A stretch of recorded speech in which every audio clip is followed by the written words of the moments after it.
It is 7:03. We'd like to go ahead and begin our Highland City Council meeting on Tuesday, June 2nd, 2022. I'd like to temporarily excuse Councilmember Tim Ball. He will be joining us here a little bit later. I believe we have Councilmember Sarah Peterson online. So we welcome her online as she'll be making comments via Zoom and online. It's going to be, she's on phone watching it via Zoom. Okay, V-voter. So we'd like to go ahead and begin tonight with an invocation by Councilmember Kim Rodela, following the Pledge of Allegiance by Councilmember Brittney Bills. Our dear, kind, gracious Heavenly Father, we're so very grateful to be gathered here today, to be able to be here as a council and as residents and as city employees to be able to make the best decisions for our city. Please help us to take into account all the things we need to think about, and also to do it with a calm spirit as well. We say these things in the name of thy Son, Jesus Christ. Amen.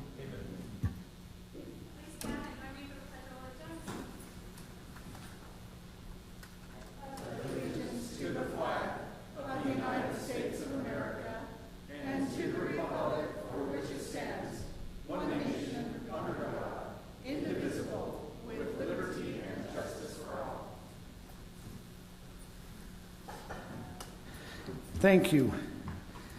At this time, we will open the meeting up for unscheduled public appearances. This is anything that is not on the agenda. If there's anyone here that'd like to come address the council for anything that is not on the agenda. Mr. Mayor, I need about 5 minutes. I don't know if I can do this in 3. I'm Elizabeth Rice, and I didn't see an agenda, so Aaron, I don't know if mine is on the agenda or not. Am I good? Okay. So are you here for a specific item that's on the agenda? I'm here for some specific items, but not on the agenda. Is right, it? Aaron? It just into her comments relate to the budget, so we felt like this was the best time to have her speak, as there's not really a budget item on the agenda tonight. I'll make it very brief. There is on number 14. Well, I think she's talking about the fee increases. Okay. Yeah. We will go ahead. If you will go ahead and try to keep it as brief as you I can. will. I promise I will. My name's Elizabeth Rice, and I live at 6241 West, 9680 North, Highland, Utah. I've lived in Highland for 24 years. I'm a retired school teacher of 33. I'm a widow. Last Saturday, a week ago Saturday, I had a fire at my home, and I have to commend the police and fire departments for responding in a really professional manner. I really appreciated them. You don't know. They were on Johnny on the spot. And nobody deserves that $665,000 more. So I want you to understand that I am in favor of those things. So I had a visit today with the county assessor's office on my home. I just want you to understand where I'm coming from. My taxes are being raised $882. And it's on somebody with a fixed income. I'm a retired school teacher, like I said, for 33 years. This is difficult, okay? And as we approach these fees, and I understand, I sat on the Planning Commission for 4 years. I get it better than most. But you have an aging population that you need to be considerate of in Highland. And we are not able to withstand this continual bombardment of raising taxes, which the county, I realize that's not you guys, but the other fees are. And so I'm kind of pleading with you to remember those of us on fixed incomes and who are retired. And believe me, a teacher's retirement is not much more than a cop's, okay? Matter of fact, it's to a point where I probably need to go back to work. I want you to know that there are 62 homes going in by me, and I just had a couple of ideas. When I was on the Planning Commission, the City Council reduced the hookup fees by about, as I recall, it was $5,000. And I know I've heard rumors about the state auditor being on your backs about reducing hookup fees even more. And I want you to know how much I oppose that. If you raised each of the hookup fees $5,000, that would take $355,000 of that $665,000 that needs to go to police and fire. Okay? But please keep us in mind as you vote on these fees being raised. And I'm sure it'll go through. I'm probably wasting my breath. But I hope that you understand, if I sell my home, and I looked at all possibilities today, I ran numbers with my accountant. If I sell my home, I owe the IRS $100,000. I can't do that either. Thank you for your time. Thank you.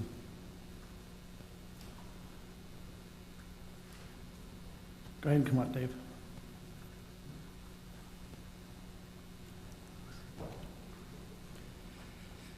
My name's Dave Hall. I've lived in Highland for now 20 years, 9748 North, Canterbury Park Circle. A couple of years ago, a small running club was started by a local resident on the west side of 6000 West. What was a great idea, with about 25 members, rapidly grew to over 100 people, and they were eventually asked to go somewhere else because it was no longer safe crossing the streets, and some of the neighbors were not happy about all the additional traffic and congestion in front of their houses all summer long. We built our house in Canterbury Park Circle because it was a dead-end neighborhood with no through traffic, no speeding cars, no noises. Last summer, I woke up one morning to dozens of vehicles parked on both sides of the street, up and down the road. Cars were blocking the fire hydrants, and kids were running everywhere. A lady had a blowhorn yelling encouraging statements to the runners as they circled the park in front of my house. Loud music was being played. We asked them to please not use the blowhorn. They declined. We asked them to not play the music. They declined. We asked them not to park in our neighborhood, park somewhere else. They said that this is where the city told them to go and that they had the city backing them. When the season was over, we had a meeting right here in this room. We discussed the city ordinances, intended use of the city parks, and neighborhood parks and what was acceptable population-wise. Now keep in mind, the summer before that, the city had asked the football team that practiced in our neighborhood not to come back because it was too many people. It was 24 people. The running club packed this meeting because they outnumber us 10 to 1. They're up to over 300 members now. And so it made it sound like everyone was in favor of it, but that's not the case in my neighborhood. My neighbors were happy that we had reached a resolution and the city had informed us that they would find a new location this year.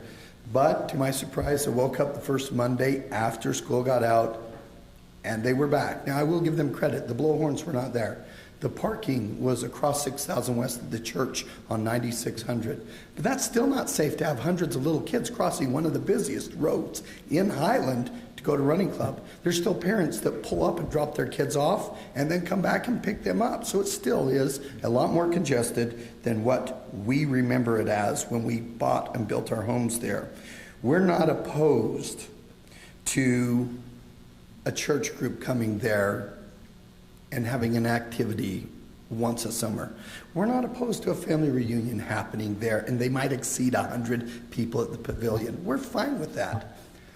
What we are opposed to is Groundhog Day, waking up Monday, Tuesday, Wednesday, Thursday, Friday, and never having peace and quiet in the neighborhood. Never having that park just quiet. I love the running club. I have 4 children in the running club. So if anyone's going to be inconvenienced by them moving, it's me. But my convenience shouldn't outweigh the convenience of everyone else in the neighborhood. I have the texts and the emails from the neighbors saying, Dave, you promised us this was resolved. You promised us they would be gone. And I'm happy to share them with the mayor on one condition, that these families have anonymity. Because what I don't want is what's happened over in Wimbledon and other places where neighbors turn on each other, whether you're pro or against an issue. We don't want that in our neighborhood. There are a lot of families who love the run club. They just want it at a place that has bathrooms, parking, and a facility built for that size of a group. And we don't want our people we go to church with and our kids play with going, you're the one that got us kicked out. You're the one that's creating all the problems. We don't need that. And so these people have said, I'll send you the texts and emails, and I have them, and I'm happy to send them to you. But they don't want their name posted on a board that says, here's the people are for, and here's the people are against, because somewhere it's believed that we're all in favor of it, and that's not the case. And I ask for your help in finding a resolution to this problem. Thank you, Dave. Can I just ask a question of you, Rob? If he sends the information to me as a political individual, is that groundable? I mean, I'm just saying, can I protect it? I don't know anything under grammar that would allow it to be protected. If it's correspondent to request from a citizen to the government asking for the government to take action, that's a comment like any other public comment that could be made. Okay. So it would be a public Do record. not send it to me. I'm just trying. I thought we just get straight out. But he could tell us how many there are. Or you can call and talk to me on the phone. We have been able to contact 14 people that have responded. Of the 14, 11 have said, I'm in favor of the Run Club. I'm not in favor of the Run Club here. The other 3 are in favor of the Run Club, and they're in favor of the Run Club there. The other ones have chosen not to respond because they saw what started to happen last year, where it was neighbor against neighbor, and they're just like, I'm out.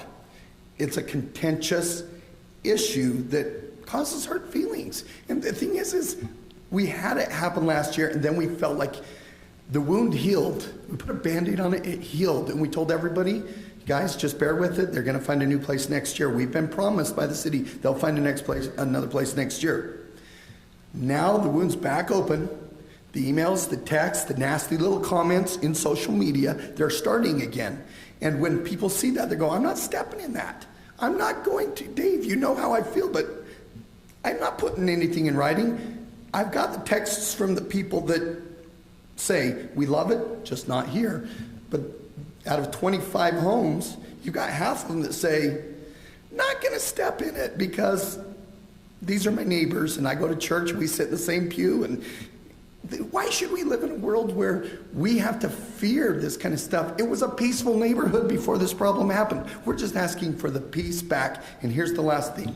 This Run Club has an awesome plan. They get clean water to children in third world countries. Clean water. What an awesome concept. Why should we ever put a cap on the number of kids allowed to participate in that program? We shouldn't say only 100 people should be allowed to run in this club. We should have 1,000 kids running in that club to help third world countries. But we also have to recognize that there's city parks, there's neighborhood parks, and there's certain limits that we should just keep in mind out of respect of the people that live there. And to have the entire summer occupied Monday through Friday is unfair to my neighborhood to take that burden on when there's junior highs, high schools, and big parks like Mitchell Hollow with parking and bathrooms and over 100 parking stalls. They can handle that. We're not built for that. And those children shouldn't be running across 6000 West right at the snake bend where it's a blind corner. I don't want to have something happen and go, I should have done something, but I never said anything. So that's why I'm here tonight, and I'm asking for your help. Please, let us keep the peace in our neighborhood and our ward. Help us out. Thank you, Dave. I'll plan on following up with you. Okay.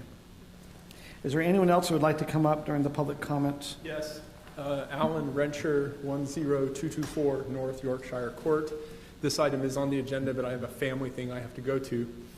There's been many years of discussion about the Mountain Ridge Park, and it's time to move forward. There's been reasonable and thoughtful compromise with private individuals, citizens, outside clubs, and I'm really, really excited about the compromises that have been made, and I'm extremely supportive of the plan that has been put forward. And I would like to personally commend Mayor Ostler, your leadership, Councilwoman Bills, Councilwoman Rodela, Councilman Smith, and others. Thank you for listening to the residents. I don't agree with everything in the plan, but there's been a lot of thought and good compromise and work that's gone into it. Thank you for listening to the citizenry. Thank you. I've been a very vocal critic of members of this council at times when I felt they were absolutely not listening. They are listening now. Thank you. I'm very supportive of the plan, and I really appreciate the hard work and thoughtful effort that's gone into it. Wes Warren and many others have had their fingerprints on it. Thank you. Okay, thank you. Is there anyone else who'd like to come up? Seeing none, we'll go ahead and we will close the portion for the public appearance and public comment. We now have 3 different items for presentation. We have Jeff Murdoch that's going to report to us on a water update. So we'll turn some time over to Jeff. Tayson Arnoldson's actually going to fill in for me and do this. He's our pressurized irrigation superintendent. So it's Tayson. All right, yep, I'm Tayson Arnoldson, Highland City Pressurized Irrigation. I just have a short few slides to show with you to show you how this water season's doing. This first slide is showing the water equivalent at Snowbird, so you can see we're actually a little better than last year. Not much, we're still under the median, but a little better than last year in that mountain range. Next slide, please. This is showing the American Fork River flow. You can see it's showing part of last year, and we've actually beat that peak from last year, and we almost hit the median for one short period of time, but it's kind of a roller coaster. Some of those storms helped out there and the cooler weather, so we're doing better than last year on that one.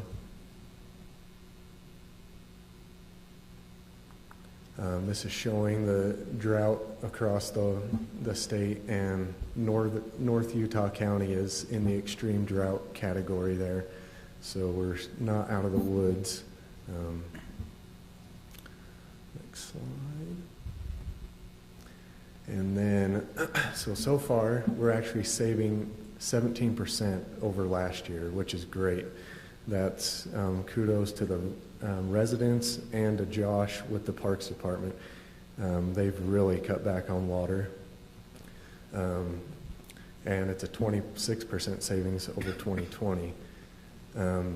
But that all looks good there. The American Fork River looks better than last year, but the big kicker is the Provo River status.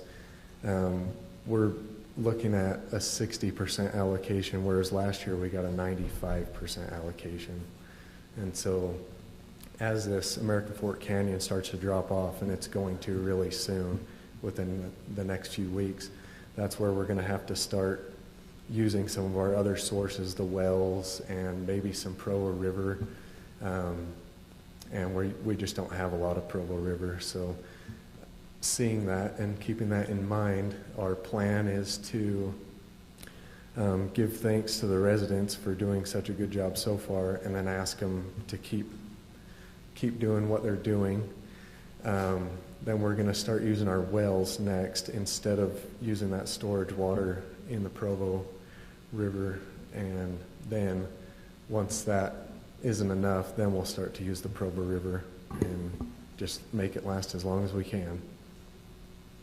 So how deep are your pressurized irrigation wells? The one at 11,800 is drilled to about 600 feet, and then the one by the shop at the mouth of the canyon is at about 480 feet. But the one at the canyon is actually right at that level where it's almost out of the water, and so that's a little scary. I think we'll be able to limp it along this year and get by, but it is on the list to be dropped lower or re-drilled. So, Where is your groundwater level now? the groundwater at the canyon is at 420 feet, and the groundwater at 11,800 is at 360 feet. So we've got plenty of room at 11,800. It was actually just lowered last year. But that one at the canyon is getting a little iffy. So I'm just trying, so for it, you're saying the one at the mouth is at 600 feet? No, it's set at about 480 feet. The one at 11,800 is at 600 feet. Okay. What are we noticing year over year from our groundwater? Was it like at 380 and now it's at 420? Is our groundwater, are we starting to see the groundwater come down? Yeah, it's kind of on a roller coaster like this, but on a slow downward trend. It goes up and down every year, but it is going down. And we have efforts in place with the county to actually do another aquifer recharge, so hopefully that happens soon. And then we can start to see that trend go back up. But as for now, it's going down slowly, but it is going down. So I noticed there's water going down the American Fork riverbed. I didn't see any last year, but there has been. I lived near it. Mm-hmm. Is there regulations that you have to release so much water down the riverbed, or if you do this recharging someday, can all that water be put into the recharge? How does that work? Maybe Jeff has a better answer on that. To my knowledge, we can put all or most, if not all of it, in the aquifer recharge. Is that not true? Yeah, I don't think there's a regulation that requires us to send it down the river channel. We do every year in October, once the water season's over, we send it down the natural flood channel just because it's not being consumed anymore.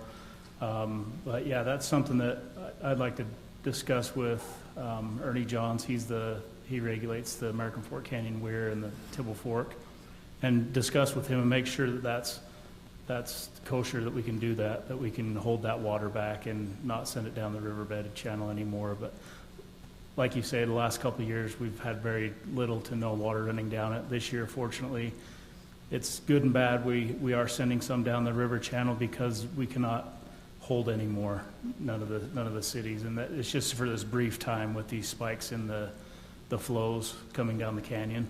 So it'll only last for a couple more days, and then I bet we won't see any more going down that river channel. But yeah, that's something we'll follow up with and make sure. I'm sure they've looked into that and addressed those issues, but I don't have the answer right on top of my head. A question I have is, in the years past, we would do a trade with Lehigh City where we would give their water. In a sense, we turn a pump on down there, at the very end, at our tail end, down there at the bottom of the Dry Creek Reservoir, we turn a pump on. Or are we going to be able to take water from Lehigh up at our head gate, if you want to say at the mouth? And in the past, we kind of traded. Is that still the thought process this year? Yeah, it kind of depends on Lehigh Irrigation. It benefits both of us, but it's kind of up to them because, we can use that water out of our well anyways. So it's up to them to say, yeah, we want to pay for the pumping cost and we'll trade you that water at the canyon. So that's still an option, but it's kind of up to them whether they want to do that or not. Any other questions? Ansel, have any other questions? Sarah, do you have any questions, John Line?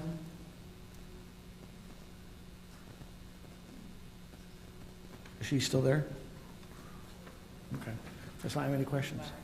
Yeah. It looks like she should be. I'll send her a message, Mayor. Okay. Tayson, thank you. Thank you. Next we have a presentation from Tyler Bahr, who's our financial director on fraud risk assessment. Great, thank you, Mayor and Council. Great to be with you. This is a presentation on the annual fraud risk assessment. It's very similar to what members of the Lone Peak Public Safety Board heard earlier this month, last month. By way of background, the fraud risk assessment is a requirement from the State Auditor's Office. This is its third year since implementation. It includes best practices that are recommended, but not required beyond the fact that the city completes the assessment. Then the assessment has to be presented to the governing body and then filed with the State Auditor's Office within 6 months of the close of the fiscal year. So, a little background on the assessment itself and what's in it. There's 21 questions, and points are awarded for each of the criteria that the city meets. So there's an inverse relationship. More points that we receive means the less risk that is determined by the assessment. A heavy focus in the assessment is basic separation of duties, making sure that not all of our financial eggs and authority are in one basket, but there are multiple checks and balances throughout the city to make sure that we're all supporting each other. So our current status, we've seen an increase in points that the city qualifies for by 60 points from 245 last year to 305, and that puts us in the moderate range. Again, the city qualifies for the 200 points possible in the separation of duties. We've also promoted this last year the state auditor's fraud hotline, implemented an ethical behavior statement among the council and staff, and completed some staff training. Looking ahead, we do have an opportunity to qualify for 20 additional points, and that 20 points would allow us to jump from moderate to low. That is training that's required once per elected term for any elected official. So if you've completed the training in the past but have since been re-elected, then it would be time to renew that. So we won't throw anybody particularly under the bus, but there is a very strong correlation to gender as to who on the council has finished and has not finished the training this round. So we'll let you. Well, I haven't because I don't know what it is.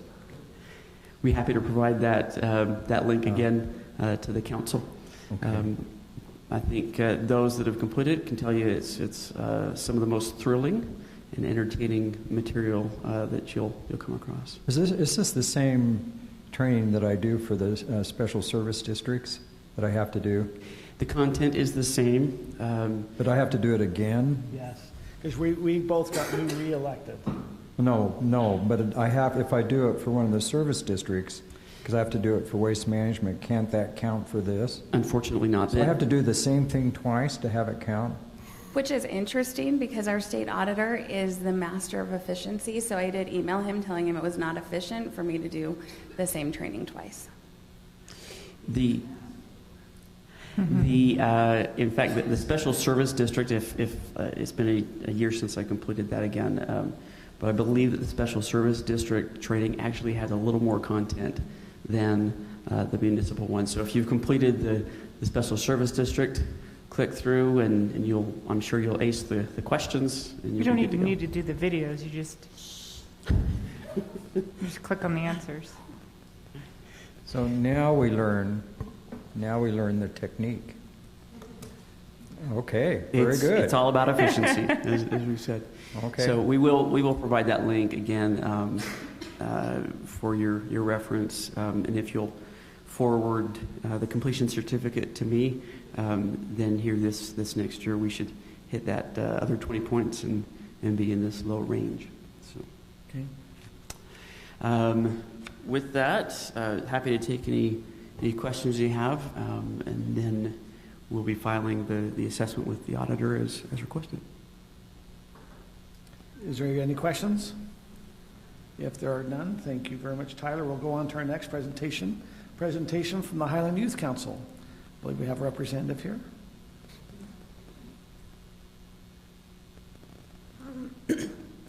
Hi, I'm Sophia, and I'm the government chair for Highland City Youth Council. This past meeting, we had lower attendance because it was the end of the school year, but we met and got to know Miranda, our new advisor, and we started planning some things for the Highland Fling. We started planning the youth night, which we're gonna do a movie night for that, and we have a meeting tomorrow where we're gonna plan some more for that. And yeah, thank you. So just a question on the movie night, are you gonna be doing it similar where it was, you do it where it's a drive-in type of movie, or are you gonna be doing it in a park, or? Because I think they built out like the place that we use for the drive-in, we're gonna just do it in a park with an inflatable. Okay. And like have people bring blankets and stuff, and we'll have like a snow cone maker. So yeah. Sounds great. Okay, seeing that we have no other presentations, we have our next item is consent items. Is there any consent items that individuals would like to pull? I'd like to pull 3C. 3C. I'd like to pull 3B if possible. So with that, we just have item number 3A. Is there a motion for 3A? Motion to approve consent item A, approval of meeting minutes. I'll second. Motion by Kim, second by Brittney. Are we all ready to vote? Is Sarah online to be able to vote? So she isn't at her computer yet. I'm sorry, I just realized I went to the wrong slide. I'm not sure if she's able to vote or not. Okay, we will see. We have 3 council members that are present, so we will move forward with the vote.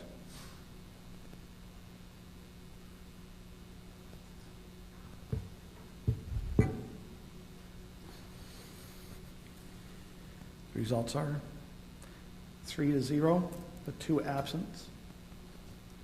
We'll then, on item number 3B, the reason I pulled that is in the presentation, there were some numbers that was in the presentation. I'll turn it to Tyler. This is about the building inspector's vehicle. That's correct.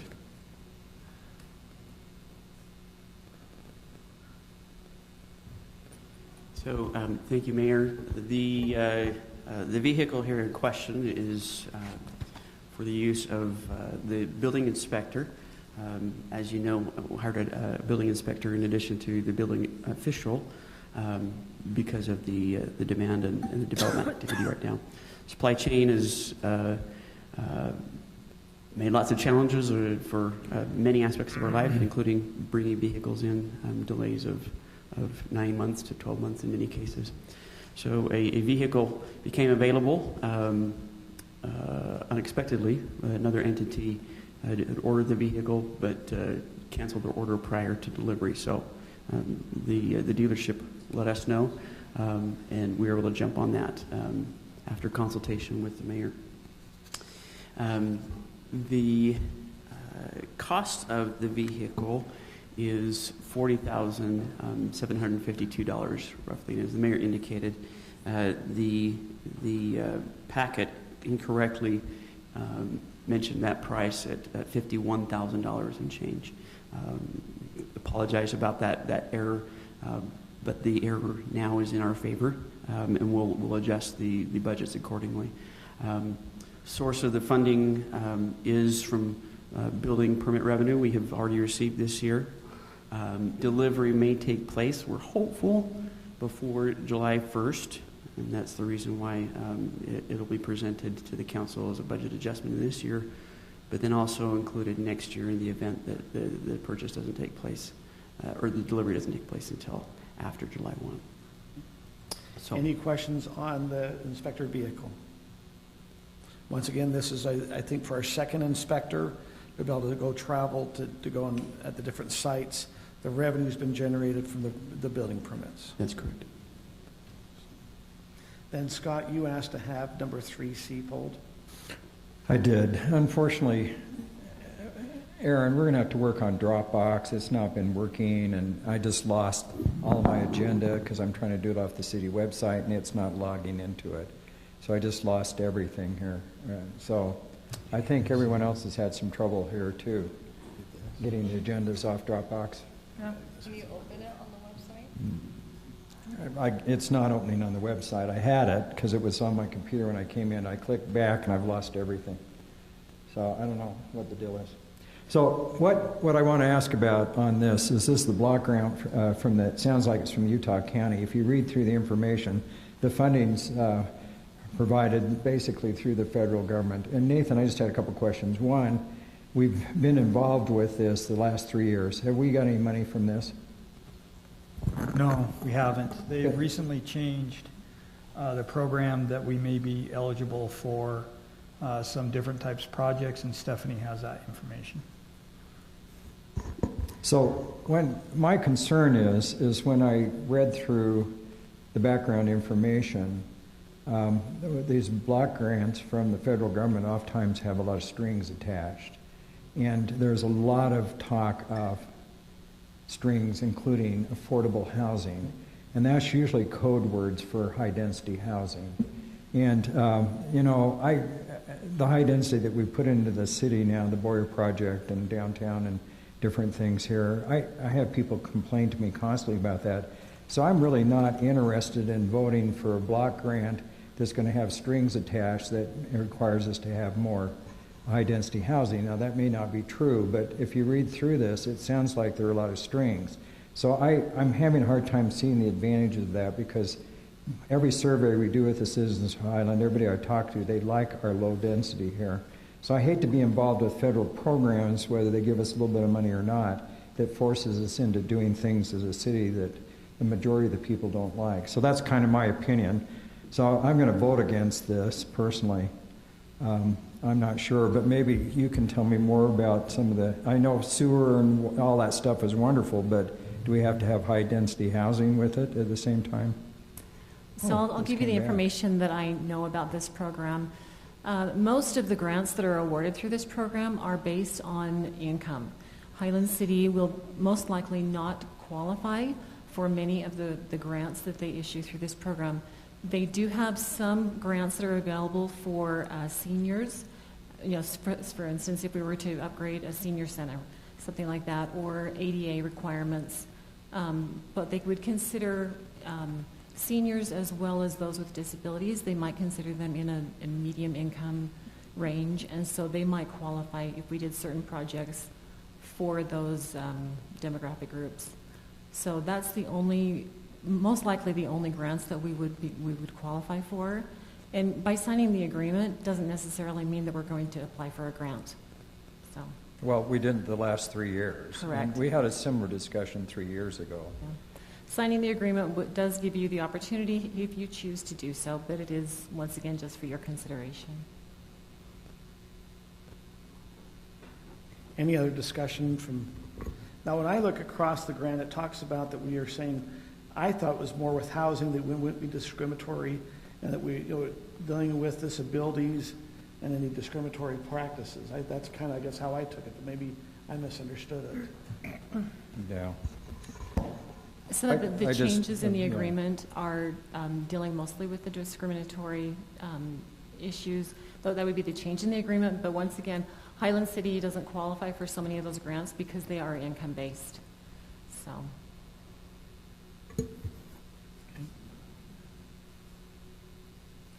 Any other discussion on item number 3C? Now, let me ask you, Rob, this is a question. Do we need to vote on 3B because in the packet it had down the number wrong? Do we need to do a specific vote for number 3B to state what the dollar amount was? Yes, was please. supposed to be? So, I apologize. We kind of jumped a little probably fast to 3C. So maybe we go up to 3B, do that motion, and then we'll come back to 3C on that motion. Is Sarah online? She is, and I apologize. I am here. Okay. All right.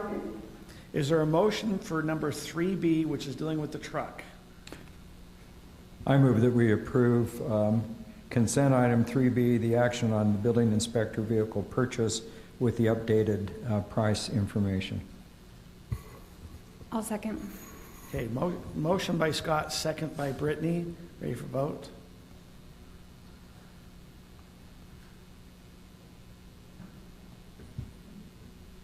That is 4-0 with one not present. We will now move on to item number 3C. Nathan, do you see a time when we would ever use that grant? We would ever apply for one of those? Yes. There was, years ago, now that we're eligible, I don't know if we qualify or not, but years ago we had a number of improvements that we needed to do for ADA accessibility at the old community center. That would be a project that we could potentially get funding for, but never say never. You're saying we applied for funding and received No. funding? Now that the program's been revised, we might be eligible for that type of program in the future. Is there any risk, as what Councilmember Smith is mentioning, is the risk that they might require us to do certain type of housing units?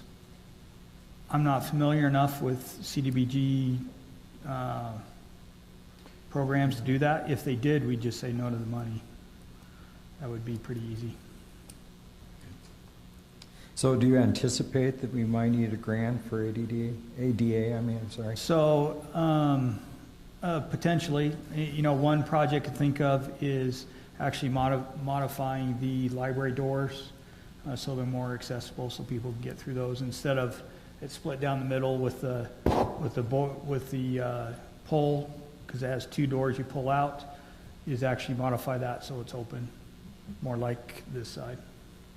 That would be one project that may But this was new, this was new information that we had that we may be eligible for those type of projects now. Is this the thing we can only apply for right now? Yes, it goes around every 3 years, and we have to keep it up to date.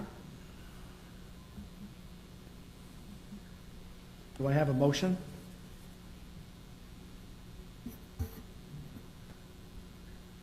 I'll make a motion. I move that the City Council approve the resolution to participate in the Utah County Community Development Block Grant Program. I have a motion by Kim, second by Sarah. You ready for vote?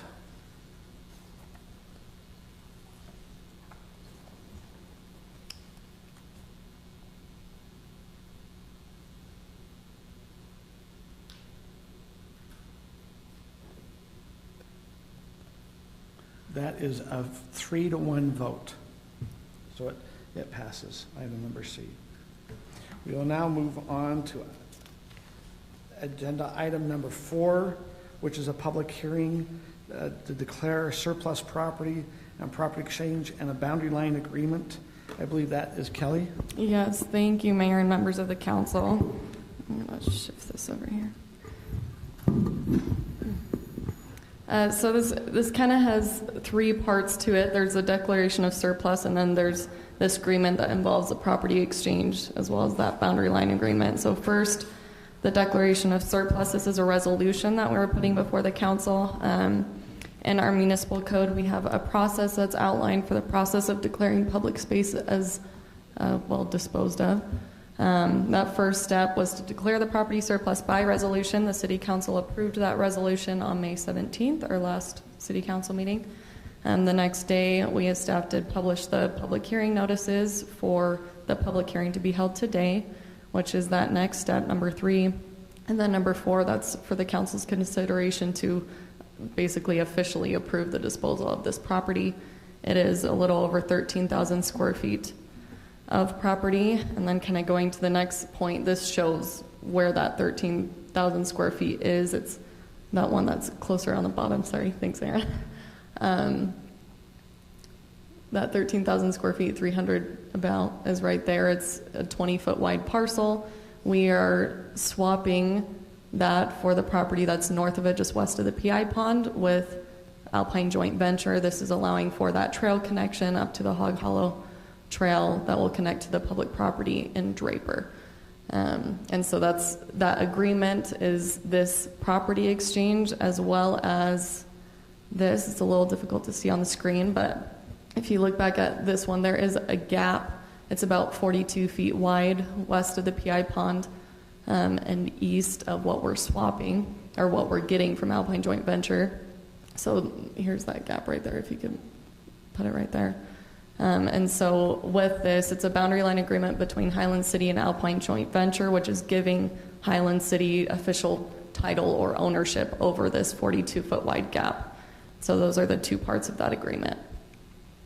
And we as staff just recommend that the City Council approve that resolution disposing of that about 13,000 square feet of property, as well as approving that that property exchange and the boundary line agreement, which that was the second attachment in the staff report. Okay. Is there any questions the City Council has on this proposal before we open up for public hearing? Yeah, I do. I appreciate the efforts on this, and of course this is a workaround to get trail connections up into the Hog Hollow area after there was the fencing done. But at the same time, I noticed in the agreement that Alpine Ventures wants in the agreement basically saying that they can annex into Draper. Is that their goal? Is to annex all this property on the west side of this area, Angels Landing, into Draper? Yes. So the property right now is in Utah County. What they are stating, the property that we are exchanging, they are interested that we would be amenable to letting them annex into Draper. That's correct. So that the property that Alpine Joint Venture has is not in our city limits, nor is it in our annexation plan. So their portion was never intended to be in Highland City. Obviously, that 20-foot wide parcel is, and so this would be allowing them to make it contiguous essentially with where the rest of their property is. I guess I have a little trouble because there's been so much contention with blue bison on the north end, and that's part of the problem that's driving this. And yet we're going to in order to get trail connection up there, we're going to allow them to annex into Draper on the west side of Highland there, and they could put high density in there. I'm not sure, are we solving problems here, or are we just creating more? That's my concern. I mean, we're agreeing to let them annex into Draper. And it'd be much better, I think, if they were in Highland. I just think there's been such a problem with blue bison. Are we just establishing another one? If they annex into Highland, then isn't there more obligation to provide road connection? That's true. We would have to be able to provide all the public utilities and road connections to it. It was my understanding that that was the reason. But the problem's been with blue bison and high density. And we want to create the same thing on the west side now? Some of it was density, some of it was also connectivity. We didn't believe that the Angel Gate Road going down to the Beacon Hills could warrant the extra traffic that it might come for a connection. So Scott, here's a question, maybe the other way is, right now this property is in Utah County. As we know, as we've went through some annexations, that the property owner usually has, the county commission is going to look, if it went to the boundary line, they're going to look at the property owner, what their desire and what city to go into. And so I'm not sure if we don't do an agreement with them that we really can stop them from going into Draper. I understand the concern, because I do agree. We've been very concerned about the density that blue bison might be bringing in. I mean, we've allowed Lehigh up on the northwest to put in going to put in high density up on top of the city, and the big contention has been high density and blue bison. So to help us with the trails there, now we're going to just welcome them to put high density on the west side. Now, it just seems, I don't know. So I have a hard time with that. I just think we should encourage Mayor, I'm areas so around sorry the city to interrupt, but yeah. just quick clarification, that property actually is in Draper already. It doesn't have to be annexed. That's in Draper. This 20-foot parcel is in Highland, sorry. So Alpine Joint Ventures currently is in Draper? So west of Yes. Highland is in there? That is correct. All they're saying is that 20-foot swath that they're coming in. But one thing, when we did have a meeting with Draper City, they let us know that the property owner, Alpine Joint Ventures, they did submit for one single-family home on all the property, meaning that they were looking to build. They were going to try to do just one large estate, and when I say large, it was a large estate. Now, that doesn't mean they have to stick with that plan. We all know things change, but it sounds like that they're already in Draper. What they're wanting is that they take the 20 feet. We're planning to annex that 20 feet into Draper, but we're also looking to annex the property that's in Draper to come back into Highland, the property we're swapping. There's not them. They get the better end of the deal, but we get the trail, right? So if there's any other questions, if not, we need to open this up for public hearing. Is there any other questions or clarification? If not, this time we will open this item up for public hearing. Is there anyone here that'd like to come and address this item as a property exchange, boundary line adjustment, and also I think, is this a plat amendment also? No, just the disposal and that agreement. So we are going to be disposing and doing a boundary line adjustment. Anyone here that'd like to address this? Seeing none, we will close the public hearing and bring it back to council.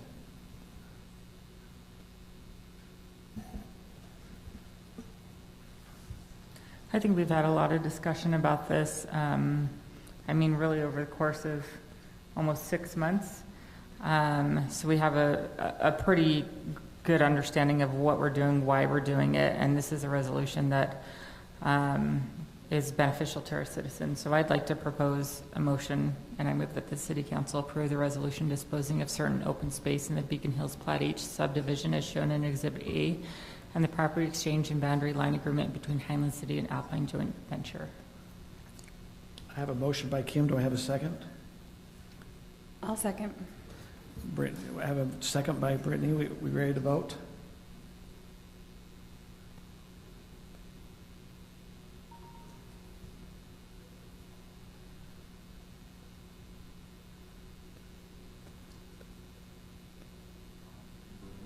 So Tim, would you like to go ahead and vocally voice your vote? Please put it in the mic so it's... Yes. That is a 4-1 with one abstaining. We will now move on to item number 5. This is a contract dealing with the fence on the same area we just discussed. I believe, Jeff, you're going to handle that? Thank you, Mayor and Council. I'm filling in for Andy Spencer, which he was unable to be here tonight. So this first slide indicates where that new fence will be placed, just to define the new boundary of this, the land swap that we just discussed. This is the northern section that will be fenced in. It's on the west side of our existing pressurized irrigation pond. It's a 20-foot wide easement that will allow access for that new trail. We put it out to bid and got two separate bids. The low bid was Northwest Fence, which we've had them do a lot of business here in Highland. They've put up a lot of our fencing materials. And also with that, on the southern portion of this land swap, there is a barbed wire fence that needs to be relocated to redefine that boundary. So that's what this item is today. If there's any questions, I'd be open for questions. Maybe just more for clarification. Maybe some might wonder why we were doing this property swap if they haven't been able to follow in other past councils. We had a property owner, the Highland City had a trailhead that's called the Angel Gate Trailhead. The property owner that was directly north of that, most of the residents were able to access into the Hog Hollow, all that area up there and biking or hiking, and they closed it off. So they came and put fences all along the Highland boundary there. And so we've spent the last 6 months working with Alpine Joint Ventures to do the property swap. What this is meant to do is get us from our trailhead up here at the top and get us now back up into the trails that Draper City has built, and hopefully up to the Hog Hollow Trail again. So this is trying to get us all connecting back up into the trails. So thank you for showing that. But is there any questions pertaining to the fence with this contract? Why do we need the fence? It was a requirement of Alpine Joint Ventures as part of the land swap that they wanted to verify that others wouldn't be coming over into their property. So this was part of the agreement we did, that if they would be willing to trade the property, that we would be putting a fence there. Do we have any donations for this fence? This comes back to Nathan. We've been working with the bike club. Where are we at on some of that? Bike club, they are constructing the fence, The trail. constructing the trail, and we're doing the fence. So they've already constructed it around the south part of the retention pond, and then they'll be doing the north half through donations. The trail or the fence? The trail. So besides Citizens of Highland, how many other riding clubs and things are going to use this trail? I mean, I think it's nice to have this access. So the riding club has contacted their sister clubs. You have Lone Peak, you have PG, you have American Fork and Lehigh that are all helping to donate to and pay for the cost to build the trail. To build the trail. Mm-hmm. But we have to build the $25,000 fence, right? Correct. Yep. So, Scott, as you bring it up, I think a lot of our residents in Highland also go up and use a lot of the Draper trails. Oh, this is to provide access to the Draper trails. Yeah. I mean, we're trying to get up, and then that will be, Draper's also, they've also asked, as this is brought up, Draper City has said, hey, we still need to get a connection from where you come with connecting to us, still up to Hog Hollow. So there's still some donations we're looking for, if it be from bike clubs or others, that I put out on a Facebook post about a month ago saying, hey, we're needing some donations to try to help Draper still with and that was just the trail building. So we're hoping that we can maybe get some bike clubs to help us there. Well, and I appreciate the donations and different things. It's just, we had quite a discussion yesterday and worries about the economy and what our revenue is going to be, and we couldn't do certain things because of revenue, and we had to just raise all the fees, so everybody's paying $300 more a year for fees, and yet the next day we're spending $25,000 on a fence. And I'm just not sure that we shouldn't try to raise the money some other way, because I'm uncomfortable with all these expenditures for stuff like this when we are kind of worried about our finances and raising taxes and fees and everything. So I just think we need to look at ways to cut. So I think we ought to go forth and just say, oh, we're going to try to raise this money through fundraising. Because these bike clubs are going to use that. I'll never walk up on that trail myself, and there's a lot of citizens that will never use it. But the bike clubs will use it all the time, so maybe they need to help pay more for it. So Nathan, that's the reason I'm asking Nathan is he's been kind of corresponding with the bike clubs. Have we asked them to also provide money if it be towards, the fencing and that? Yeah, when we met about it, we did discuss, and I don't remember the specific details. I'd have to look at my notes, but I do believe that we, as a group, over this time have decided that we were going to do the trail. I mean, they were going to do the trail and we would do the fence. I could be misremembering though. But that's in kind of negotiations. I don't remember the council ever talking about doing the fence. Yeah, when we were first considering this back in the fall, we were planning on paying for it all ourselves, if you remember correctly, when this was first presented.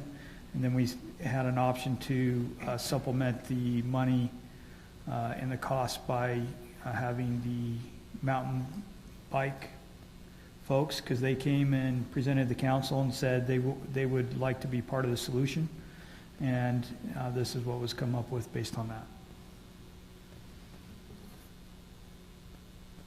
Any other council members, what's your feeling on this fence and how we need to fund it? I'm personally fine funding the fence. We did get donations. We got it from the Mountain Biking Club. They did their part, and this has been a really hot topic. I mean, a really, really big topic. Hogs Hollow area, that trail area, is one of the reasons people move to Highland and to use those trails, especially up in that neighborhood. They pay their taxes and they expect certain amenities also. So for me, $24,000 in order to keep that trail open, to be able to allow not just mountain bikers, but all of our residents to run those trails, I'm fine with that. So Angels Landing is an open space neighborhood, or part of Beacon Hills, right? Correct. Could we fund this out of the sales of the Open space open space land? That might not be a bad suggestion. Tyler, I mean, right now you have it. Yes, you can. As I'm looking at the budget, you're bringing it out of, what's the budget item you're bringing the funds out of? This is out of the general fund. I think that's a great idea, Scott. So, Scott, do you Exactly have, what that money's I for. believe we had a couple hundred, at least $150,000 in the open space self, is that correct? In the open space, I'm sorry, what was? In the open space sales fund, where we've sold yes, property. Yes. So we could, if we allocated that we do have the adequate funds, that we could use the $24,900 out of those sales. Sure. See, I think that would be a better idea than taking it out of the general fund, which seems to be, in our presentation yesterday, the city didn't have any money in the general fund to run the city. So I think if we can find ways, I think that's a good suggestion. I agree. And so I'll support it if we do that. I agree with Scott. What are other councils amenable to have that come out of the open space funds? Yeah, that's fine. I'm supportive of that as well. Okay, so in our motion, if we're ready to make a motion, if you'll just make that motion, that's where the funding is going to be coming from. Are we ready for a motion? I'll make the motion. I move that the City Council approve the purchase contract with Northwest Fence Company in the amount of $24,900 for areas associated with the Alpine Joint Ventures land exchange to facilitate the Hog Hollow Trail connections, and authorize the city administrator to execute, I can't say that, execute, I don't know why, the necessary contract documents, and that the funding for this comes out of the open space land sale fund. I have a motion by Scott. Do I have a second? I'll second it. Tim Ball second that. Are we ready for a vote?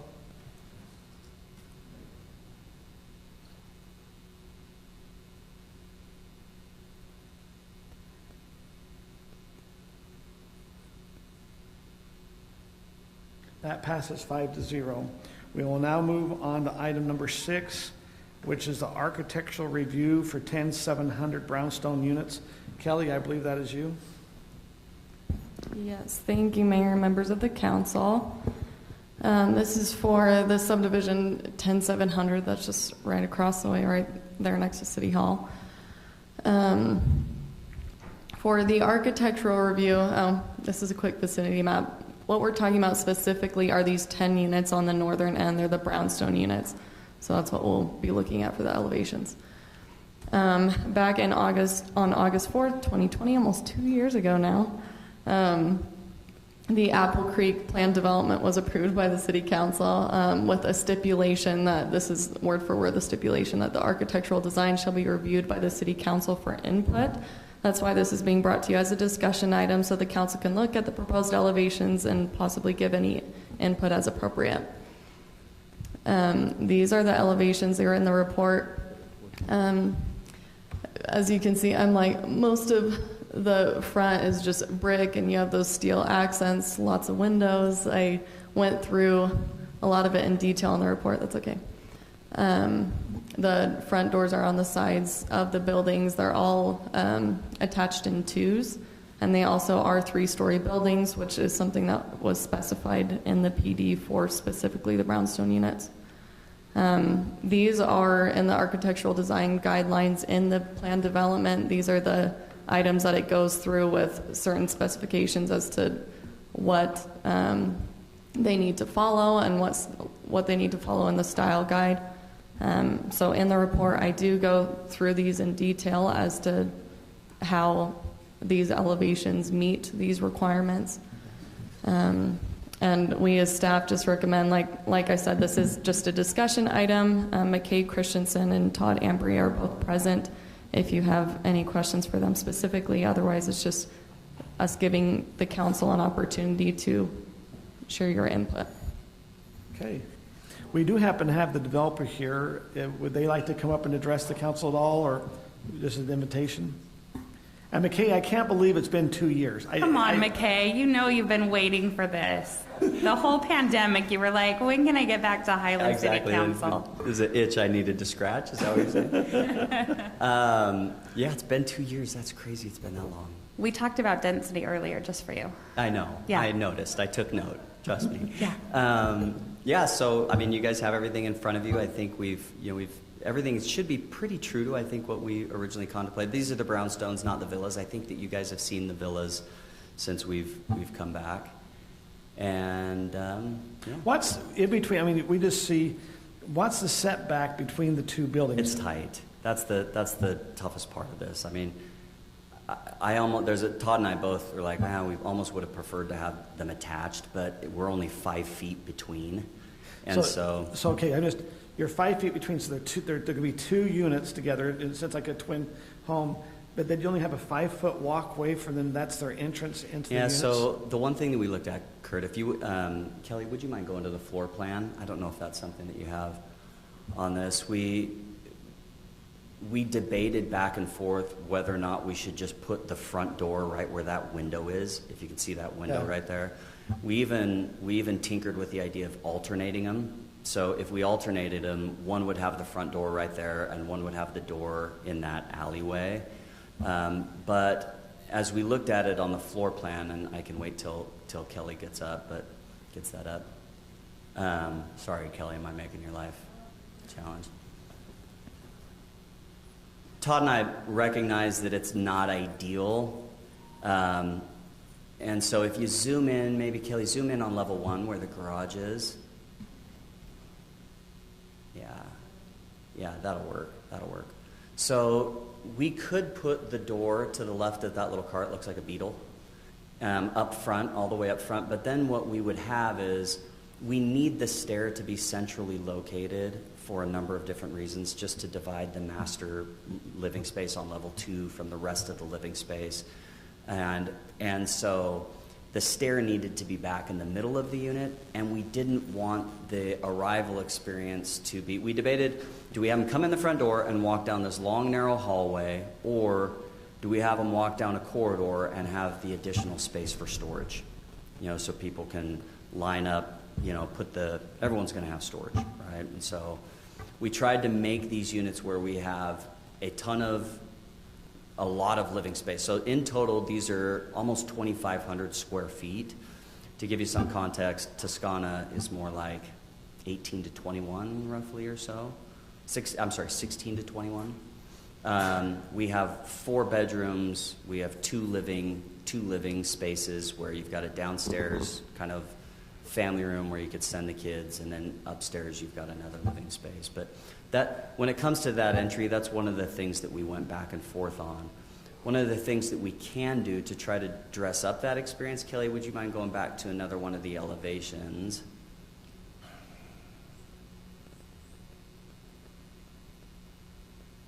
There you go. So you can't tell on this, but you get a little bit of relief from the balcony that is there, and then we've got the materials that are wrapping as you go down. But Kelly, would you mind going to the last image? There you go. Like one of the things that Todd and I talked about doing, we are setting those units back 5 feet. Is that right, Todd? 10 total. So it's 5 feet more than where they're at right now. So that'll give us a little bit more green space out in front. And we've actually thought about building something in between the 2 units, kind of like an arbor or something. No, over to your left, Kelly. Yeah, so you have a little bit more of an arrival experience as you go down through there, something where we can grow flowers over the top of it or something like that. We're trying to make that arrival experience a little bit better, but you're right, Kurt, it's tight. So how, Kelly, tell me how tall this building is. It's 3 stories, obviously. How many feet? I think it says 32. Is it 32? It has like a max of 35, Yeah, and then that's it's right. 30. Right. Should be under 30. I think max height is 40, as Oh. measured from top back of curb. The proposed 3-story units are 32 feet tall. Yeah, trust what I wrote in the report, not what I remember. Okay. So we're well below that. Okay. So I know I'm your favorite city council person, but many times as we discussed this, I kept saying it would be nice if your architecture complemented the surrounding buildings. And you back up against Ace Hardware, and then of course the Highland Vista. I didn't have anything to do with that development. I've liked your town or the modern farmhouse buildings. I'll be honest with you, I think these are ugly. And I think I'm going to get a lot of comments from the citizens about what they look like. And it's right in the middle of our city. They're not compatible with anything else except this building here. So I don't know. It'd be nicer if they were close to the building. I question why you'd have a 5-foot alleyway for the entrance, because I think that's security issues. So I'm just reflecting what I'm going to hear from the citizens, because they're not going to like these. And I don't imagine you really care if they do or don't. But the bottom line is this doesn't look like any of the architecture in your other buildings. It doesn't look like anything that's there. So I'm disappointed. And this looks like something near a warehouse in downtown Salt Lake. So I think you can do better than this. So I'm being really frank, because I'm going to hear about this from everybody, because it's right in the most prominent area of your development. So that's my opinion. I think we could do better than this. And if it's only 32 feet, it looks massive. So Well, we've got, in terms of the architecture of the rest of the community, you guys probably don't have the office buildings that we're proposing to build yet. But the office buildings they have the elements that we have with the villas, but they have, flat roofs instead of gabled roofs. And so when you see all of the units together, it probably will pull it in terms of the overall architecture, and pull it in together a little bit better. We also tried to take in materials that were consistent with all 3 types of architecture, yet also a little bit different. We're using a brick that is similar to what is on this building here. This building has flat parapet roofs, and so we kind of were going with some of that more modern architecture. It also has, so we tried to pull aspects from the villas and then aspects from the office building in order to marry it up on the brownstone. And to be honest, once we get our office building in, you probably won't see it that much, Scott. That the office building's a 3-story building that's going to sit out proud of all of this.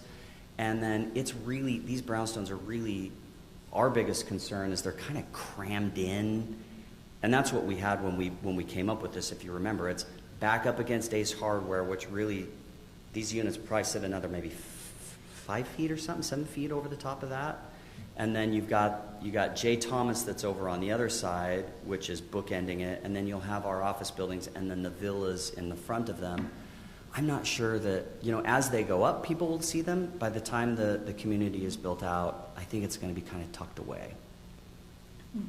So, Kay, it's interesting, you talk about tucking it away, but this is still a community that your residents need to live in. Does that make sense? And so, as Councilmember Smith talks about, this feels a little bit warehouse looking. Does that make sense? Just looking at is there a reason why you kind of went after that look? I mean, I don't know, Kelly, if you wouldn't mind going to the perspective that's up. McKay, is that the villas or the brownstones? These are the brownstones. Okay, could you show us? And when you're done, I'd like to see what the villas. I mean, I've seen them, but Have you? I'd like to. Yeah. I mean, I've been on your Kelly, website. if And when Kelly is your has them. website going to be complete, by the way? Well, that's a good idea. Do you want to pull up the website? Because the website's That might be not easy. complete yet, right? Before Still has you get that. just for entertainment Sure, sorry. purposes, this is entertainment. These are going to be for sale, correct? You're selling these? For rent. These are all for rent. Yep, for rent or for sale. Either way. Which ones, the brownstones or the villas? The or both? brownstones. The brownstones. Yep. So is the plan that you're going to keep all these and turn and rent them? Yes. The villas are all for sale. These would be a for rent product, primarily. But again, given the direction that the market is in right now, we don't know. Well, you say that, but the price on our villas right now are probably starting at $850. Starting. Costs have gone up so high that we anticipate that we're going to be around $850 to $1 million on those villas. So, Guesstimation on your rent here, where do you think you're going to be at rent-wise? Well, that's what Todd and I are saying. We're probably going to be around $3,500 or $3,600 a month in rent. And it's not I mean, each one of the units have a fireplace. It's got lots of living space. There's 4 bedrooms. It'll be finished well. And so, you looking at it in perspective this way, I don't feel like, I guess I can kind of see what you're saying if you feel like it looks a little bit warehousey, in the sense that you've got brick that has a little bit of that element to it. While we're talking, Kelly, if you could pull up 10700.com, TEN, the number 700.com. So can I ask the police a question?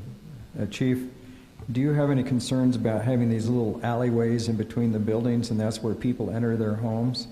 To me, that seems like a security issue. Or even for fire? And yes, it looks like a warehouse because you got the garages in front. I mean, it looks like... Well, there's no other these are place nice. to put the I garages. think those are beautiful, yeah. The villas are beautiful. But. So to answer your question, I have not looked at the plans here, so I'm not sure how narrow those alleyways are and how they relate to the distance you would travel to the door. Now, and that's the first I've seen these since the... Well, I'd also be curious to the fire chief, because you've got to, if there's an emergency, to be able to get in there, respond to fire. I mean, does this meet our code? I mean, I didn't know we just could have 5-foot setbacks or things that way. Say that one more time. Yes, it meets the setbacks approved by the council with the PD district and the plat. Kelly, do you want to pull up so those are the villas. And if you wouldn't mind, if you go back up to projects, go to office. It's not bad. Your offices look nice. Yeah, the offices look nice and the villas look nice. I just think these brownstones are... Well, Kelly, would you mind scrolling back up a little bit? Sorry. So you could, down one more page. You can see how the architectural nomenclature, the language, and the office building it's mirrored to some extent in in the brownstones. And so again, we've got this a little bit more modern bent with the office building, of course, and the villas definitely do have more of we call it, we pulled a lot of the stuff from the Newport coast, but it does have that farmhouse sort of Newport vibe to it. So we kind of married the two with the brownstones, and in trying to make everything fit together, just trying to have some of the same architecture. And again, I'm not 100% certain that people are going to see those that well, but you can kind of see how they've got some similar architecture in terms of the step backs and the articulation in the roof and the massing and that kind of thing. So, how soon do you think you're going to start doing your commercial? The commercial, we're trying to get over. We're like moving from phase to phase. We've got the villas and the brownstones that we're starting right now. Both building permits are in, and as soon as we get just over that hump where we can get them going, we're moving directly over into the office building. And you're going to have retail on the bottom. Is that correct? Yeah. The way that the PD was, I think the requirement is either 4,000 or 4,500 square feet of ground floor retail between the two buildings. We may do the entire floor of our first building as retail, and then the lobby. And so we've got, Todd, and you can come up and jump in on any of this, but we've got 1 or 2 tenants that we're talking to on the ground floor right now. And then levels 2 and levels 3 are executive office suites, basically. And how tall are the office buildings? Are they under 35 feet as well? Those are not, Scott. They're going to be taller than that and I think our max height it's either 45, I think it's 45 maybe. And our floor plate, just to give you an example, retail typically wants around 15, 16 feet in floor plate for the bottom floor. And so our floor to floor heights are higher just because it's a commercial building. So looking on this, it states that they're supposed to come in, they get input from the council, but I don't see a vote on here. Is that correct? So what is it that the council is supposed, what does the council exactly need to do to help here?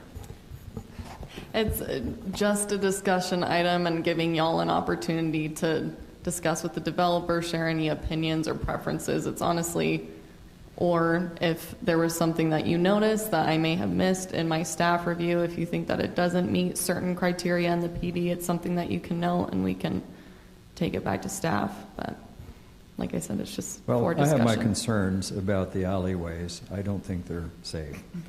And I really don't.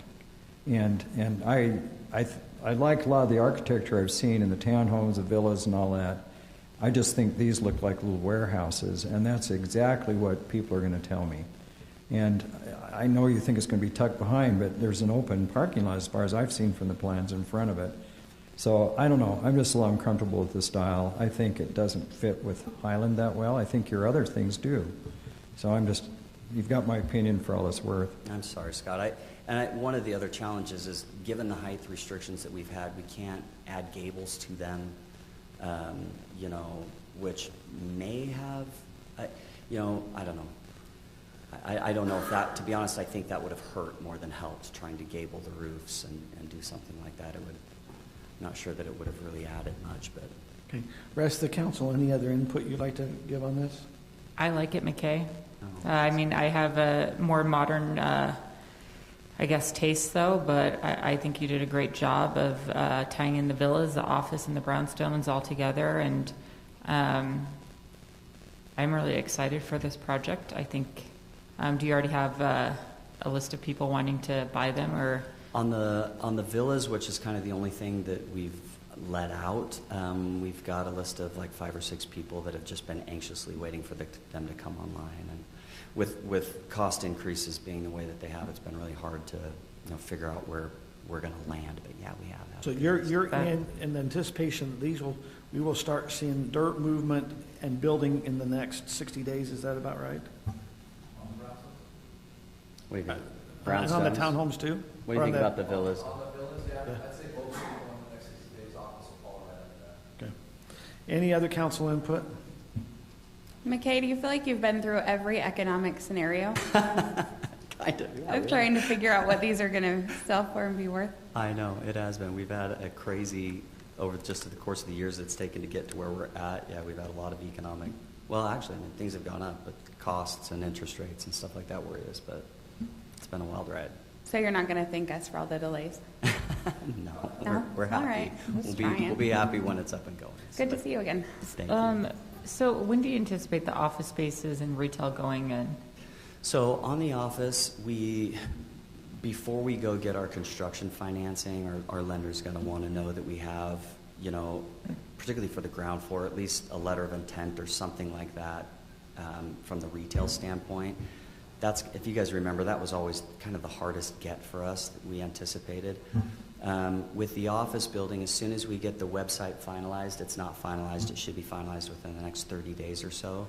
We'll just start, creating a list of people that are interested in the office, and that'll help. Our bank has basically said, just show us that it's not 100% spec, that you've got at least a waiting list of people that want to come in and are willing to take the space, and so that's what we're building up right now.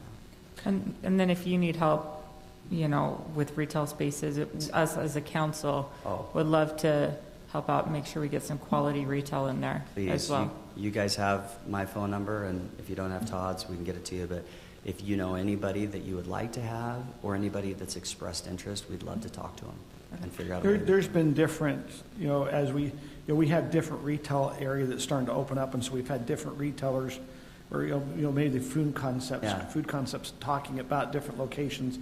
And I'm just kind of waiting to see which location, if they've chosen. If not, then there might be. I know of one that there was some including of they couldn't go in certain areas. Does that mean that maybe someone had already taken restrictions? Yeah, that they did some restrictions in there, so there might be some that could maybe come over here. That would be great. We want to have. You can see on our images, especially those corners that look onto the patios. We want something that's going to be to create that environment and that space. And that place to be, we view that as being an important part of the community that we're creating. So, my input, I think I'm a little bit, what Councilmember Smith mentioned, I'm worried about your 5 feet in between. I'm not sure how that's going to really work as functionality. I am concerned about it. It does feel a little more warehousey. I guess I kind of look at it, you're the property owner, you're the one that has to make the product work. Unfortunately, we will have residents that say, hey, how can we prove that? As long as it meets our design criteria, I have a hard time going the other way. So, but I am concerned about your 5 feet, which is, long term. I don't know if that's always the best play. Yeah, and it's not as deep as you would think going back there. I think we're about 20 feet from the front to the back, 20 to 25 feet. It's the length of the garage, basically, and so, we view it more like I don't think it's so much a safety issue as I do think it's an arrival experience issue. I think people who own there are going to want to feel like you always want to feel like you're arriving at a place. The people who actually own and who will be living there are going to come in through their garage for the most part, and so it's probably a non-issue from that perspective, but having some kind of good arrival experience is important for us. And so we're going to, like I said, we think that there's a couple ways that we can. I mean, naturally, you said these would be rentals. Are you looking at putting any stipulations about Airbnb here or for nightly? Oh, we're not doing nightlies, no. Is that going to be in your common area agreement, or? I don't think I don't know that we've even contemplated that. I don't know that that's an allowed use. It's not an allowed use. Yeah, I don't think it's an allowed use. So. Because remember we passed that. I just want to make sure that's with different things. Just we didn't even contemplate that. It's a good idea. Maybe we ought to. Well, no, I think at one time you said you were going to rent a couple of units, and so maybe we got ahead and things. Okay, if there's nothing else, we appreciate you coming and getting our input. Okay, thank you so much. We will now move on to item number 8. It's a plat amendment to the Pheasant Hollow Plat C, and I believe Kelly, is that you? There's something before that. Oh, I'm sorry. The surf. Oh, I'm sorry. Item number 7, agreement, the public-private partnership with USAC, which we call SURF. I believe that is Nathan Crane. Yes, Mayor, members of the council. I will be brief with this item since we've discussed it before and try to focus on the changes that have been made since the last time you have seen it. The proposed lease area is in the red area before you. It's about 5.7 acres. We have updated the agreement. We did adding a number of things. One, as far as termination goes, the city can terminate with a year's notice and reimbursement of the cost and expenditures. And SURF can't terminate until they complete all the improvements. We did some minor tweaks to various obligations to ensure that we have the right to review and approve the design, and we're not liable for third-party utility companies. SURF would pay all fees and charges, including irrigation rates, provisions on potential water restrictions in the case we're in a drought, and address definition of organized games or usages. So that's the general update on the agreement. We have been in communication with, or tried to communicate with the representatives. Have not heard back from them in a couple of weeks. I believe Mr. Braithwaite may have some additional information. He may not. But that's our update on the proposal for you. I think as a council, we're somewhat very familiar, but I know there's been some correspondence and some concern from other council members. Is there any discussion we'd like to have? Where are we at on this? Are we wanting to move forward? Are we wanting to press pause? Are we wanting to go a totally different direction? Where are we at? I mean, I'll go first. We've received several emails over the last couple of weeks from residents that are opposed to this. I think the one that really resonated with me the most was from Derek Reichert. Is he over the American Fork Parks Department? Basically, his email, he actually has been working with SURF for fields in American Fork. But what he basically said is there is an appropriate place for contracts with private organizations, and there are parks that are not appropriate for it. And he is a Highland resident. He said this park is absolutely not an appropriate place to put a private organization and an 11-year lease on this. It would be more appropriate not in our signature park, but somewhere where there are only fields. I did decide to reach out to other cities as well just to see what their views on this as well, and that basically was along the same lines, that they do sometimes do contracts with private organizations, but it is only on areas that are fields only and not their signature parks.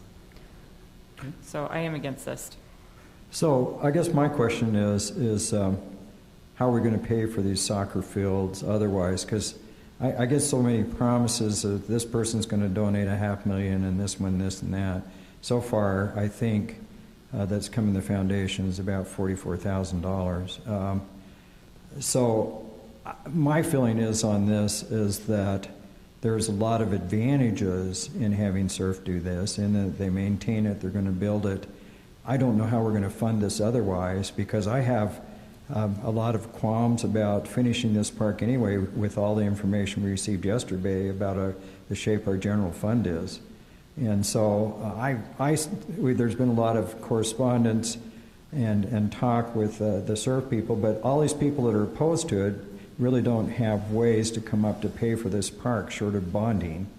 And I just don't know how we're going to do the fields otherwise and maintain them, because there's the maintenance issue, because I like the SURF proposal because they're going to maintain it as well.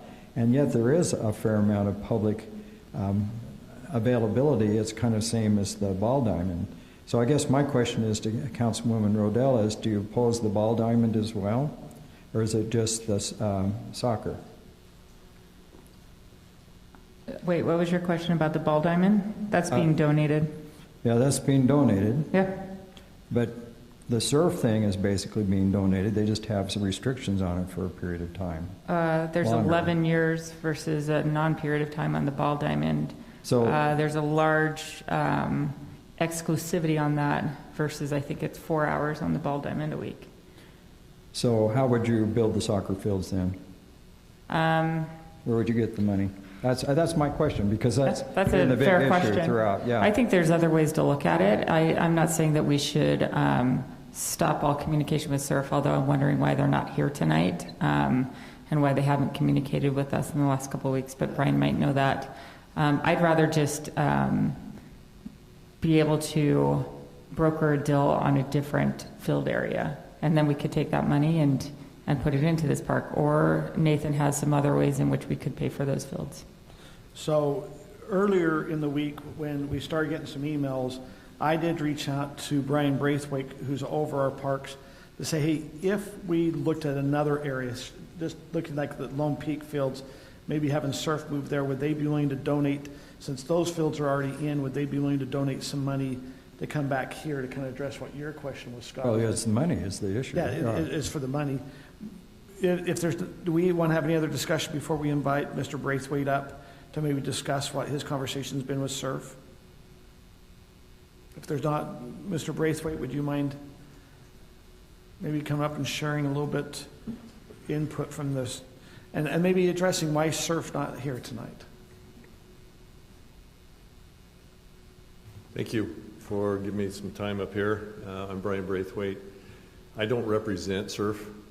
I've just been working with them and negotiating with them, and so I can give you my opinions and conversations that we've had, but I can't speak for them.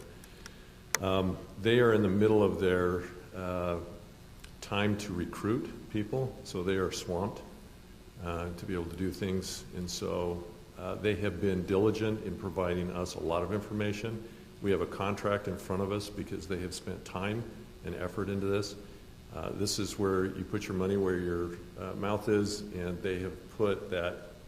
And so when we talk about having assets that we can apply to this park, this is really clear that we have something. We have a bird in the hand instead of two in the bush. We can talk all we want about getting other donations, but this is real, and we can approve this agreement and we start moving forward with it, and we get these things. And Councilman Member Smith explained it's not just getting the park built, but it's also the maintenance for the next several years. Councilmember Rodela, your comments about having something locked up, I appreciate the Parks Director in American Fork. I don't know what his motivation is. He may be a member, a citizen of Highland, but he also may be hurt because they didn't work with him in his city to do the same thing, and he may be upset. They're actually working with him in his city as well, and so they have an agreement with SURF. So I don't know any background, so I really can't talk to that. All I can say is that we have all been waiting for this park to be done. The biggest issue, if money was unlimited, this would have been done a long time ago. We would have never even talked about pickleball courts. I mean, I have arrows in my back for that one, so it's a little bit sensitive on that one. But we would have never even brought that up. The whole point of the pickleball, the whole point of surf, the whole point of getting other people to donate and things like that is really about finishing the park. And I mentioned this before, my kids never saw this park. So I spent, time on the council and could never get it built. You guys are spending time on the council. Unless somehow magically we get this boatload of money, it's not going to get built unless we can absolutely lock in what that money is. And my gut is that we're going to talk about lots of money, but we don't have unlimited funds, and so if you take money from something else, you're trading that asset for something else. So we're saying, yes, this park is important, but we have money or value that's coming into the city that if we take it from somewhere else and put it in this place, we've taken it away from somewhere else. If we bring this in, we still have that money for other intended purposes. So it's really, a decision that you have to make on how you want to spend those resources. But when we're talking about not having enough money, and then we're going to walk away from this value to be able to take some other value away from what it's currently being used for or could be used for that has high value, I mean, we just only have a certain amount of money. So for me, the bottom line is no matter what field is created, it's going to be used for a purpose, and the residents are not going to have 100% access to it. So the question is, it's weighing the value, and I would disagree, and the neighbors who live around this field have expressed their support in allowing this to happen. They're the ones that are going to be right there hearing it and watching it, and they are adamant about getting this park, and they are very, very supportive, including the gentleman who has offered $500,000 to go into this park, very supportive of having SURF come in, or any organization that's willing to come in and pay to help make this park happen so that we get the park. And we are so close and yet so far away from having a park here, and I'm concerned that if we walk away from this, that it's going to hurt us. Now, Mayor Ostler said that he asked if I thought that they would be willing to shift this to somewhere else. The answer is possibly, but why did we go down this path in the first place? But would they be willing to do it? We'd have to talk about it, and they're not going to pay the same thing that they're paying here, because we're asking them to construct what isn't constructed. If they go somewhere else, it's already built. If we're asking them to maintain it, we're asking them to maintain something that they didn't have any control over. It's not new. It may be falling apart. What kinds of other things are going to be there? And we don't have a specific park that is clear where we would go, and if we go to a park that's currently being used, what are we going to do with those who are currently using that park? Do we just shift them over to this one? Well, what difference does that make then if we're just shifting them from one park and moving them over to the park here, and we're taking these people and moving them over there? It doesn't, I'm not sure I understand what I think it's the big difference is its control. It's the city is retaining control. 11 years to give up control of your biggest park is a very long time, and especially when this is something that is going to be known throughout the city. So for me, that is the biggest thing. It's more about much rather keep control of it and be able to have control of who reserves it, who doesn't, who can play on it, who doesn't. That is in our control, and I don't want to give that control to somebody else, so especially in this area. I can show you an agreement that if you don't like this, you can just buy them out. So you can take the money that they have invested in this, pay them back for it, and we have complete control. So they're not in this forever. If we feel like that it's not good, we have an out to be able to push them out. The benefit is they're paying those costs up front, and so we're not having to deal with that, and that's the benefit. But there's always trade-off. I mean, there is no perfect plan. And I get the concern, and I'm not downplaying it. I'm just looking at it from the perspective of the trade-off is the value of giving up one thing for another. And the value I see is that no matter who is playing on that field, we're giving up the field. It doesn't really matter. And we're getting a lot of value for this particular organization having access to the field. But there's a lot of time that's not going to be used on that field. Brian? It's committed to that. Yes. And the payback, just to clarify, it would be a prorated amount based upon the number of years that they've... Yes. It would be. So it'd just be, let's say just to make the math easy, let's say it's $1.1 million that they put into it. Yes. And it's 11 years, so $100,000 per year. So if we took it back after 5 years, we would owe them $600,000. If the math were that simple. Yes, if it were that simple, yes. Okay. But that's the concept is, we don't have to be locked in this, but it's not, I mean, they're investing money, and over time, the time value of money, so it's not exactly like that, but yes, that's a simple. So in my opinion, and I'm sorry if I'm interrupting, Tim. That's fine. In my opinion, it's kind of the best of both worlds, because they build it, they maintain it, we have a trial period, basically, and if it's working out well, we may be really pleased. If it isn't, then hopefully we'll have funds in the future that we can go ahead and just buy this. Because I don't think this park's going to happen unless we have some public-private partnership, because we're trying to do the park with the money that we've got from selling part of Spring Creek and from the ARPA grant and from what things we can kind of patch together. We're trying to do it without bonding because we're trying to get all our bonds paid off. So I think it's the best of both worlds, and I support it because the neighborhood seems to be supporting it, and they're the ones that are going to be dealing directly with it, so I don't see the downside. So let me No. ask you, just look at the There agreement. are some downsides. I mean, let's not discount it. The question is the benefit more than what? I think the Benefit- benefit's better than the So downside. let me ask, Brian, one question I have is we're talking through the dollars. How do we know what the dollar amount we're supposed to reimburse them? I'm just saying, is there a way to be known before they start that, hey, this cost, we'll use 550,000? So the And way so- we would look at that is we should have bid or estimated costs that are going to be out there. For what these things are, we would use those kinds of numbers to be able to identify. So what Rob, that- is that an agreement that that's the numbers we'd use? Does that Well, make, what I'm saying is that the value, these guys are not going to put cash into it. okay, they're going to do some There's labor. going to be some in-kind value, and so we have to have something, and whatever we decide, that's a really good point. We need to all agree on, this is how we're going to value it, because we want to be able to communicate to the community that this organization gave us this much value.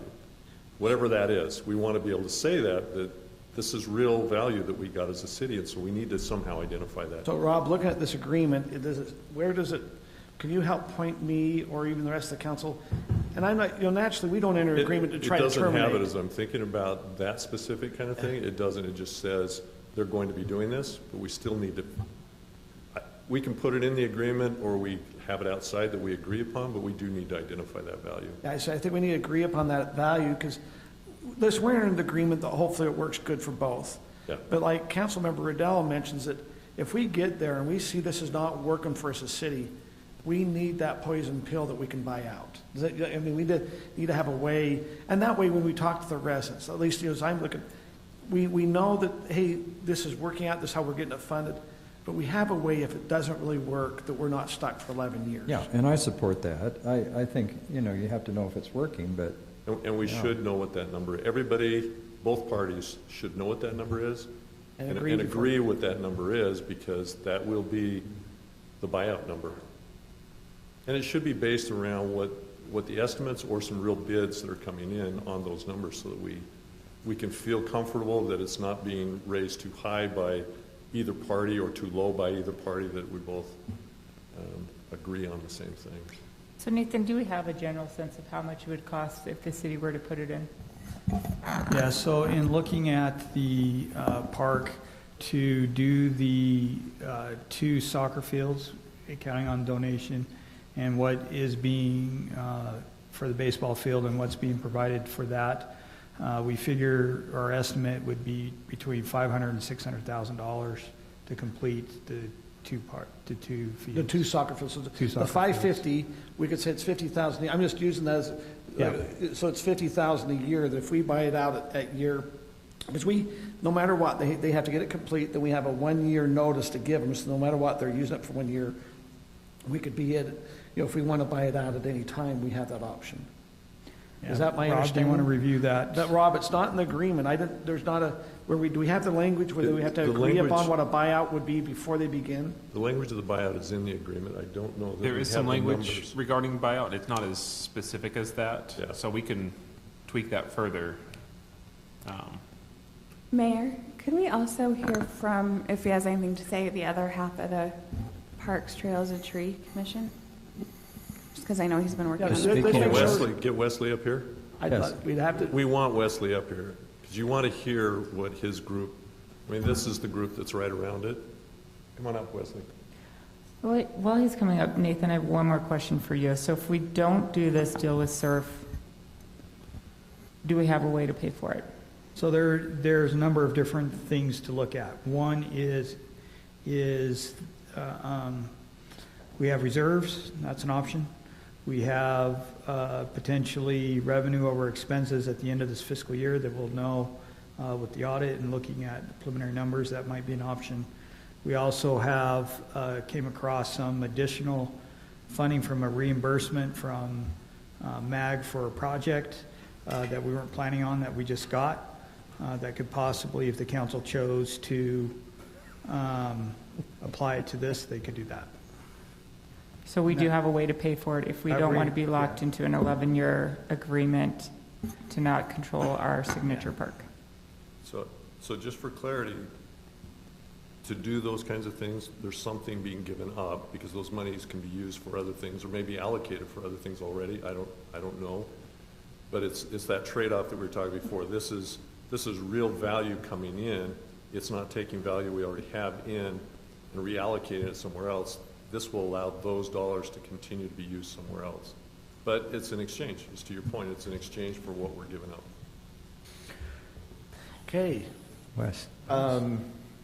So, I'm sure the council will remember when this whole thing kicked off, I was a pretty loud voice against it and rallied the neighborhood, and I know how you guys love that.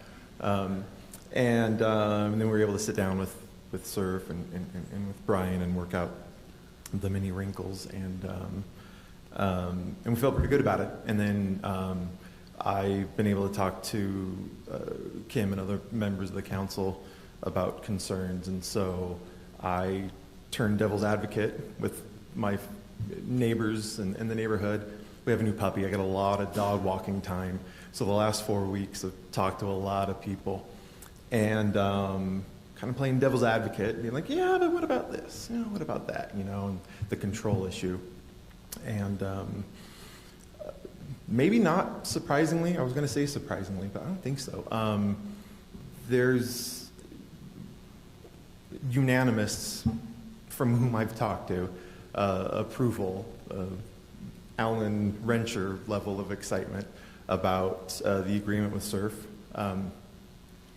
Someone I spoke to, I think I remember who it is, but he's like, so it's basically an in-kind donation with like some strings attached. I'm like, well, yeah. And the strings and the control for 11 years, I get, and that was always a sticking point. But then breaking it up and looking at the times and the days that they want it, and breaking that up for the residents and my neighbors, it didn't ever really infringe on any time that they would want to use it, or that a family might want to use it, or that a church group or an event in the neighborhood would want to use it. So there weren't any real concerns there. The most concerns were probably in that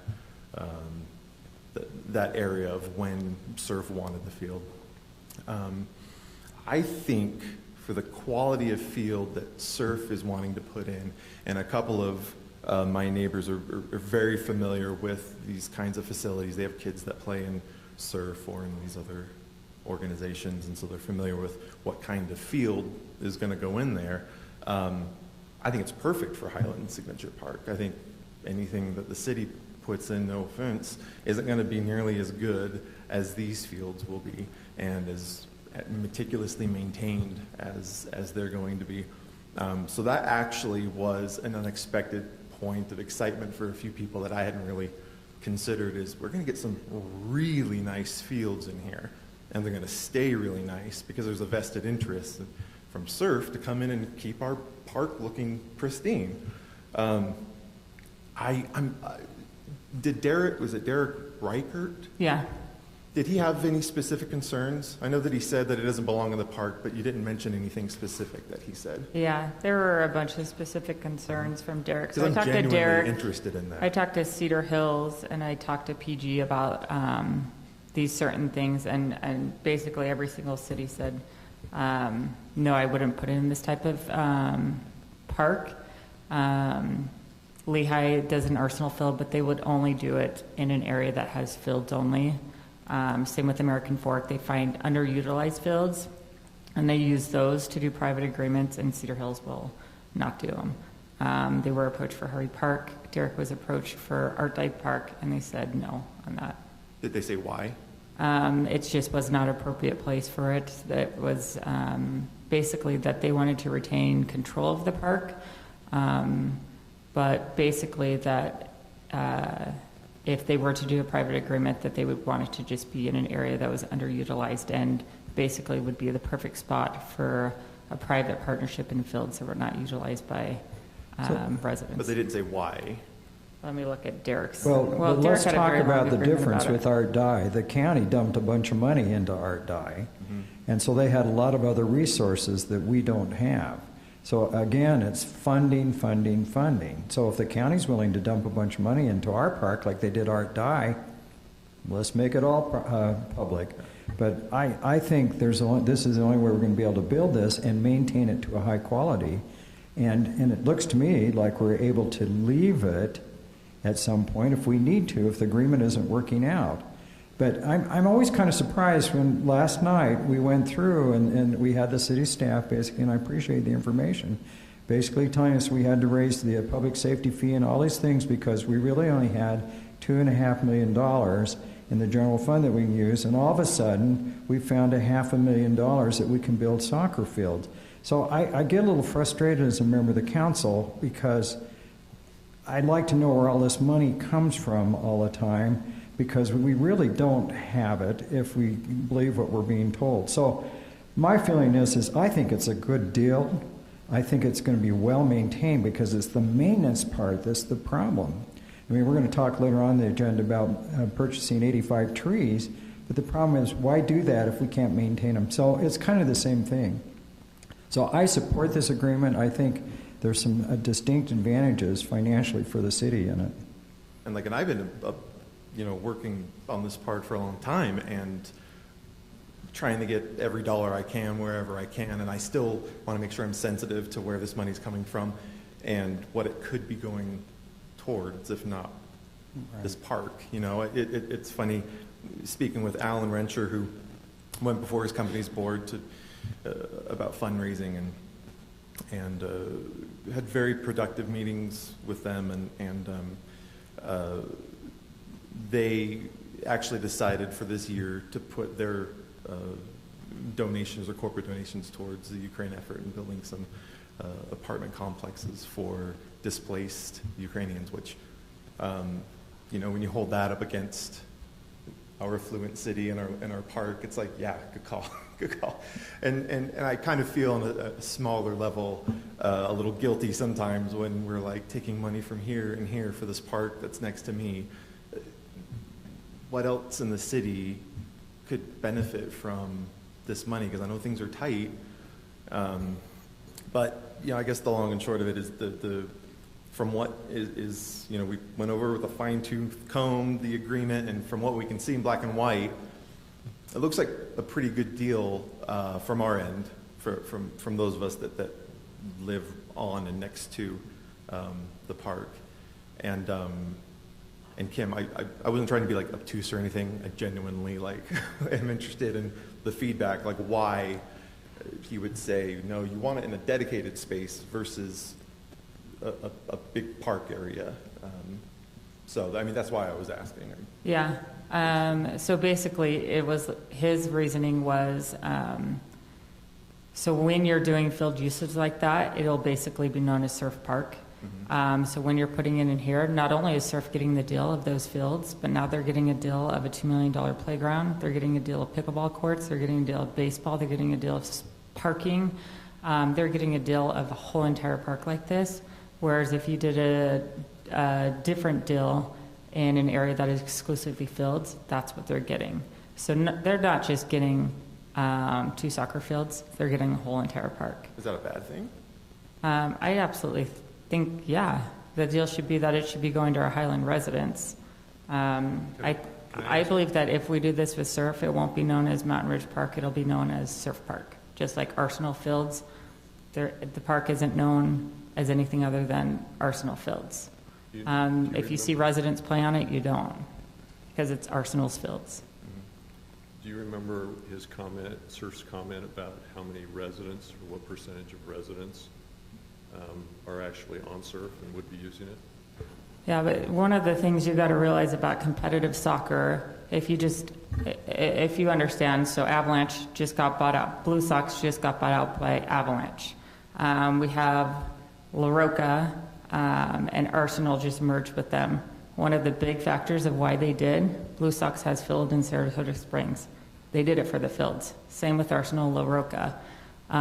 So now what is happening, instead of those being just for kind of more of those residents, you're bringing in people from Salt Lake, you're bringing people up north, and those are now going to be using those fields instead of those residents.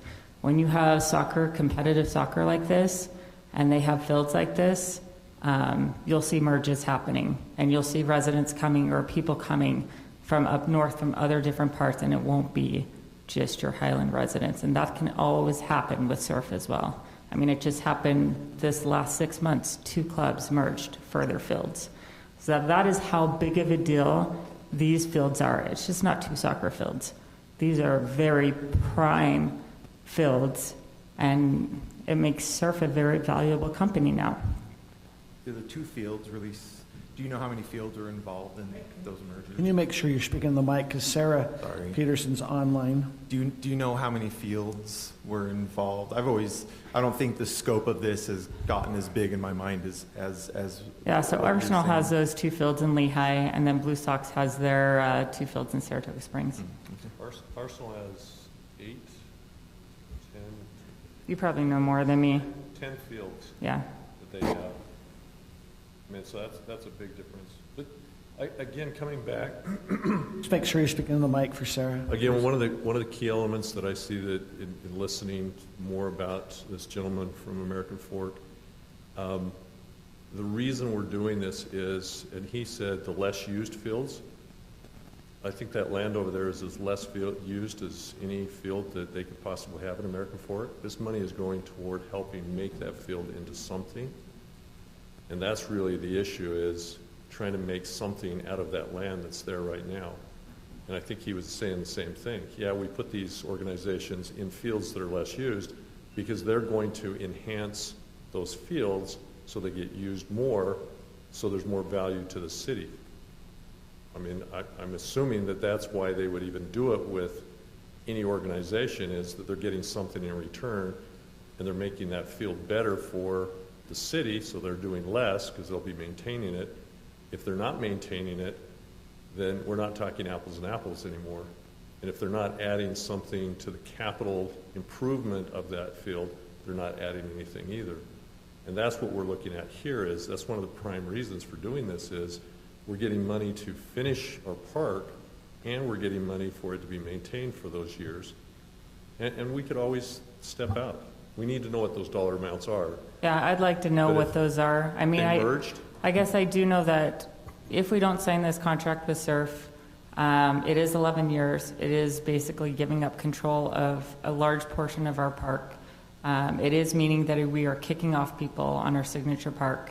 I mean, I've talked to Arsenal residents. Their kids do get kicked off those fields quite a bit. And it doesn't mean we won't be able to finish this field. We can finish it if we want to. It's just taking a different allocation from somewhere else. But for me, I don't want to be known as the city council member that gave our big park away to Surf, and now it's known as Surf Park. So the kicking of people off the field, I don't think that we would build the field and not have somebody renting it. And so no matter what field is created there, residents are going to get kicked off the field, right? I mean, isn't that true? If it was lacrosse, I mean, we're going to rent it. We're not building a field so that it can sit there and we can have dogs walk through it 24 hours a day, 7 days a week. But we'll have control of that. The city will have control over who we allow on it, and it's through a reservation system. So we have control over that reservation system. And so if lacrosse or football or nukes wants to come use it, we as a city don't have to say, so sorry, no, you're not allowed to. That doesn't make a difference to the residents, though. As a city, we are doing the exact same thing, but we're just putting it into a 10-year use. So it's an 11-year contract, but it's going to take them a year to build it, which is why they went with asked for 11 years, is because it's an incentive. The quicker they build it, they can start using it of value. And so if they can finish it really quickly, they would be able to use it for 11 years. They can't do that. So the best they can do is 10 years. 10 years. Of use. It's Very going to long take time. a year. Yeah. But the point of it is when they leave, or if they leave, we're still going to use that park for other things, and it's still going to be consumed for residents' use, and we're going to lock it in. We're going to lock it in every year. Now, we could switch that lockout to another organization, but we're still going to lock it in every single year, and it's still going to be tied up. And it will be that way for the next 30, 40, 50 years that it's going to be. Every year it's going to be locked up by somebody. All we're saying is that this one organization is going to get it for this many years, but it's not really any different than having 10 different organizations lock it up for 10 years. It's still going to be locked up, and residents still are going to get kicked off during that lockup time every year that we rent it out. Wouldn't that be true? No, because it's the city who's going to be the one that still retains that control. But the city isn't the residents. Like, from the residents' perspective, whether the city's making these arrangements for people to use the field or surf is, it's still the same. It's still the same thing for me if I want to go while surf is practicing, or if I want to go while some lacrosse team has rented the field. Like, it's so whether the city has control or surf has control. For us residents, it's all the same. Can I make a comment? It's kind of interesting listening to this discussion because I'm hearing that we don't want anybody but Highland residents to use this park, which I find is odd because I go down and use the Art Dye Park all the time. I've heard other members on the council that use the Cedar Hills Park, so I don't have any problem with other people coming in. With this big playground, we're going to have people come from all over the area. So I don't see that argument, and I just think the benefits outweigh the downside. And I understand where Councilwoman Rodela is coming from, but at the same time, this ground has laid fallow for what, 17 years? The city has owned it. 17 years of weeds and people complaining about it. And now we have a chance to get it beautiful and maintained.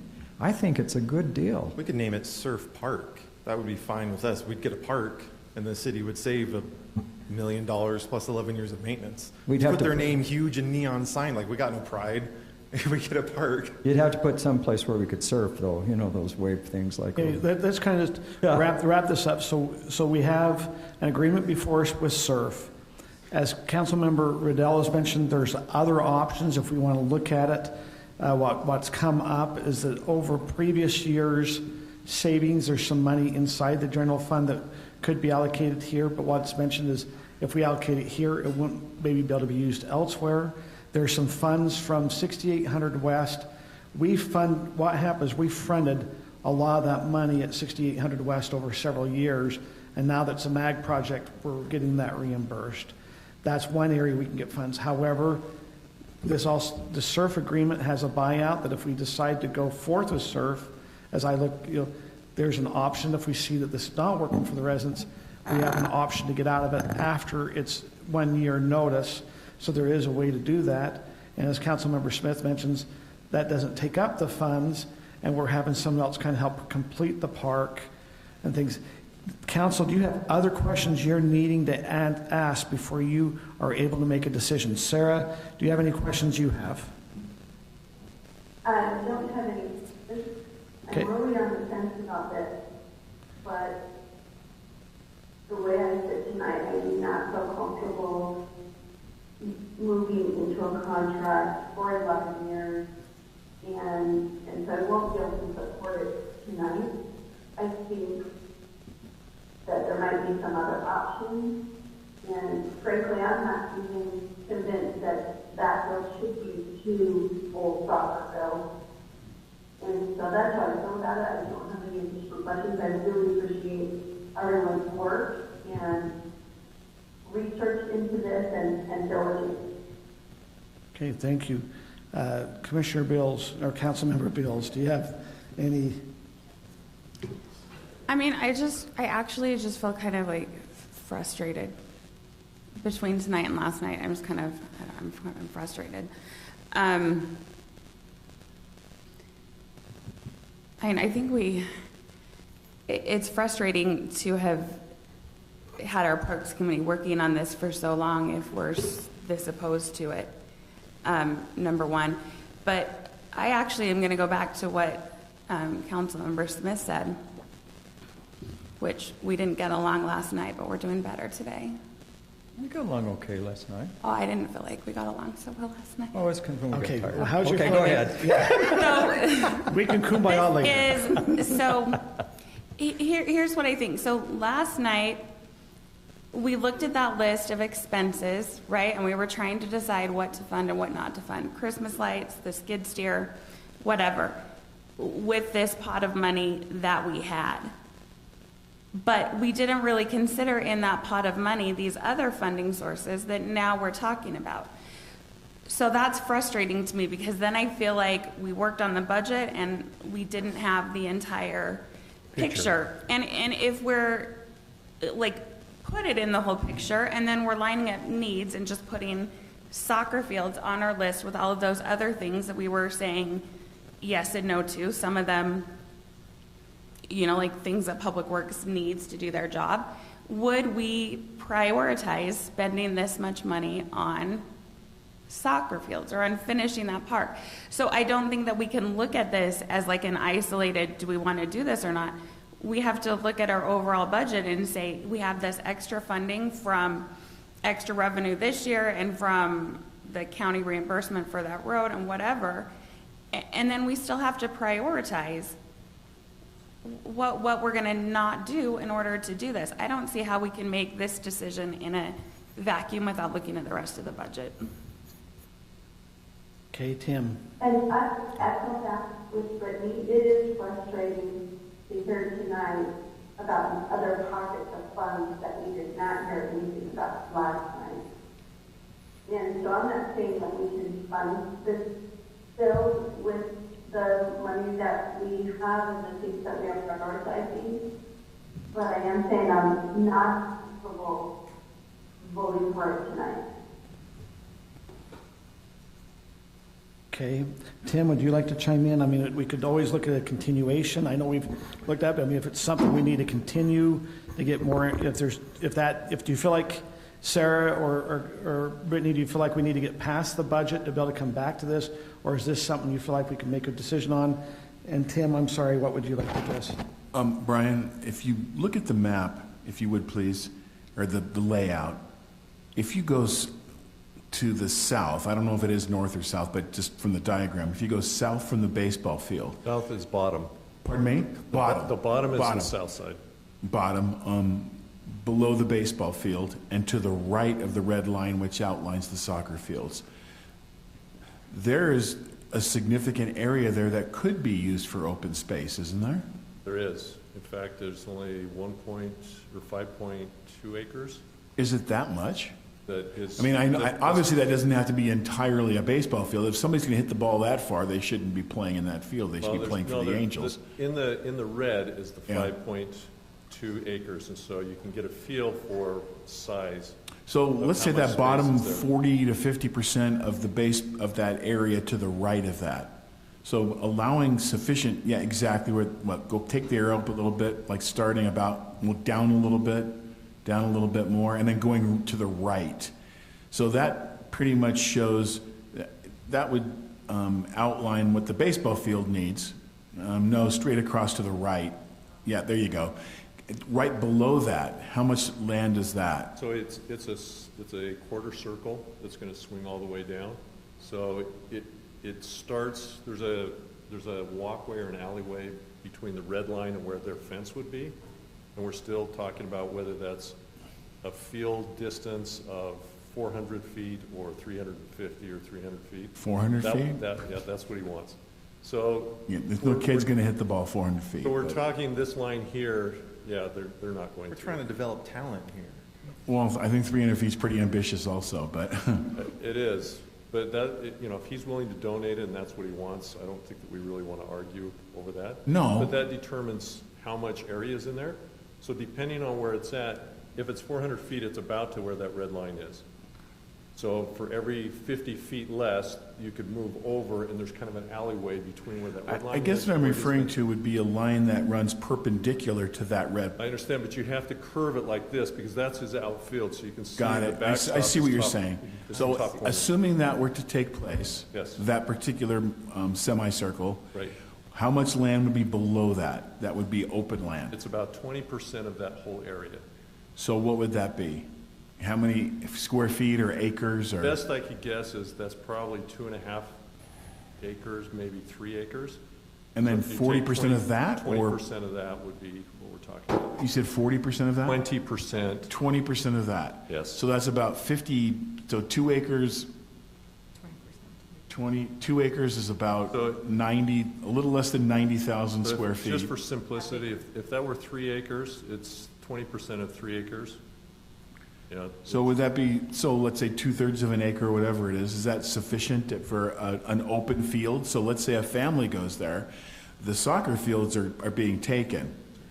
The soccer fields are being occupied by a group. Would there be sufficient room for, let's say, a family that would show up and want to play? It seems like there would be.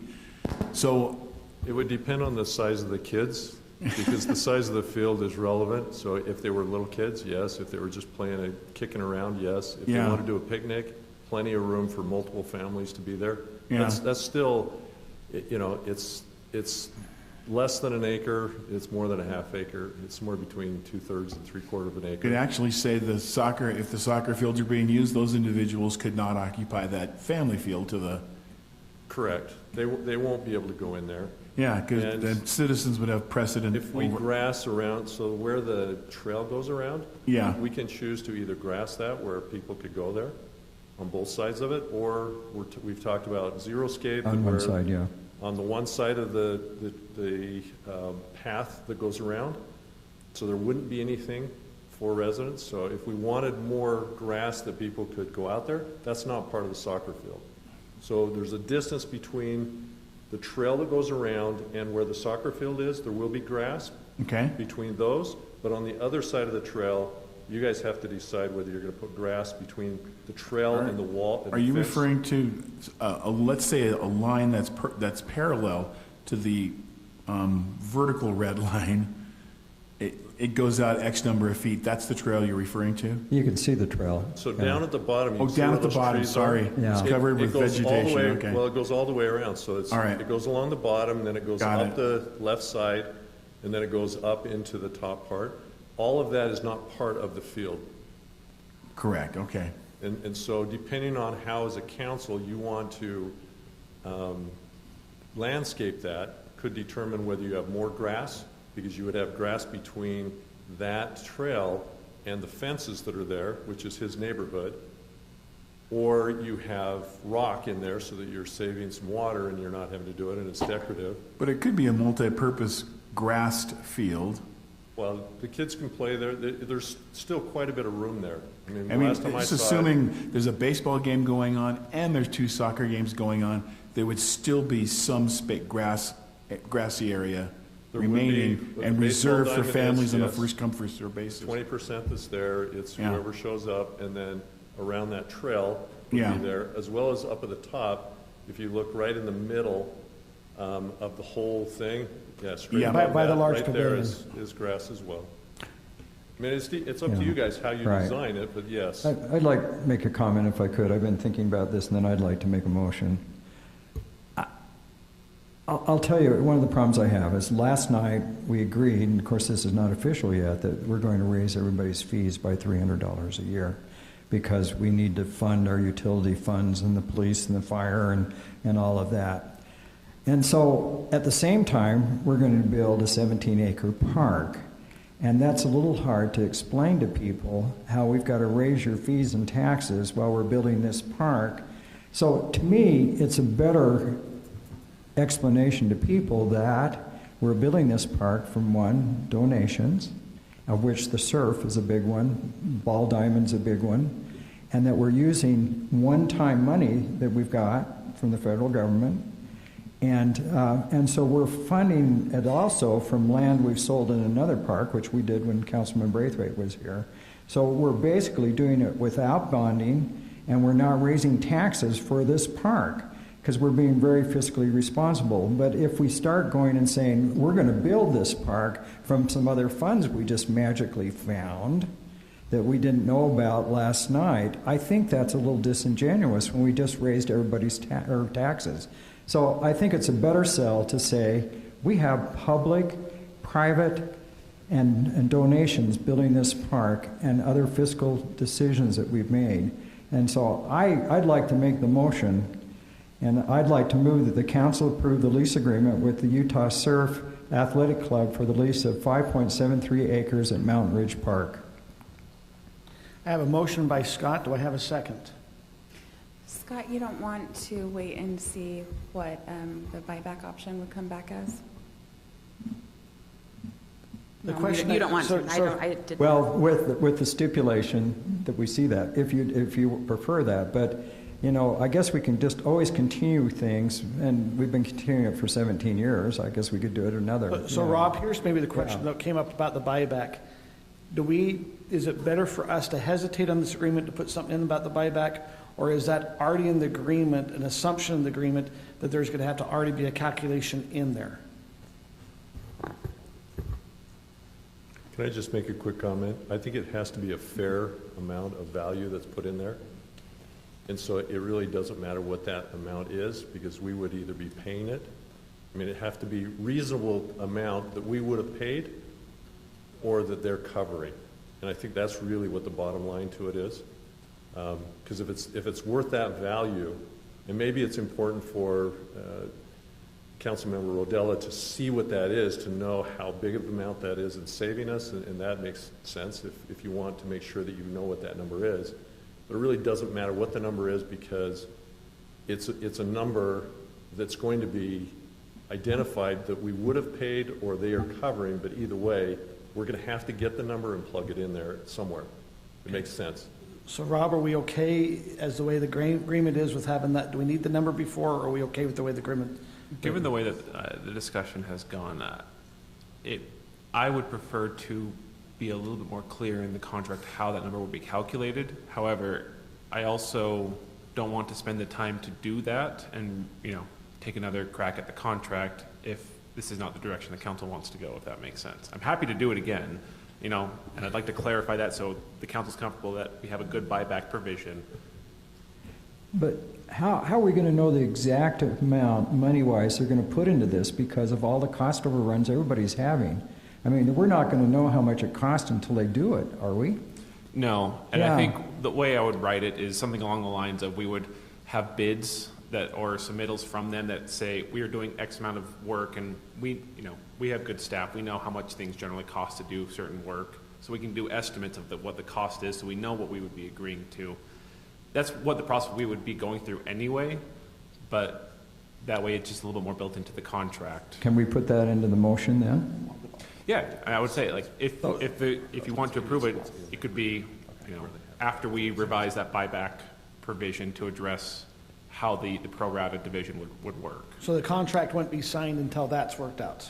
Correct, assuming. Okay, so I'd like to add this stipulation. Or amend the motion. Amend the motion. Well, I made the motion, so I don't No have one's to. seconded it yet, so I think we're okay. Okay, so I'd like to put that stipulation in, that, just like you said, that we kind of define the buyback agreement as part of this motion. Okay? And that won't be signed until it's defined. Great. So if it's not defined the way we want it, we could come back and So you've moved to approve the surf Yes. soccer, the 5.3 acres to be then subject to having the numbers agreed to by the council as the buyback before any signing of the agreement. right, so that's clear. Is it appropriate for me to ask a question before we Yep. second and take a Yeah, vote? I just made the motion. With all Nobody's- due respect to Dr. Smith. So if I understand correctly, we now have information tonight that we didn't have last night that could have an impact on our decisions. Another thing is, from what I understand, we haven't, and you please correct me, you two, we haven't had any kind of significant effort to seek corporate contributions. I know that Adobe has a philanthropic branch that they are looking for projects. There's so many different companies that are in this area, and if the naming rights were up for grabs, I mean, why wouldn't they want to put a banner over it that you would design, of course? Because I loved your rock idea, the split rock. That was cool. A banner that said Adobe Soccer Park or something. It's just, if you look at this map, that's the majority of the park, percentage-wise. And if we haven't even explored the new information, and as Brittney pointed out, Commissioner Brittney pointed out, Councilman, sorry, I was little jab at the mayor. Ignoring you. She's ignoring me. So as Brittney rightly pointed out, we have new information. How can we possibly take this compartmentalized and not holistically when compared to the budget, especially when, and Dr. Smith pointed out, especially when we're increasing the fees on people, some of whom are not equipped necessarily to absorb those increased fees. So if we haven't explored corporate donations, but I mean, and then on the same hand, I hate to kick this down the road any because everyone's done that for years, and I agree with you, Brian. We want to get this done. Yeah. Do you think we should? The Only in thing my about lifetime. corporate donations. Pardon me? I want it in my lifetime. I want me it too. for Kim's kids. So, because my kids missed in your out. opinion, Let me say, Tim, though, when you talk about corporate donations, like, we've been doing this. Like, we've been actively working on fundraising. And we have a corporation, For- according to Nathan, that is going to donate, right? But, so Henry Schreiber Yeah. is the organization that had considered this, and this is what he was talking about, the funds for there. They said that they're not going to contribute here because they're going to contribute To somewhere Ukraine. else in Ukraine. So that piece isn't coming through. And the thing that we've learned over the past 5 years is when you're talking about contributions, there has to be enough momentum that the park is going to get done, and these are to augment it. And so you may end up with more money than what you were starting with, but we can always take money that we had allocated as a city and move it somewhere else. But you can't encourage people to contribute from a corporate standpoint and get them as excited if it's contingent upon their money coming in or the park doesn't happen. We've found that's pretty clear. it's like bidding up a property in a real estate transaction. Exactly. Okay. And that's where, if we're going to move forward, we have to have enough that it moves it forward. And when they know what's going to happen, then you can say, we'll make it Adobe Park if you're willing to do this. And it gives money back to the city. But you won't know that until you've actually got their commitment. And you really just can't get their commitment until, we're lucky we have we have Surf that's willing to do it. We have 2 residents that are willing to commit to things because they are residents here and care about the park. And that is making a huge difference, but it's not enough to build the park. Right. So the city has to be contributing enough to make it happen, and then we can get the momentum for this other stuff. Did you want to add to that? I think we Your can. fundraising? I think we can agree that we can all just blame the Russians for this, for missing out on that big donation. No, momentum is everything, and I think we've talked about that a lot from the beginning, and it's like this two-sided coin.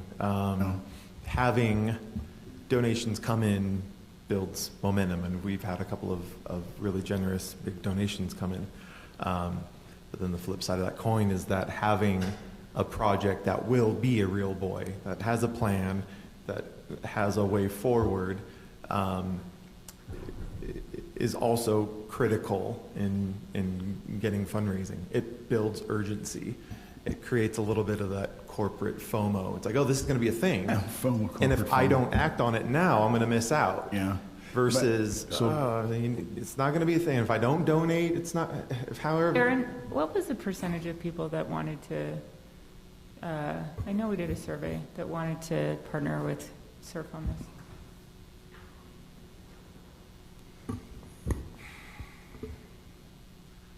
I believe the survey showed that the residents were not really supportive. Some of it's hard where they don't maybe have the whole understanding. Like This is a problem with surveys because you can't give them enough information so you don't get a valid survey, because it's really easy to say, oh, we'll pay for this, but they don't realize there's no money to pay for it unless we raise taxes to do it or bond to do it. And so there's always that part that we don't explain. And so I find these surveys not to be helpful a lot of times. I am going to take offense to that. I will too. There were two comments made recently about this. The council saw this survey multiple times. I agree, no survey is perfect. But there's only so much you can explain in there, and so I'm sorry I've offended you. But, as a council, we're a little bit offended because we spent last night being told there's no money in the general fund for any of this stuff, and then all of a sudden there's all this money. And so I get frustrated as a council person because I never know what to believe. Because I asked last night, I said, where's the other $6 million in the revenue? and stuff. So it's kind of a two-way thing here, because I appreciate all the work you do on this survey. I'm not criticizing, but I find surveys, there's no way you can explain things that people are going to take time to understand it, because they don't understand the nuances of all this. So you can say, oh, the survey says this, we're not going to do it because of that. And I mean, if that's what the council wants to do, fine, but you're not going to have the money to build this park unless you find some other resources. And I really don't think there's a big pot of gold out there. So I'm sorry if I offended you. So the question was for you, Aaron, it was, what was the results on the survey? And I am sorry, Scott, that was unprofessional of me. And you are absolutely right, there's no perfect survey question, and everyone reads them differently and has different context. The way we chose to ask the question was, would you support the city in partnering with a private athletic organization to pay for the construction of sports fields, knowing that there will be some limitations on public use? The survey said that 37% of people would definitely or probably support that, and 55% of people said that they would probably not or definitely not support that. Was there two questions, though? Wasn't there the second question? The second question was in relation to what type of field would you want to see added at a new, let's see. Was it the field? Would you support this? No, I'm sorry. What type of recreation field would you prefer to see more of in Highland parks? 57% of people put a grass field and 14% put baseball field. The remainder skipped the question. Okay, we need to come back. We actually have a motion out there at this time. So we have a motion from Scott. I assume that's still good, Scott? We have a motion. Of course it's good, but there's nobody that seconded, so I think it's going down. That's what I'm going to ask. Is anyone seconding that motion? I'm going to second the motion. Okay, so Kim has seconded Scott's motion. Brittney has seconded. I mean, I am so sorry. It's getting that late. It's getting that. It's just that this is one that Councilmember Rodela and I might disagree on, so we should probably. Okay, so we have Scott is the motion. Brittney is the second. Is there any other discussion before we go to vote here? Clarify what the motion is. Okay. The motion is that Scott moves that the council approve the lease agreement with Utah Surf Athletic Club for the lease of 5.73 acres at the Mountain Ridge Park, subject to clarification of what the build would be before any agreement is signed. So okay, does that mean we can't? It's the build cost. Build cost. And so everybody agrees that that's what the value, or maybe we call it the build value to the city is. So if it doesn't work out, so we know what it would cost to buy it out. Oh, I guess what I'm asking is, does that mean we can't reject it for any other reason? It's either thumbs up or thumbs down based upon the payback and the feasibility in that area. Rob, I'll leave that to you with that question. So the motion is the agreement as written, with me going to take another review at the buyback provision, so we clarify how we determine the price to be bought back. That is the motion on the table that has been seconded by Councilmember Bills. You can choose to vote up or down on that. That is the whole thing. It is the agreement with that provision. And it can be completely subjective. Correct. You so I can just say, I don't like the color of the banner they're proposing. I can just say, no, it's not economically feasible. So, because it's not subjective at all. What his question is when we get the number, can the council then say, no, I don't agree with wanting to go that way? For whatever reason. Is there a second vote, what they're asking? Is there another time to chime in on this? If that wasn't clear, I understand why it's not. It wasn't phrased very well on my part. Am I repeating that right? That you want to know if there's another opportunity to say no if you get the number back and it doesn't look right to you? Well, in some instances where we're referring to legal ramifications, in some instances it has to be completely logical, the decision, otherwise it can be challenged. Here, value, as I understand it, would be completely subjective. Whether we determine, like, if I think the value is not there for the city, and let's say Kim does think it's there, we can vote differently because it's completely subjective and according to our opinions. There's no way to quantify the value here to the city. Tim, what if we put in this motion that it was, the amount that was there would be agreed upon by both the city council, majority of the city council, and SURF? Great, that would do way, it. you have a way to look at it, because SURF's going to want to look at it as well. Of course they would, And it's yeah. not going to be fair to them if they don't feel like they're getting So then would you have to bring value. it back in order to be agreed upon? Yes. So Yeah. I mean, I have maybe a question. that's- I'm just- There's I'm two ways throwing of that as doing an this. option. One is to have it just written in that when SURF goes to do it, they will bring back a proposal of, here's what we're saying we're going to value our contribution as, and then the council and SURF.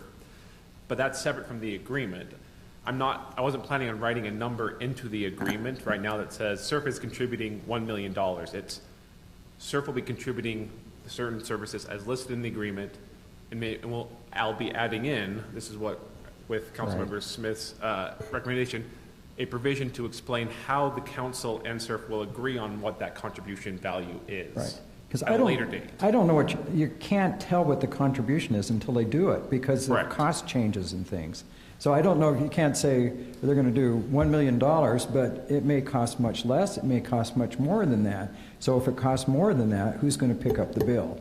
So I think you have to have it vague enough that they can come, but I think if you have a way that they can bring the bids and tell us and stuff. So I mean, just yeah. for clarity, Scott, the only concern that I have is that some of it's in kind. Yeah. And so. So again, that's so a trying challenge, to make yeah. sure that we value it at a fair market value is something we just have to agree on how we would get that Right. fair market But value. so here's the next question for you, Rob. Should we do amendment that it's agreed upon, the fair market value that's done has to be agreed upon by the council? Can that be amendment? Or is that's I guess what, is that Mayor, what? can I jump in real sec? Yeah.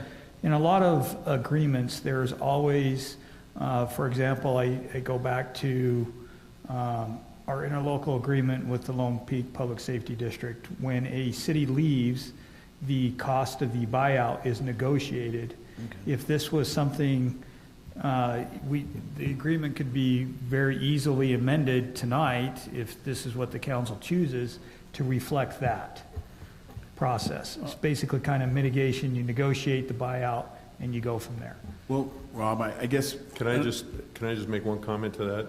We know what the costs are when they originally build it. It's Right. black and white, there's an invoice. Here, there won't be an invoice for some things because it will Right. be in kind. And But so that- I think the yes. value would be, we would want to at least define some costs at some point in time, which makes it a little bit different than what. Yeah, So- I don't know how you define that cost if it's 6 years down the road, for example. Well, wouldn't we want to have that at the time they begin to know their, That's what I think that we should be doing as a city, is defining what that is so that as this moves on, the city would always know what that cost we want to know our would be. buyout. Yeah, at any given time. Because we're they could 3 say, years well, out. my in-kind donation is worth 1.2 million, but it would have cost us only 550,000 to put it in. So now if we wanted to buy out, it's going to cost us twice as much money. I see what you're saying. I'm just concerned that there's different components to evaluation. You have the actual costs of construction, and then trying to put evaluation on the in-kind component of this, but then you also have intangible value that's created because you have the, let's say, the added appeal to a city in the property value, or it's just like when you purchase a McDonald's franchise, the intangible value is just the name. So maybe I'm overthinking So this. Tim, I think, for me, I think we could probably even look at other cities that are building soccer fields and say, hey, they were able to get a soccer field done for $275,000. You know what I mean? And that would give us a good feel of what it's supposed to have been, you know, at that fight. You know, if someone said, I think this is going to cost us between $500 to $550 to probably do. Right, so, I mean, you could say, we know that the cost would be about $600,000 to do those two fields, there's value. Or we can put a value in there at 500. Yeah. Or Yeah, 550. I just want to be careful that we I do the just- valuation that's favorable to the city and acceptable to serve. Well, I think it has to be a fair valuation. It has for to be both a fair sides. valuation. And, So, and the other piece that you always have to recognize is it is at today's dollar value. Inflation over time has to adjust whatever the number is, and that's part of what that buyout time would be. So they're investing their money and their resources into it today at today's dollars. If we have 10% inflation like we have this year, every year for the next 5 years, you'd have to add that in to make it a fair agreement. Help us. So at the same time, wouldn't you, I thought you would have some depreciation in Correct. there. I thought we just take it, like it's 550, it's just 50,000 a year, and that's Yeah, what. because there'd be some depreciation at the same time as they use it, I would think. Well, it's not like a depreciated asset. We're Well, I know, going to but keep the asset. Are we getting too complicated here, Rob? It on wouldn't that? go up in value, would it? No, it lowers in value because you're splitting Right. it up over the 10 years. So if it's Right. halfway through, That's what I'm talking you would about, take for that. appreciation. But it would be prorated down, but you would also have to add back in some value for them putting all their asset into it Sure. today. And if we say it's, we know that the costs, everything that we bid on, the costs have gone up. Right. If we'd done this park 5 years ago, we could have done it for $2 million, and now we're talking $8 million or whatever. Listen, I'm not supposed to talk to you, I'm on council. My thought is that the approval tonight would be for the contract and for me to write into the contract a general formula and method for determining that value, not writing in what that value is now, because I have no way of knowing what that is. They're going to have to come back and say, we're going to do this, we're estimating the cost of this, staff can review that and say that looks reasonable, have council approve it, but that will all be done future. Whether you want this agreement do you want this agreement for this 11-year term with the provision that I'm going to write in that formula for how we will calculate the value in the future for the buyback. And we can reject that. I'll agree. And I'll the talk to deal's you. And you off. can reject the valuation at Can some we future. reject the valuation and the deal's off? The only thing you would be No. discussing is, the only thing you'd be discussing under that is how you calculate valuation. That's it. So the deal is, that would, if we vote deal- yes, the deal's done. Yes. And we're Yes, if just, you vote yes, that means the deal is, you're approving the deal, and we'll determine valuation in a reasonable manner in the future. So if you don't like the lease deal, vote no. okay. If you like the lease deal in concept, but you wanted to tweak, make sure that buyback provision was fine, vote yes. If you like the lease deal, but you want something else, vote for something else, but that would be an entirely separate motion. You can always, Sorry, I don't want to make it too complicated. you can always amend it to what So we have a motion and a second. Is there anything else we need to discuss before we go to vote? So I just want to make sure I understand. So if they come back and say the valuation for what they did was 1.2 million, because what if they put in nicer fields than the 500,000 that we were going to use? Then is that going to be our buyback, since that's a fair deal, and we'd have to spend 1.2 million to buy it back instead of 500? And The agreement says they have to come to us with what they're going to do, and then we will approve their plan. So my plan is they will come to us and say, we're planning to put in these fields at this level. We, as staff, will know that will cost roughly $500,000 to $700,000, And if they come back and say it was really $3 million, you're way off base. But they will have to come in the agreement already. It says, we as the city approve what they're going to put in. Who at the city approves? We pull up the agreement. And they will build a nicer field than we would build. Yes. Most likely. But they're also maintaining that nicer field. But they're going to maintain, yes, exactly. And so once we're out of the contract, we can let the field go to whatever level of maintenance we want.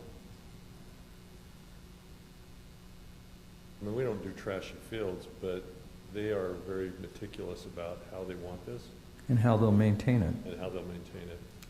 Yeah, and just one more comment. I still really have just this gut feeling that this is not the way we should be going. And so, again, I really appreciate everyone's work. I appreciate the great discussion. I think, for me, I'm not sit on it. I cannot vote for it. I think there's other options. 11 years is too long. So no matter what the contract says, I don't think this is the way the city should be going. That the council approved the lease agreement with Utah Surf Athletic Club. That the council approved the lease agreement with Utah Surf Athletic Club for the lease of 5.73 acres at Mountain Ridge Park, with the stipulation that we define the buyback agreement and it is not signed before defined. Is that correct? That is correct. Did everyone just hear that? It's not signed until it is defined. Okay. Yes. Okay, we ready to go to vote? I got logged out. We don't see a screen up. Aaron's gone.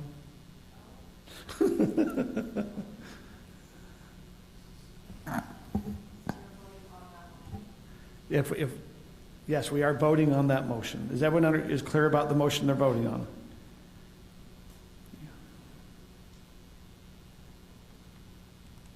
Okay. That did not pass. It was a 2-3. Let me ask some direction from council, because I don't want to spend any more of my time on this unless I have some clear direction. I've spent too much of my life trying to make this thing happen, and what I just saw is you just killed the park. Yep. And so if that's the case, if that's not the case of where you're at, then I think that you need to come together as a council and decide how you're going to pay for this so that it really happens. But this has been the problem over the last 15 years, is we haven't been able to find the money.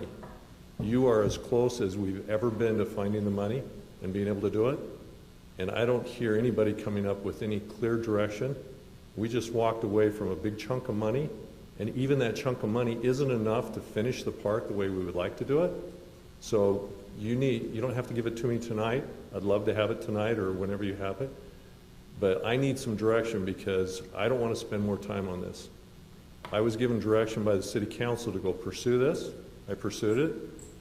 And I'm not blaming anybody for not wanting to follow something that I was pursuing, because that's fine. But it's really important that this park gets done, because I've seen this land be wasted for so many years. I'm passionate about it, but I can't spend that passion going in circles, and I just won't do it. Brian, so you're going to need to find somebody else to start driving this, or give me some direction so that I can get some passion back, because if I understood what we were voting on, and I understood it correctly, we did not walk away from it. What we were saying is we're not willing to say a definitive yes tonight, because the vote was that we were voting yes, accepting the money, and the only thing up in the air was the valuation and how it would be. No. That's not what the motion was. It could be that if you want to do another motion on this issue and change it to something that would be more to what you just described, and that were passed, then that would be different. I just want this just killed it. No, if they came up with an unreasonable valuation, because if we just gave a blanket approval and then just said, okay, what do you think? The motion was they had to bring it back to the council. The motion was that once they got the valuation, it had to be approved by the council. That's what Scott put. Right, the valuation, but I asked specifically, is this an approval of this agreement with SURF? And the answer was yes. That is correct. The only thing that was in doubt was the valuation. And if that wasn't acceptable or amenable or advantageous to the city, we couldn't say no. We could just go back and forth on the valuation. If they said, we value it at $2 million because of this intangible aspect to the valuation, that wouldn't be fair to the city, because then we realistically couldn't change our minds. So we can have a motion by the council to do exactly what you just described, that we continue this agreement until the council and SURF come to an agreement on what that valuation is. Because honestly, I don't want anyone else doing this besides you. Because so Tim, are you wanting to make another motion on this item, or are we done with it and want to move on? I would like to make another motion on the item. If you could pull up the suggested verbiage, and then I mean, this may go down 5-0, but still, I would like. I mean, I agree with what Dr. Smith said, and that was, it's kind of a no-brainer to at least extend this and get the information to make an informed decision, because I think that's what you said originally, wasn't it? Well, you need to have some idea of the valuation, so that if we decide after 2 or 3 years this doesn't work out, we know how much to go and buy back. But, again, my personal opinion is this park, and I agree with Councilman Braithwaite, that this park will not happen unless we find ways to fund it, and this is one of the ways to fund it. And I also agree with you that it's inappropriate to raise fees and then expect citizens to come up with additional funds for the park. Well, and just say, then we've got another pot of gold over here that we didn't talk about when we used that, you know. Well, That's where I get frustrated. So Tim, are you wanting to make another, good. Can I add one more thing, though? Brian, I appreciate your frustration, and I think I would be frustrated as well. And I don't know how to solve the funding program, and yes, maybe we won't finish the bargain, but I just cannot support the 11 years, especially when the residents, when I do think they have understood the survey. I disagree with Scott on that point. I think they understand it enough, and they have spoken that they do not want us to give away the park or allow that much usage for that long. And so that's part of the reason I can't support it. And so I think we're going back and forth here. I don't want to, I appreciate Surf's offer. I think it's a good offer. I understand why they want it. I don't think it's in the best interest of the city with the residents that have given us feedback, which I do think is valid. The 11 years, I do think we need to maintain control. I understand we might be renting into other groups, but we need to maintain control. And I don't think we're asking residents to pay more money. In fact, I think this is more responsible. I even got a phone call today from a resident that really was against this because they felt like it was going to put the city in a position of having to spend more money, even though Surf was putting in the money that we would.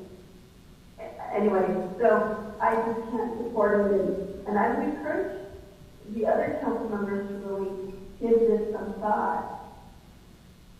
So since this is an item that's current tonight, Tim, unless you want to make a different motion, we need to move on to the other item, or are you wanting to make another motion on this one? Well, I just wanted to respectfully disagree with Sarah, because we aren't obligated for 11 years. We're obligated for 1 year because there's a buyout clause, there's a safety valve, there's a buyout clause after a year if we wanted. With a 1 year's notice, we can buy them out.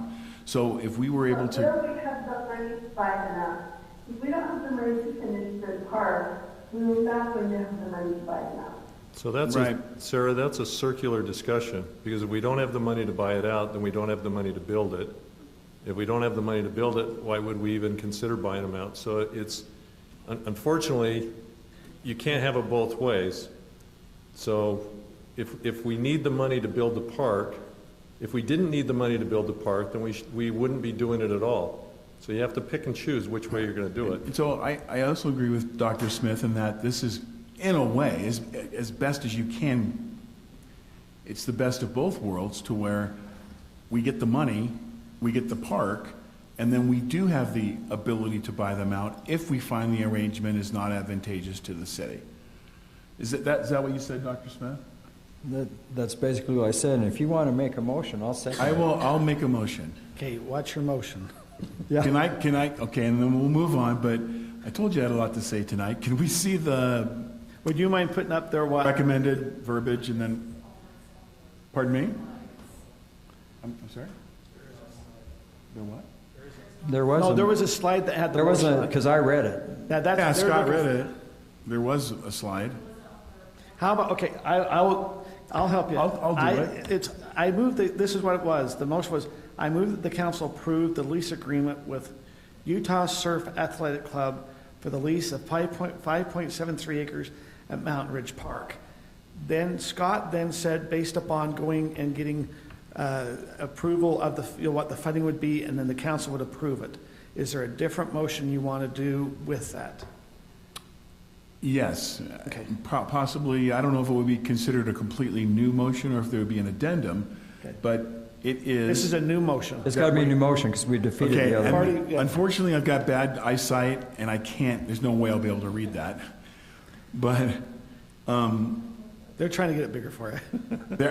I can work with that, thank you. You got the blind type size there, okay. I move that the council approve the lease agreement with Utah Surf Athletic Club for the lease 5.73 acres at Mountain Ridge Park, with the conditions that an agreeable valuation be placed upon the field, and that valuation is approved by the council, and a negative vote on that valuation would negate the deal.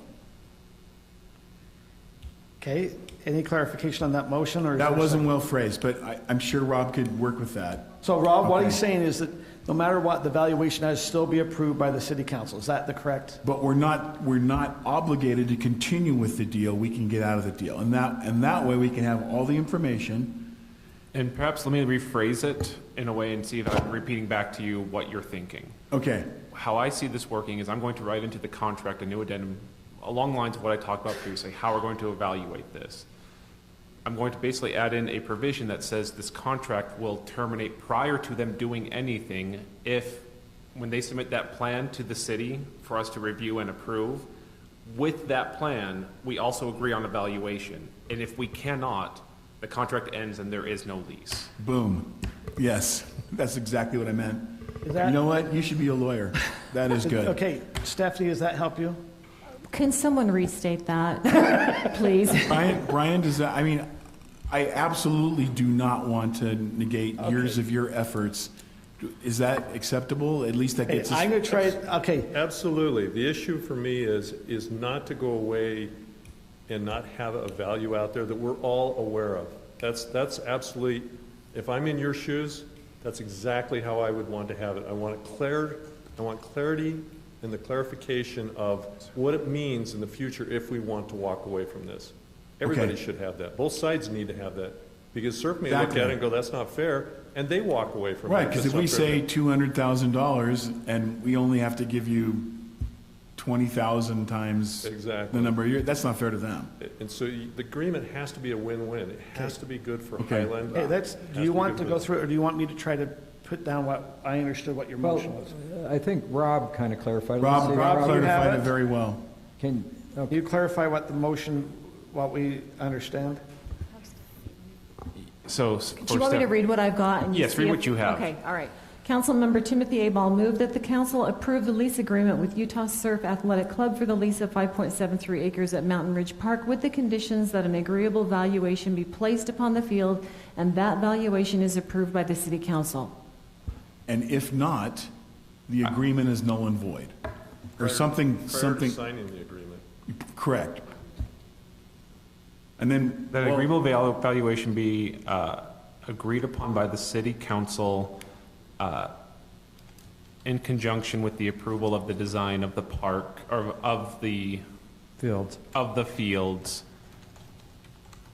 And if an agreeable valuation is not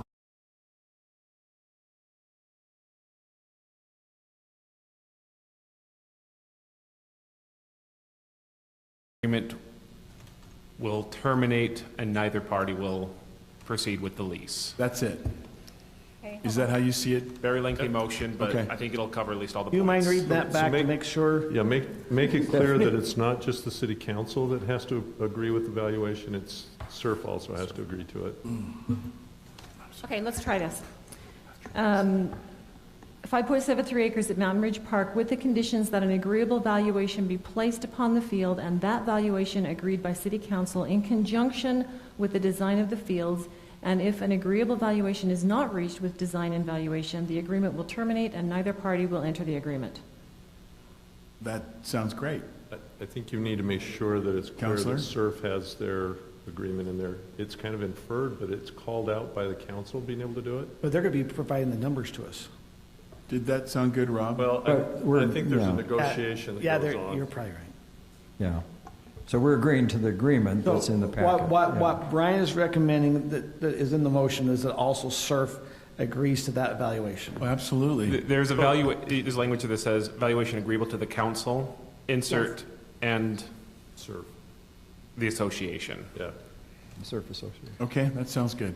Okay. I have a motion by Tim. Is there a second? I will second it. I now have a motion by Scott, or a second What is by it? Scott. Is there any other decision that needs to be made before we go to a vote? Do you have the slide, or do we need to do a verbal vote? Okay, now we have that. If we're ready to go to vote.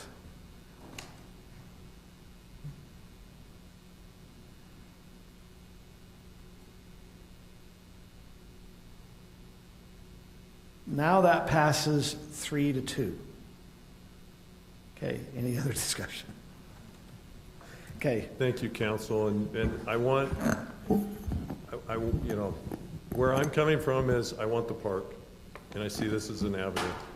It doesn't have to be surf, it could have been anybody, anywhere, but I'm grateful that you are wanting to move forward with this in a way that I believe is realistic. If there's any way that I can help you understand more, please let me know. Okay. But thank you. Thank you. We now move on to item number 8. This is a plat. Do we need to have a break? That would be good. Okay, it is 9:59. Is 10 minutes enough? Before we have the break, can I say just 2 things? Go ahead. Okay, first of all, I want to apologize to Erin that I offended her. Okay? I mean, we've been in meetings like 7 or 8 hours now in the last 2 days. I apologize. I hope you accept that, because I appreciate all you do. I appreciate your work on the survey. My contention is, you can only give so much information in the survey, and there's a lot of nuances that people just check the box, but they don't understand that we don't have other ways to finance. You know what I mean? It's hard to explain that, and that's always been my kind of disputation with that. So I want to apologize to you, and I want to tell other members in the council, I really appreciate the discussion. And I understand Councilwoman Rodela's concerns and Sarah's concerns, and I think that we can address these as we go along. But my feeling is this is the way the park's going to go forward, because now I can vote on the next agenda item, which I was going to vote against, and that's another part of the park. So, you know, I think we need to kind of work together in this park. So that's my comment. Okay. We will now have a 10-minute break. It is 10:10. We'll come back at 10:10.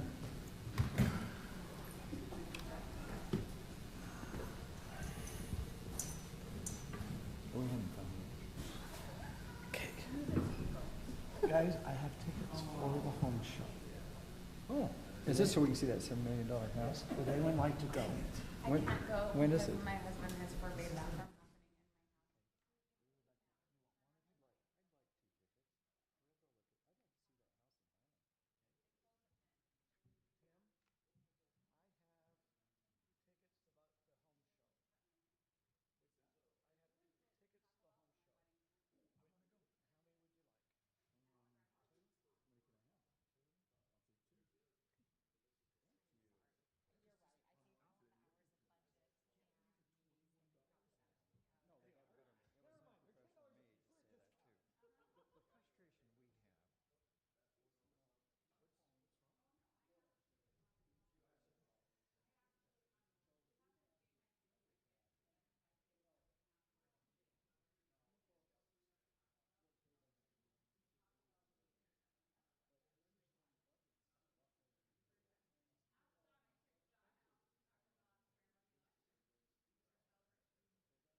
Back up, else we're going to be here all night, guys.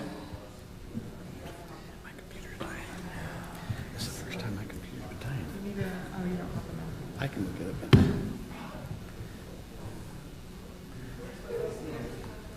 Okay, we would like to start back up. At this time, we only have one council member on the podium. I don't know where everyone's at now. We will start back up once we have 3 councilmen on the podium. At this time, we have one.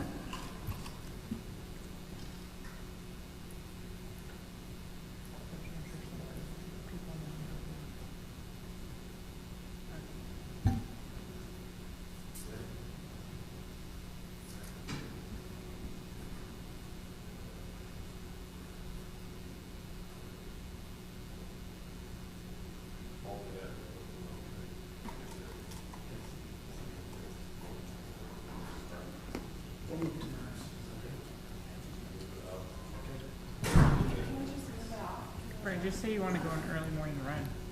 I think that is, okay. Our next item is supposed to be item number 8. I'm going to move it up to item number 9, which is a contract for a 3 pavilion for Mountain Ridge Park. Aaron, do we still have Sarah Peterson online? Sarah, it looks. Okay, so we still have Sarah, and at this time it appears all the council is back. So we are now going to be doing item number 9, contract for 3 pavilions for Mountain Ridge Park.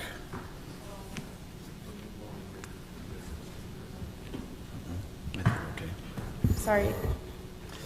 Yeah, that was for that one up too.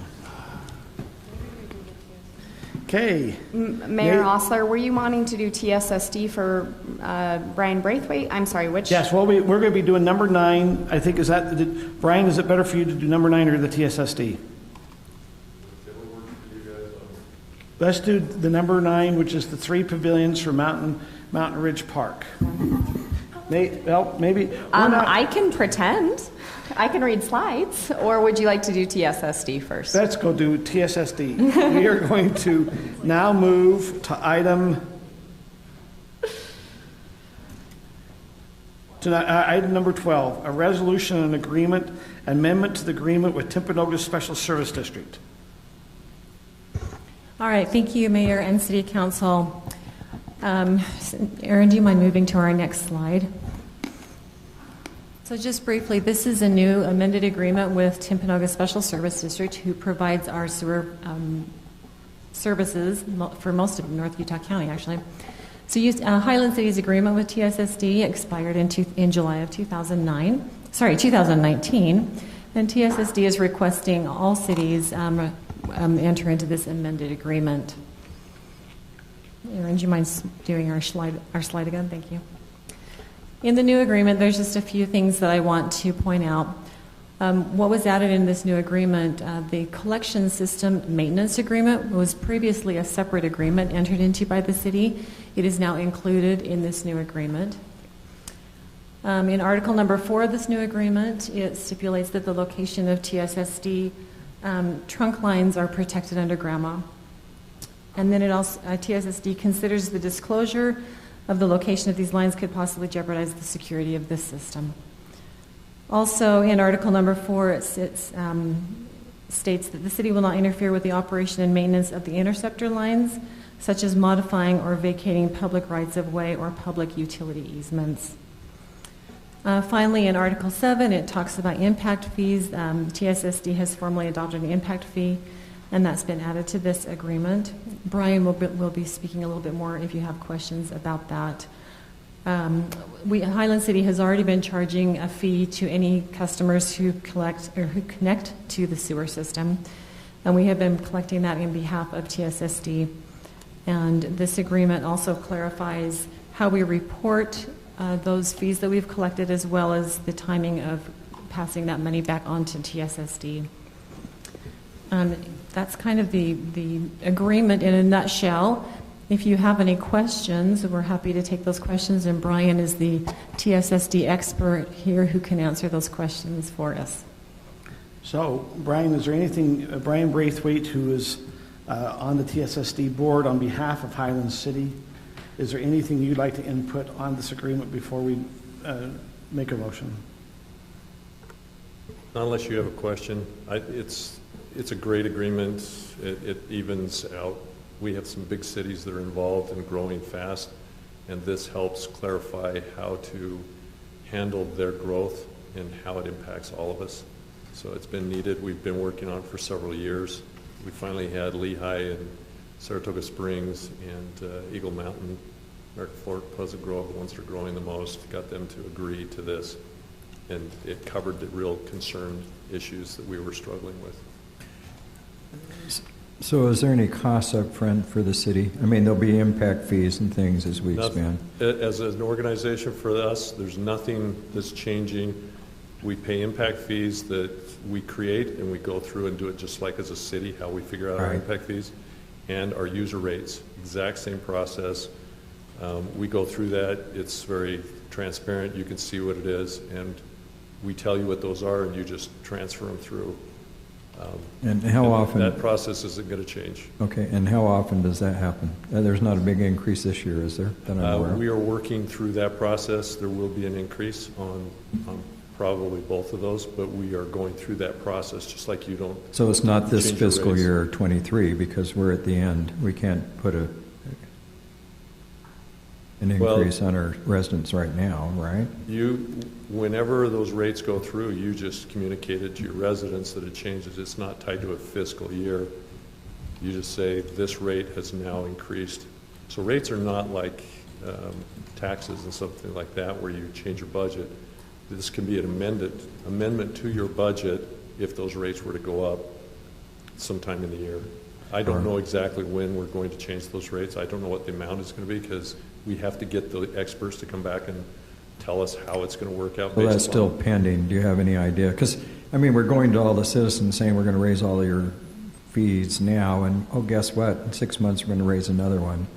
It will be late this year or the beginning of next year. Okay, so it's at least 6 months? So on our billing, we don't have a separate line for TSSD. It's all put together in our sewer. Is that correct? Mayor, sorry, that is, we have a separate TSSD fee. Okay. Yes. I just want to make sure, I'm trying to remember, so we do have on our utility bill a separate TSSD, okay. Yes. And then we have a separate sewer fee that we raised yesterday. Correct. Or we proposed. Yeah, or proposed, yeah. Yes, Okay. that is correct. Anything else that the council has a question on this agreement? If there's no questions, do we have a motion? I'll make a motion. I move that the City Council approve the resolution and direct the mayor to execute the amended agreement with Timpanogos Special Service District. I'll second it. I have Brittney and Scott as second. Any discussion before we vote? We're ready to vote?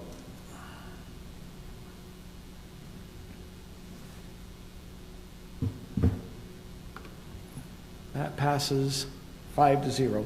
We will now move to item number 9, contract for 3 pavilions for Mountain Ridge Park. Nathan, I believe you have that presentation. Yes, sir, thank you. Next slide. Okay, so the park is currently planned to have 3 pavilions, one large one at 30 feet by 52 feet. And underneath that pavilion would be 12 picnic tables and 2 smaller ones at 30 feet by 28 feet, which would include 6 picnic tables each, so for a total of 24 picnic tables. The proposed contract with Smith Steels Works for that package is $203,261. The pavilions do feature a steel roof, tongue and groove construction, and steel columns. If you recall, or if you've seen it, can you go to the next one? Thank you. This is an example of the table on the right and the pavilion on the left. It's the same one, same manufacturer, same contractor that built it for Spring Creek Park, which turned out quite nice. So if we appropriate this money today and people come in and say, we'll donate $25,000 or $50,000 towards a pavilion, that the city would then be reimbursed? Is that correct? How it would work? Okay. So you want to go ahead with this, because I do know one thing, is steel costs are gone through the roof. Yes. So how fixed is this? Are they going to come back and say, oh, we're going to need 25% more? This is, you have the contract and the bid right in front of you. If we choose to buy it, then we will pay that price. Right now, delivery date's end of the year. It expires, this offer, or if you want to say their estimate expires on June 17th. So they give us 30 days. Let me ask you, Nathan, how's this price commensurate? You know, we built probably similar pavilion at Spring Creek. How's this pricing? How much are we noticing has been increased from what we did there at Spring Creek? You know, Mayor, I had an intent to look that up and ran out of time. My apologies.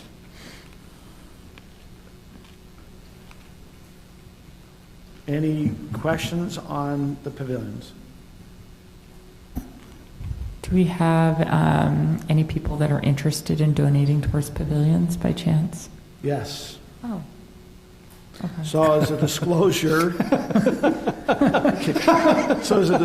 so there's not a conflict of interest, I have a family foundation that is interested and has expressed interest in donating for the large pavilion. Thank you. So, just a quick question. Why is that a conflict of interest? I don't know. I know I'm the one giving money, but just in case, so that was just a shot over the bow. Just in case. You're going to vote. I understand, but just so don't ever think there's a conflict somewhere. Okay. Mr. Mayor, Yeah. can I make a comment, which is just kind of a general thing I've contemplated between last night and tonight's meeting regarding budgetary considerations? Just a quick comment. Last night was a kind of a difficult conversation, and even compounded by some of the information that we received tonight. But I did some research, and for the first time in a decade or more, real estate prices in Utah County have dipped. They've peaked and they've gone down a little tiny bit. Typically, that's a precursor of the economy in general and a downturn in the economy. And I think we're kind of violating like a Warren Buffett basic rule, which is we are buying at the top of the market. Would it be prudent to wait on some of these larger expenditures until the market turns, which I believe it will? I think we're going to have something similar to like a 2008 real estate situation because of all these different factors that are coming together in I guess you could call them a perfect storm, but it seems pretty imperfect to me. But should we consider some of these larger expenditures? Because last time we saw, 14 years ago or however long ago it was, you had home builders flying high and charging ridiculous prices. And then a mere year or two later, they were basically not giving away, but at rates highly discounted as compared to pre-2008 crash. So, and I know steel sky high. Did steel go down after 2008, or did it retain its value? I don't know. I don't know either. And I think you bring up a valid concern. I guess we have to look at this and say, is this a good value or not? Actually, you probably haven't looked at the county property valuations for individual homeowners in Highland. Yes. They've not gone up tens of thousands, they've gone up hundreds of thousands when it hits people, because people look at it and they all think their tax is going to go way up, but we understand how the tax rate works. But I don't know. So Tim, I remember in 2018, the economy was forecasting that we were heading into recession, and we were in the council, and we kind of talked about that maybe we need to do a different thing, or to be honest, it was with Spring Creek. We had an offer come in to purchase the property at Spring Creek. Our appraisal was at one value. We felt like, I'd talked to some others and I thought we could get a little bit better value, but we got nervous that maybe we better take the offer now because we heard we're heading into recession. Well, we called that one wrong. Does that make sense? We what? We called it wrong. It shot up. It did. And we sold Spring Creek at about $200,000 an acre. If we were we haven't used that money. I guess we did build Spring Creek at $550,000, but we sold it for $2 million. The property there. Does that make sense? And so, now that I guess it was 2.4 because we got $200,000 for 12 acres. I don't know if steel costs are going to come down. I don't know if they're going to keep going up. I would recommend, like on cement, that we don't move forward on some cement projects. I think our pickleball courts might be one we want to pause 6 months to go out to bid. I mean, I can sit, but we could call it wrong. It's foolish to try to time the market because history proves that you can't do that. I mean, some people get it right, some people get it wrong, but I don't think we can gamble with citizens' tax money. I don't want to do anything imprudent by buying high and selling low. Well, that's why I was trying to ask Nathan. Nathan would be, I think our last pavilion, it was probably like between 30 and 35, because I just think these did not feel, I don't know how they're keeping some of their costs down. This is a ton of steel. I did buy, but it was a wood pavilion. It was a 20 by 30, and I paid about $25,000 before the pandemic. I locked it in before the pandemic, and now I think they're well over $45,000. So. I mean, that's not going to be catastrophic, and I think the benefits to the community are going to outweigh that small increase. I'm just saying overall, with large capital expenditures, it seems prudent. But once again, what do you think, Tyler? We've got a couple others we're going to vote on tonight. Here's our other problem we have, Tim, is that we're not the only city doing parks. Because of the ARPA money, a lot of cities have that money, and it appears the federal government's going to keep spending for 5 years. That ARPA has like a 5 year. So as we're looking at park stuff, that's my concern, is that all of our cities have, like how we have ARPA, they have ARPA. We have to spend our ARPA by 2024. So it's like a microcosm of inflation in general, where we're flooding the market, a very specific market, and that is parks, with revenue and driving up the prices artificially because of the ARPA money. So, yep. Do you have an opinion on what is going on just in terms of pricing, and if you think it'll come down? I know Utah's a unique situation in that we've got high demand for housing because we have low inventory, and at the same time our industry is growing quickly, and we're bringing in high-paying people that are receiving high amounts of compensation, with driving up the housing market further. So as we have before us, we have the pavilions. Is the council concerned that feel like they have enough information that we want to pause on the pavilions? Is it enough information we should move forward? Well, this was like a general comment. I'm not referring to the pavilion in general. I'm just saying large capital expenditures, should we reconsider and wait to see where the market settles? Or do we jump now, lock in a price, and guard against what could be continued inflation and shortages and pricing increases? So I don't know. Obviously, I don't know what the answer is. If I did, I know the wood's starting to come back down. I'd be in Las Vegas. I don't know how metal's been. Metal's high right now because I'm trying to put in an ornamental fence in this house I'm restoring. But can I ask one question about the proposed motion in this? So the proposed motion says, I move the City Council adopt the resolution approving the contracts with CXT Precast Products for the purchase of 4 precast concrete restroom buildings. Right. My bad. I revised it right there. Yeah, it's Smith still works. Yeah. What happens when you copy and paste? No. Okay, I did ask Tyler a question. I'd like. Yeah, Tyler asked about what you're seeing on the economy. Real estate is certainly a volatile market, of course, and you're going to see increases and decreases, right? Easy come and easy go many times. The further you get away from real estate or real estate related markets, you don't see a whole lot of actual price reductions, right? So a lot of what we're talking about, of course, is real estate or construction related. So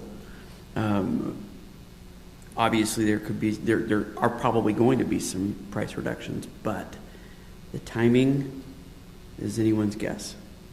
Yeah, that's what I think. And it creates a lot of its own speculation because of trying to outguess the other person. Right? It's like gambling. So I just wanted to bring that up and just valid point. I think it's a very valid point. I think we have to be sensitive about it because we are spending so much money on this park. You're going, is there some wisdom on certain items to wait 6 months and see if we're not going to be able to get it? Do we wait 6 months and go to bid if the market adjusts enough? But I don't know. So on the question, is there a motion here for the pavilions, or are we wanting to hold off?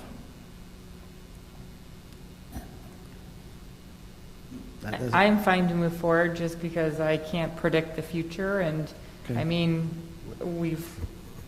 it's happened before where we tried to predict the future and it bit us in the behind. I agree with Kim. So, did we make a motion or predicting the future? I have not had a motion yet. I need a motion. So if someone's ready to make a motion. Come on, Kim.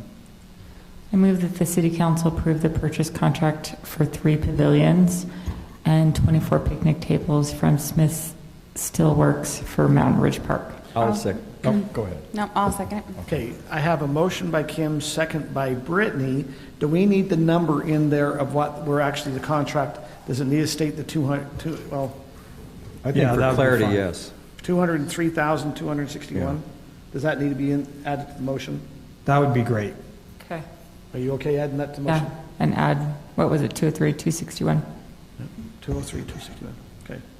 Okay, we ready to vote? Yes. Was that your vote, or are you ready to vote? Okay. We have garbage cans in the budget, right? Yes. 41,000.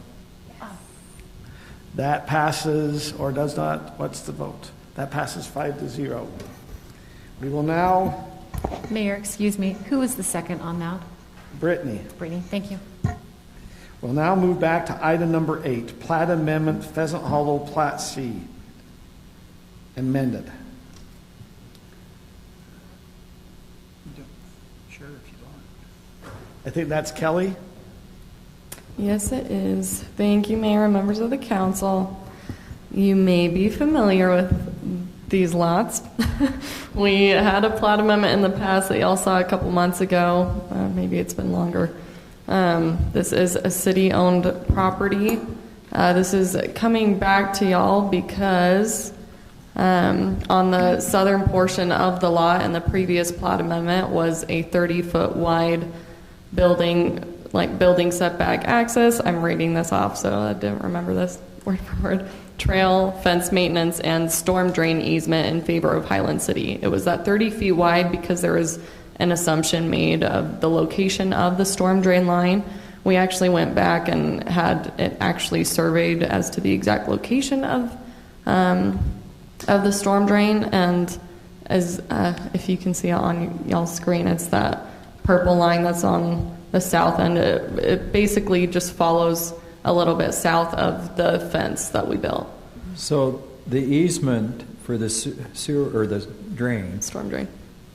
was on the north side of the fence, but the drain's actually on the south side of the fence. Yes, it's to give us the sufficient amount of space in order to maintain it. If we have to dig under, it gives us the right amount of angle. That's how Andy explains it. Basically, you have to dig under and at a certain angle, and that's what gives us that certain amount of space. And so we assumed it was further up. I believe we do it, is it about 15 on each side from the lane, or from the line? 15 feet on each side to give us that space. But it's a lot further south than we anticipated, so we're adjusting it, decreasing that easement to be the appropriate amount of space that we would normally have for a line like this. So if you have total access to the line from south of the fence, why do you need a lot of easement on the north side of the fence? Well, you would need to dig under on both sides to be able to get to it. Does that make sense? So it's it's on each side that you're needing space in order to get to the line. Does that make sense? Not a lot of sense, because you'd have to take your fence out or dig under the fence to get access, I guess. You would need to, yes. We would have to remove the fence to get under there. So there are two purposes for that easement. One is, as Kelly mentions, access Here's to the that actual, line. wording if you want to look at it. Access to that pipe if we need to repair it. The second one is to allow an event that we need to maintain the river and that bridge, a way to get there. That's the two purposes of it.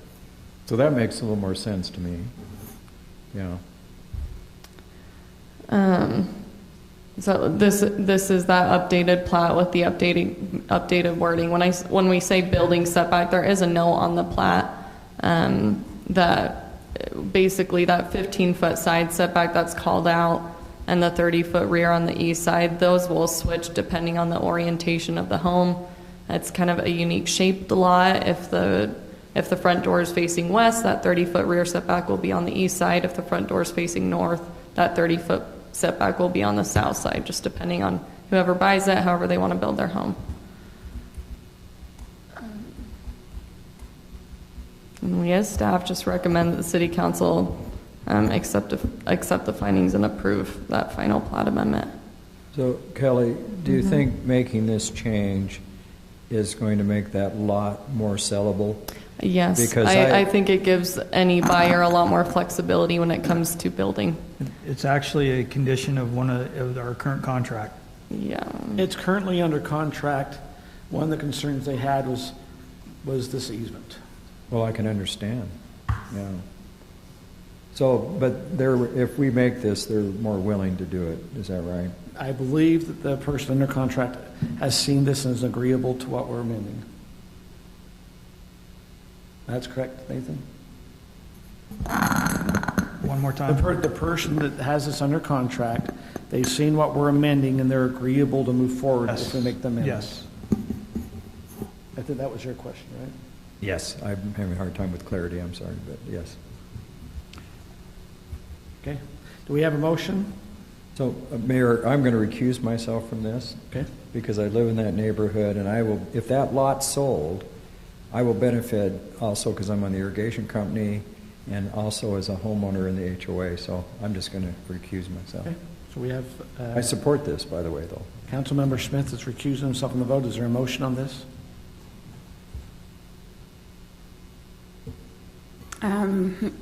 I move that the City Council accept the findings and approve Pheasant Hollow Plat C amended. I'll second. Okay, motion by Brittney, seconded by Kim. Are we ready for vote?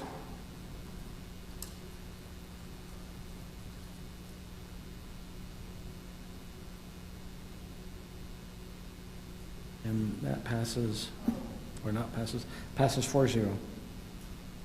We will now move on to item number 10. This is the agreement for the 2022 Debris Basin Project Interlocal Corporation corporate agreement. This will be, I believe, Jeff, is this you? Thank you, Mayor and Council. So this agreement's an interlocal agreement between American Fork City and Cedar Hills and Highland City regarding the debris basin and the reconstruction of the spillway that is currently there. If you're not familiar with the location, it's located right at the mouth of American Fork Canyon, across the street from our Public Works shop building. This is the floodplain, and this is the gate that helps us control in a flood situation to control debris and the outlet of that water. The next slide. So there's a couple comments. Why do we need it? The basin protects Highland City, American Fork City, and Cedar Hills homes and properties that are adjacent to the American Fork River from flooding. Also, the Debris Basin Administrative Board has been working for several years toward this reconstruction. And currently, American Fork City has already passed this agreement through their city too. They've already signed this agreement. I have a question. So this debris basin kind of sits more above all the Highland homes. So I mean, does this protect more Highland homes? I mean, why would American Fork and Cedar Hills, how would it flood any homes in Cedar Hills? I mean, I'm just going, what's the benefit to Cedar Hills? American Fork, I understand the river gets going, but it appears this is a pretty good benefit for Highland. Yes, there are the golf course that's in Cedar Hills would be impacted. Also, there are some homes just south of there. If the flooding was bad enough, it could reach some Cedar Hills homes, but they're not as affected as Highland City. Highland City's probably one of the more vulnerable locations just because we are the first recipient of the debris that potentially can wash over that if it's not controlled. And then downstream, American Fork would also receive water if it got out of control. So I'm going to ask some questions. I live along the American Fork Riverbed. I've lived there 33 years. We've had a few high water years. I think the last high water year was in 2011. We've been in a period of extended drought. I mean, we talked about that again tonight. So I have just a little bit of problem, and I'll say in the high water of 1986, when water was raining down the streets of Salt Lake, the water in the American Fork Riverbed washed out a culvert in my neighborhood. And I know when we had some higher water in the 90s and different things, residents in the Hidden Oaks neighborhood above us redid all their ditch, or not ditch, but the creek and the river and whatever. My concern is this is a big chunk of our budget when there's cost overruns on everything, and it's really expensive to get cement. So I suspect the spillway will have some cement in it, right? Yes. So I guess this is one of those things, in the middle of decades long of drought, I mean, we may have a wet year this next year, it's always hard to predict, and we want to be safe, but even in high water years, the debris basin as it's currently constructed has been effective because the water backed up at North County Boulevard when there was a lot. So my feeling is there's $250,000, why can't we wait until the cost of cement and all these other things come down in price, because I don't think this is going to cover all our costs in this inflationary period. It seems like the timing's really off. And so I'm going to vote against this, even though it protects my home in a way. But I've been there for high water years, and we've made it through every time. So unless it's like 1986, which was really an outlier, I think this is a project that needs to be done. And long term, I think it's great. I'm not sure it's good to do right now with these high costs. I just am kind of, and you know, especially when we had all the budgetary issues yesterday, and then the next day approved $250,000 for a debris basin that might not be used for 20 years. I don't know what the best decision. Right, and I've spent countless nights up on that structure. It's very unsafe as it is for personnel to go out there and try to retrieve the material off that grate in times of high water. And those times, sometimes it's middle of the night or whenever that occurs. The design of it right now is very difficult to clean and keep clean. That's why they've been exploring this option of reconstructing it so it's a lot safer and easier to clean for personnel and to try to mitigate the pack-up of this material. And just one other side note, Cedar Hills has applied for a possible, grant, sorry, that could go towards this project. That's definitely not something to hang your hat on. It hasn't been awarded or anything yet, but that is out there which would reduce the cost of this project. It'd be great to have a grant or something. This is a lot of money, especially when we're in all these drought years.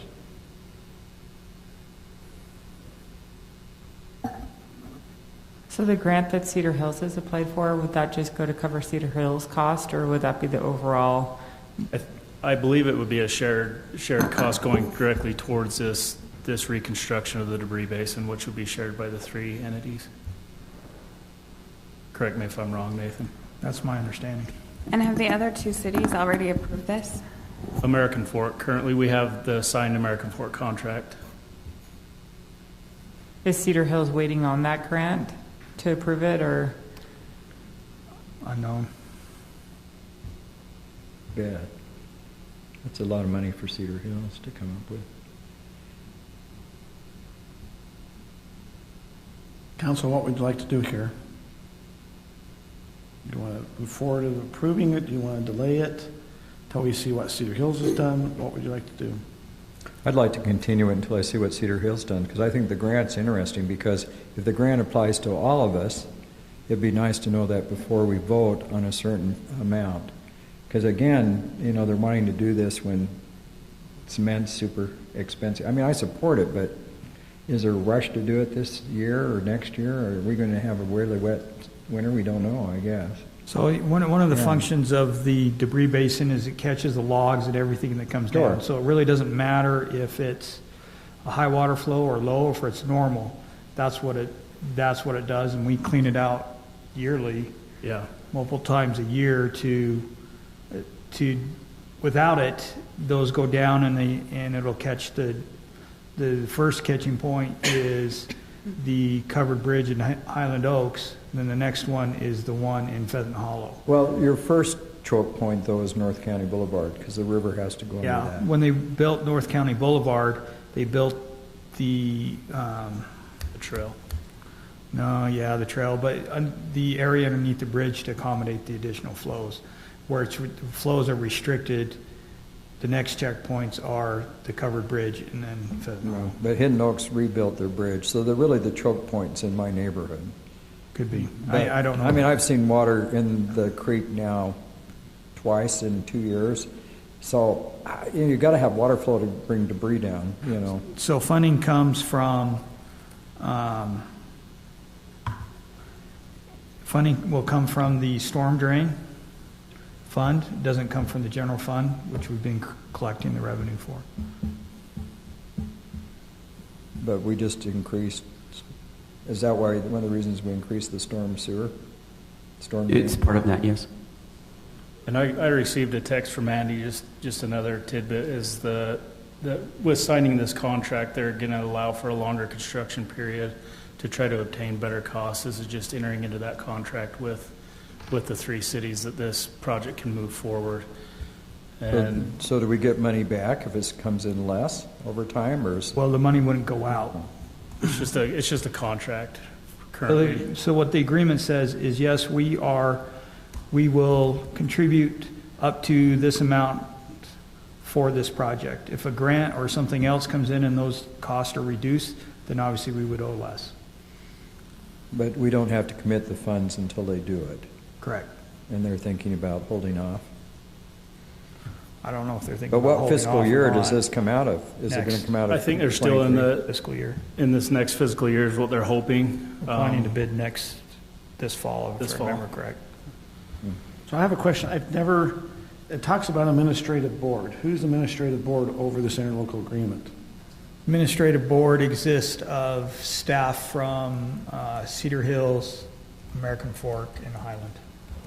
So have Public they Works do they directors. get together quite often to discuss things? Maybe twice a month or once? I think it's once a month. Once a About month. specifically Sorry, once about a this month. debris basin, or just about water, or? Debris, anything associated with the debris basin and water coming down and flood control. And then it talks about that they have funds, that, if this is over budget, that it could go and stay in this board's funds. Do we know if they have any funds sitting there? I don't know their finances. I mean, this is, to be honest, a board I've never seen any financials on or anything. It's kind of just sitting out there that I've heard about the debris basin, but I didn't know that there was a board that had funding, that they could keep funds or things of that nature. Yeah, I didn't know that either. Yeah, so I mean, I usually support it they don't long-term. have I a, just think it's expense right they don't now. have these kind of expenditures because it's maintenance and how it's going to be maintained. And we share those costs and resources to do so. Just out of curiosity, who owns the property where the debris basin's at? We do, I believe. That's what I thought. I think it's Highland. Yeah, and another thing that he just sent me was that upon the purchase of this between the 3 cities, we committed to the maintenance, operations and maintenance of this facility. So this is just a step in that direction. So council, do you need any more information? You know, I would really like to know about this grant before I appropriate $250,000 in a tight budget year. Yeah, the odds are we won't know grant for a while. And is there some reason why we couldn't continue it until we hear about the grant? In order to bid the project, and they are, if Andy will correct me if I'm wrong in a minute here, but they are contingent on when water is not in there to build it. So if their plan is to build over this winter, then they have to bid that project now. So any delays would potentially delay that project for another year plus. But it seems like they're bidding it when it's really expensive. I just have a little trouble with that. I don't know. Okay. Okay, is there, A motion?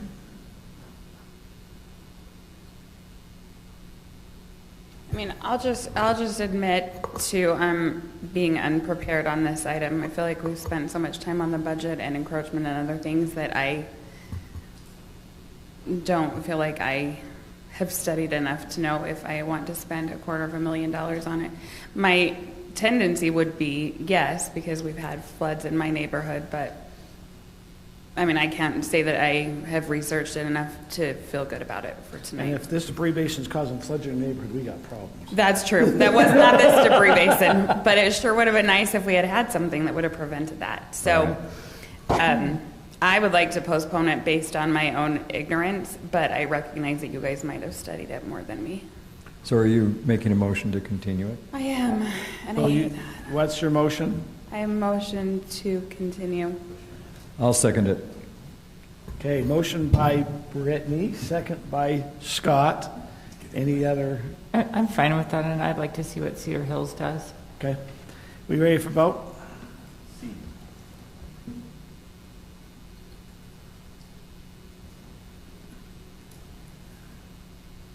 It's just hard to appropriate $250,000. That continuance is 5-0. Our next item is item number 11, construction contract. Approve a contract for Highland City tree replacement project. I believe that's also you, Jeff. Yes, it is. Thank you once again. So the city has been looking into this project under the direction of City Council to start a tree replacement program. And we put it out to bid. Stratton and Brought Landscapes to replace 85 of the city-owned trees. And this is the bid that we received from them. The tree replacement locations are indicated on the map. They're kind of sporadic out throughout the city. They were identified by our park superintendent and our city arborist as the locations that were needed the most. And let's see the next slide. Oh, that's the motion. Are there any questions on that? We have it in the report, the financials, where it would be coming from. Half would be this year, this fiscal year, and half would be next year. We lumped it all together as a larger bid to gain interest from landscapers to do this project. We reached out to some other companies previously with some smaller numbers, smaller quantities of trees, and we didn't receive any response. So this contractor, to be transparent, one reason why they're interested, I believe this is the same contractor we're doing stuff with Mountain Ridge Park. Right. So they've kind of said, hey, we're going to be doing that here, and so we're willing to bid. And like Jeff had mentioned, there have been some other contractors we struggled to get bids from. I just want to say that we talked about this last night. I brought up the trees, and already by today, Andy and Josh and staff had contacted that homeowner to arrange that project. So I just kudos to staff for really They're kind awesome. of letting us run with that idea, because I know that's kind of a hassle. So I just want to say thank you. So I've been a problem tonight, and I apologize last couple nights, but I really have a hard time paying $1,000 a tree. And the reason I have a hard time for that, we have some beautiful trees and parkways in Highland, and I love it. I mean, I live off the Alpine Highway, and I love those trees. But you know, you look at all the trees that were planted by the state along Timpanogos Highway, I think 50% of those are either damaged from the wind or they've died for one thing or the other. And I don't blame staff for that, because I don't know how you can manage every tree in the city. But I have concerns that if I've looked at this list of trees, and they're beautiful trees, but they're trees to me that make more sense in somebody's yard and not on a parkway that's difficult to maintain when we have so much wind and all this other stuff. So maybe you can comment on that, Mr. Murdoch. But I just worry about spending $1,000 for a tree. There's no guarantee on these in the contract, and losing a large amount of those when we've got budgetary constraints. Because I love trees. I'd like to see the city beautiful, but I look at Timpanogos Highway, the trees along there, and I think, gosh, what are all these $85,000 trees going to look like in a few years? some ways to better maintain them or something? I don't know. What's the deal on the Timpanogos Highway? Because it really looks pretty bad. I know a lot of those, and I don't know for a fact. I wish Josh was here to chime in more, but I know a lot of that's affected by the amount of salt that's put down on that roadway. Right. It's very heavily salted throughout the winter months, and that salt ultimately ends up on the shoulders of the road, which is definitely going to affect those trees. So I think that's a big impact on those. A lot of these trees that they're replacing are trees that have either been damaged, hit by cars, broken in some way or another, vandalism, different things, and a lot of these are just to replace the trees that were previously there but are no longer in those locations or are dead. So are they going to end up damaged and dead also? If we're still salting the roads? The majority. I guess how are we going to prevent trees from dying? You can't. You can't. And the majority of these aren't along that corridor. They're in different locations as indicated on the map. There's some up the Alpine Highway. There's some on 4800 West. It looks like North County Boulevard. Over on 6800 West, it looks like, and then 5600 West, I believe. So one of the reasons for the number of varieties is to protect against disease, right? If you do all one tree and a disease comes and it hits that tree or a bug or whatever, it's going to take out them all. If you have a variety, then you'll lose some, but you won't lose them all. So are these hardy trees, though, for parkways? I mean, I've looked through these, and they're beautiful trees for people's homes, but I thought they seem like they're kind of high-maintenance trees. They're in our list for things that we would allow in a park. In the city? Yeah. Why are these trees so expensive? Well, I think that's one of the hang-ups. because you're paying a combination of them to remove anything that's existing, the cost of the plant, and to plant it. And is there a warranty? Isn't there a 1-year warranty? That's my understanding. And I really I've been an advocate for the trees. My only question was all of the ones, I think there's 15 on the median on Alpine Highway. I had thought at one point we were not wanting trees there because of visibility issues. Is that not correct? So these would be where they would be appropriate.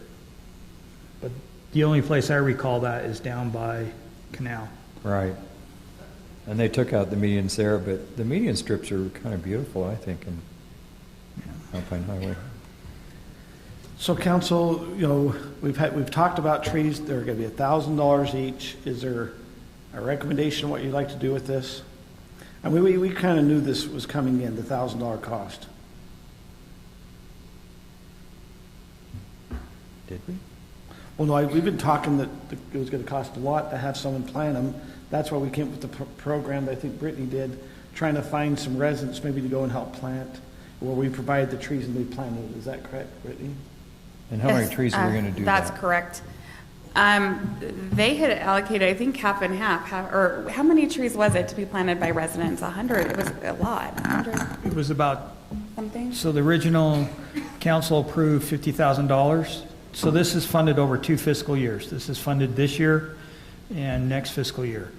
Council originally approved about $10,000 in trees and materials for residents. The other 40 was to come from contractors.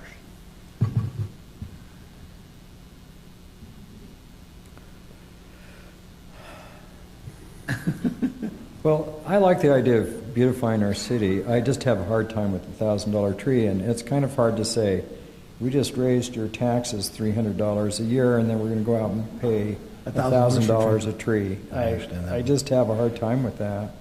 I don't know. Is there more trees? I think all of us should be having a hard time with it. Yeah. I mean, Council, what would you like to do with it? I mean, we have a bid before us. Do you want to not accept the bid, delay? See, do you want to move forward with it? And just to clarify, on Alpine Highway, there isn't any trees being replaced in the medians. They're all on the sides. What do you think? What if we postponed it just for a couple of months one, to see if that price comes down, and two, let's see where some other things you want to make the budget.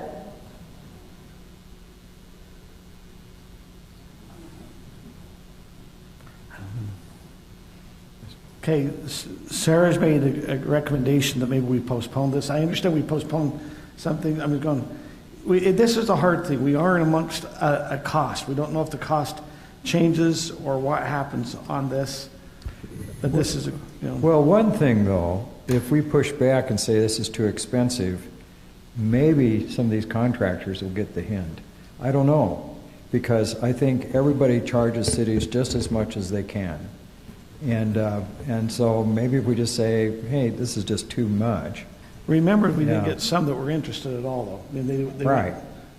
So, I mean, I guess I would say, what I would say is, and I was the proponent for the trees all along, that was before I knew it was $1,000 a tree. Is there a way that we can wait on these trees? I mean, and I know that I'm the tree proponent, but to be fair to myself, I didn't know how much they were going to cost. Can we wait until we do the park and that landscaping and put in trees then if the costs come down? If you'd like to postpone it, we can. I mean, the next question I asked staff earlier was this something, now the problem is we never always have enough staff. If this is something that I don't know if the staff felt like they could kind of, if we had enough employees or things of that nature to help. And Nathan, I asked you that, what was the feeling? Is it just, we're just already too far stretched? So we'd probably have to bring in some more seasonals to do that. And then we haven't run any cost estimates on it. And we're just responding to the request by the council to provide this program. If the council chooses not to do it, that's fine. Is the motion to continue this? I'll make a motion. I move that the city council continue the tree replacement program and readdress it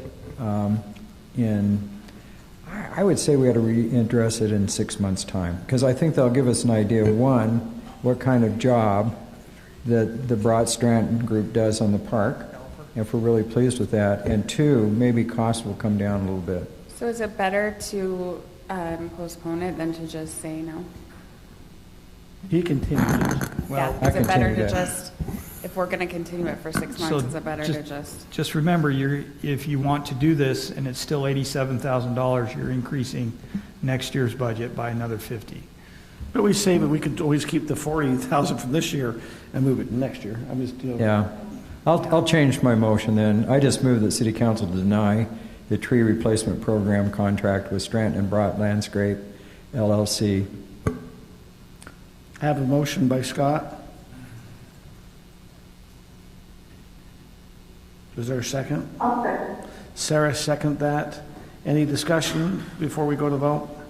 So the motion is to deny the tree replacement program and the contract with Stratton and Brott Landscaping. Wait, the motion was? To deny. The motion was to deny. Scott moved that the City Council deny the tree replacement program contract with Stratton and Brott Landscaping. So we can address it in the future, if costs come down and stuff. But. Tim, you able to get in? Would you like to go ahead and just vote? Okay. I wonder how much it would cost to just pull the dead ones out.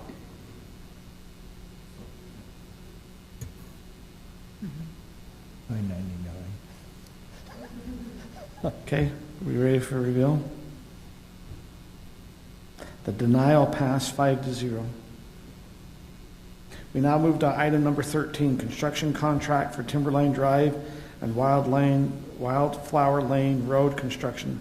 I believe that's back to Jeff. You ought to think, Andy needs to really thank you on some stuff. You got a big night. So this is a construction contract for Timberline Drive and Wildflower for the road reconstruction project. This was a project that was on the budget for the 2021 fiscal year, and due to timing and unknown circumstances of the subbase in that road, we made the decision to push that to the next year, and we're here now. So this here is just a map of the area that's proposed to be reconstructed.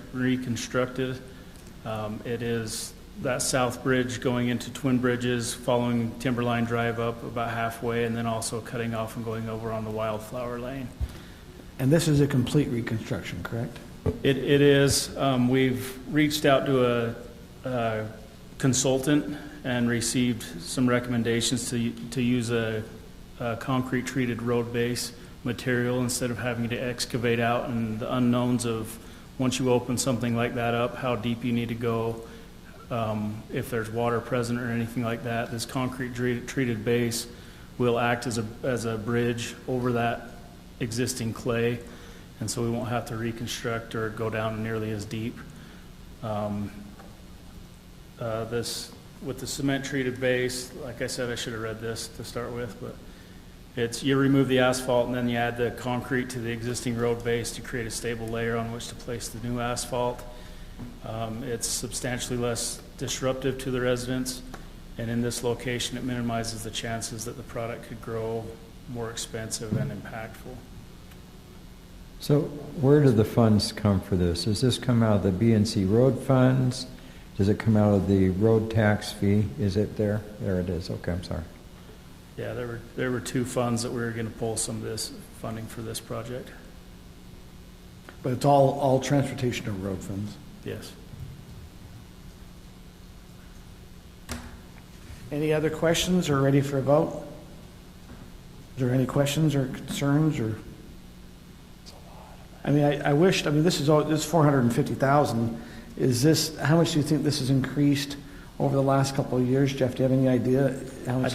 I don't have the numbers with me for last year, what it was bid at. I just know that we pushed it off from last year, and the residents were a little disappointed that it didn't happen last year, and we're kind of looking forward to it this year. But yes, that's the decision that you. Yeah, the reason it was pushed is because we had some patching projects, and we were trying to get the ground dry enough to actually do the paving, and it wouldn't happen. And so at that point, we're like, okay, we need to reevaluate what kind of treatment we're doing here. This was, I believe these were built before our northwest cross-section was done, so it doesn't have the structural fabric and all that kind of stuff in it. Hence the hiring of the consultant, and here we are today. I'll make a motion.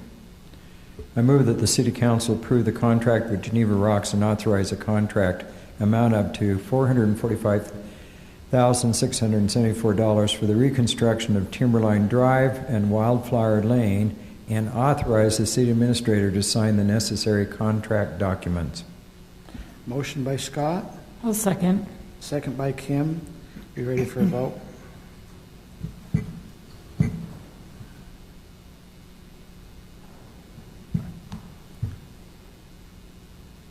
That passes 5-0. We have our last item on the agenda, other than some discussion items, communication items. We have the item number 14, the budget direction. We met last night. Is there anything that we needed to communicate as a council to staff about the budget direction different than last night? Seeing none, then we will move. If there's no direction different? Can I just, just a general comment, because I think we spent a lot of time last night on this. But Tyler, I appreciate all your work on this, on the budget and things. I know it's been kind of a hard budgetary year.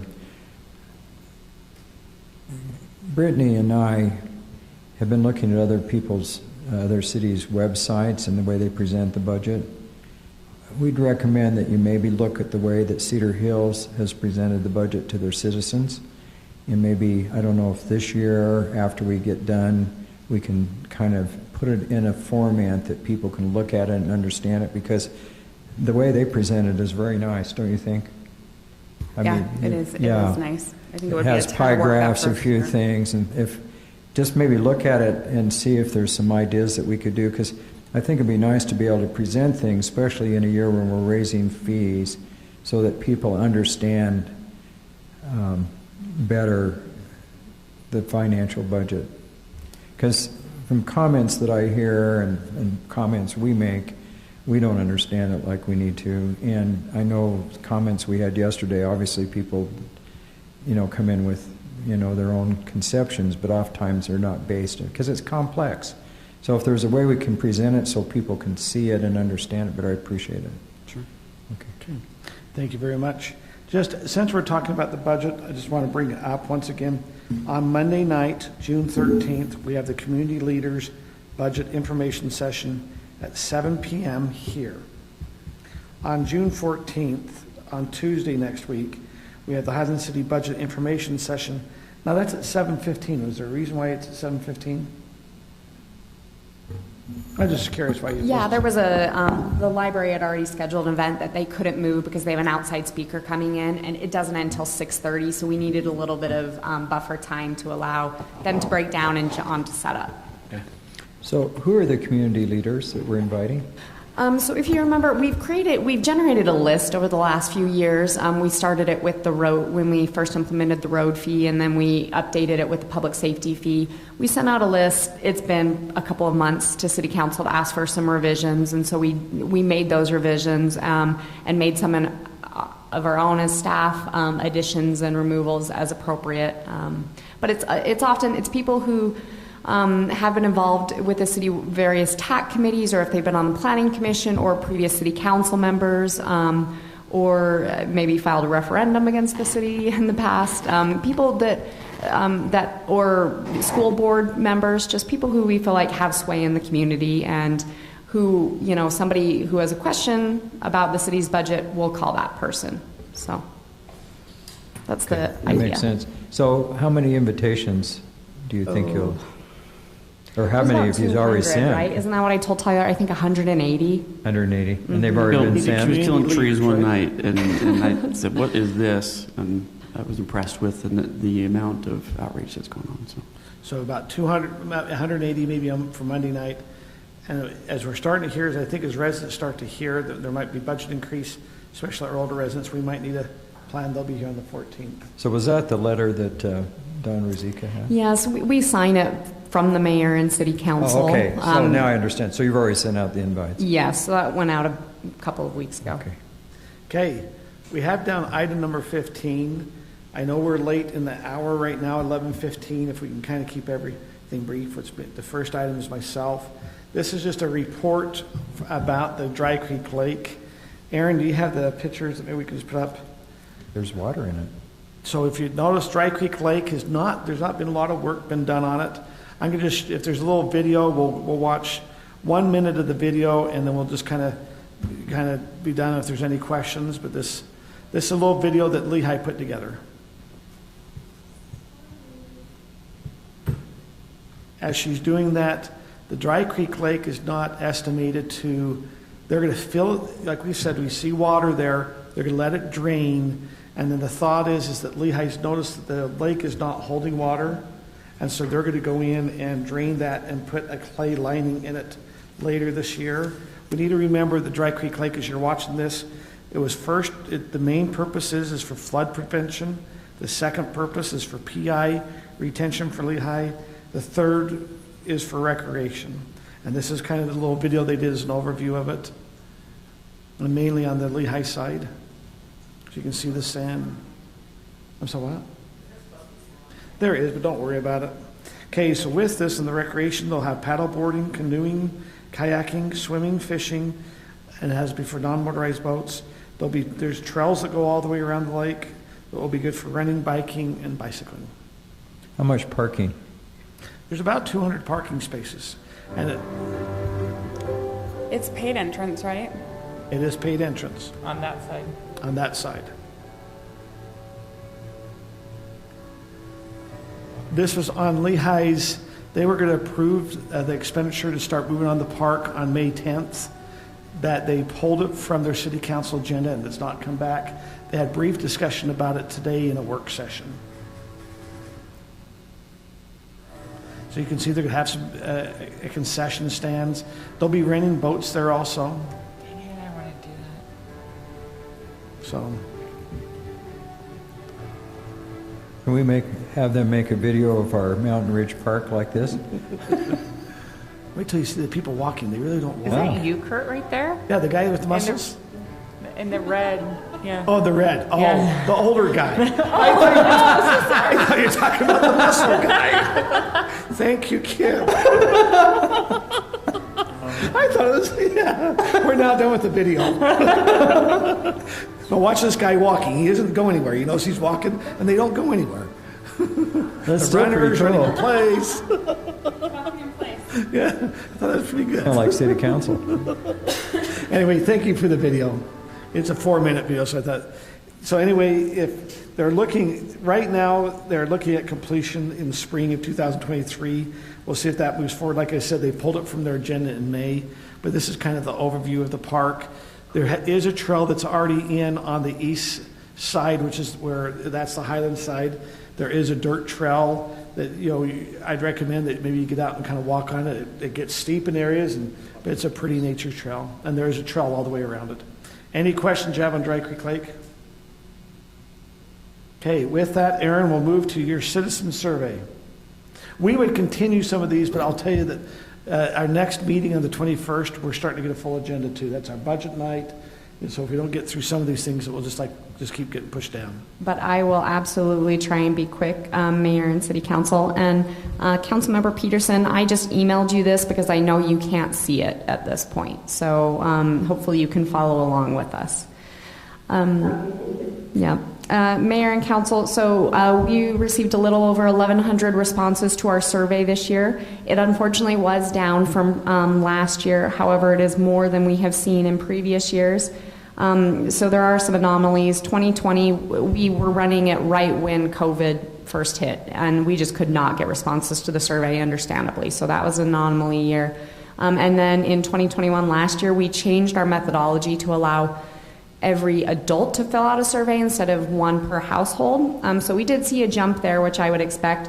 I honestly wouldn't expect too much of a jump, just because while it's possible and while different adults in the household are going to have different opinions, I see the likelihood of people turning in survey from the household unlikely, multiple people doing that. And so I do, but I will say with this, I thought I had written that down. Because of the number of responses, it is a statistically valid number. So I'll try to save you the statistics lingo, but these results you can compare to the population and put these results on the population with a 3% margin of error. So up or down 3%, but it is a good response number. An interesting stat, we did see more online respondents this year than we have in previous years. Normally it hovers around 50%. This year it jumped up to almost 70% responded online. Most of our demographics actually were still representative though, and so as staff and I were discussing this, one thought is that older generations used to fill out the form survey, but through COVID, those generations have had to get more comfortable with technology maybe and felt more comfortable doing it online. It is a huge blessing to staff because it means less physical coding, which is helpful to us. I'm not going to go into all of these numbers, and I will send this to you as well, so you can have it to reference.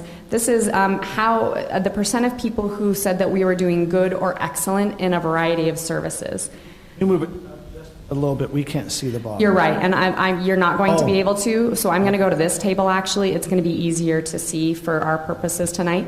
While there is absolutely some areas for improvement, I think one thing I want to emphasize is that in almost all of these categories, 70, maybe even 80% of people think that we're doing a good or excellent job. So while we do see some downturn, and I'll talk about that, overall I do feel like Highland is doing well. So again, actually, all of the, we did see a little bit of a downturn. If you remember a few years ago, we also saw a downturn in almost every category. And we kind of attributed that to, it had just been after the city had gone through a big decision-making process with Mountain Ridge in terms of a large pickleball complex. And that next year we saw a huge downturn, and we kind of attributed that to some angst that the residents were feeling. And I think that we can also look at some angst the residents are feeling in terms of trails and open space due to recent political issues in relation to those. And so anything under 5%, I'm not too worried about that. In my mind, that's statistical noise, especially within the margin of error. Over 5%, I think that's where we need to start looking and taking note. Arts Council went down. They have gone through a transition phase, and overall, again, 76% of people are happy, but I would attribute it to that. Can I just also, the Arts Council's not had any plays in the last 2 years, and so there's we're there's a somewhat lot of engaged things. that way. There's a lot of things that have kind of happened. I agree. I mean, a huge cutback on their programs because of COVID, nothing they could control. Honestly, code enforcement is never positive. It went a little worse. I truly believe Brent is doing a much better job than we have ever done. Actually dealing with problems and handling problems, and that could be part of it, is that more people are getting letters from the code enforcement officer as needed as well. So these are the two numbers in particular I was speaking about, council the red. The residents' opinion of our natural open space vegetation maintenance, I'm sorry, I didn't finish that sentence, and then our trail quality both decreased 9% and 6% respectively there. The one bright note on here that I will say is fun to see is while road maintenance did go down 1% every year, it is one that has increased 25% over the past 7 years. So while we certainly have a ways to go there, and you'll see that later on in the survey, it is one that we have significantly improved in. So thank you to council for funding that, and kudos to Andy and staff for managing that. I noticed snow removal went up when we've had less snow. Is that just... Probably has to do with that as well, yeah, right? Okay. Bad snow years, maybe that was a bad snow year.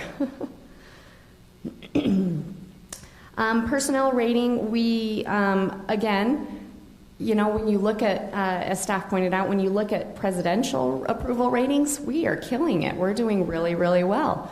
And so, let's look at these numbers. There were decreases in every category.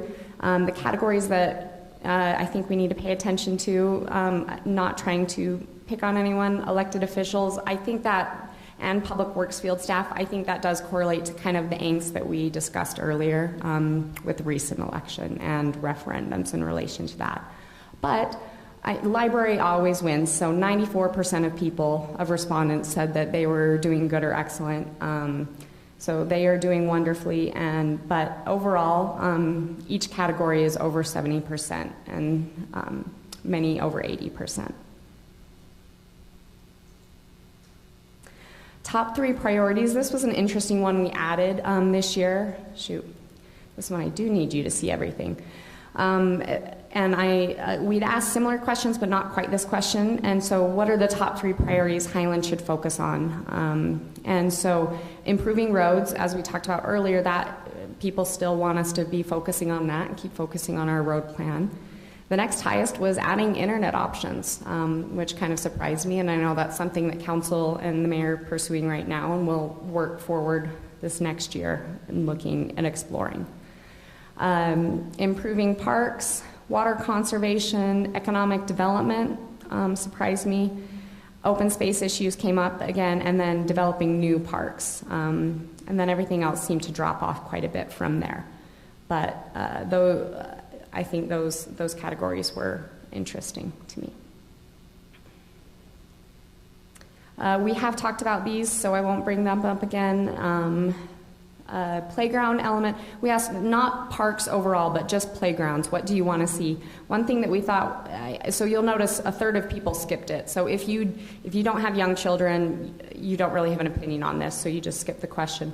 One thing staff thought was interesting, the top two responses are kind of opposite from each other in many ways. So 24% of people said we want all abilities elements, and 17% of people said a ninja course. So we saw kind of a divergent there, right? Different groups wanting different things in our parks. And so I think we need to be careful and make sure that we have a little bit of everything for everyone. We've talked about this response as well as, should the city, let's see, add recreation programs? Let's see. Use city funds to begin recreation programs. And this one was pretty split down the middle. 42% said no, and then, let's see, 41% said yes. So there was, 51%. So a slight majority said yes, the city should pursue recreation programs, but it certainly wasn't a strong majority here. So I think that's something still the community's deciding on in many ways.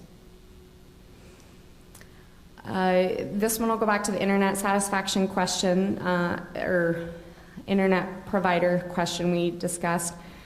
So about a third of residents, 39%, are unhappy with their internet options in their home.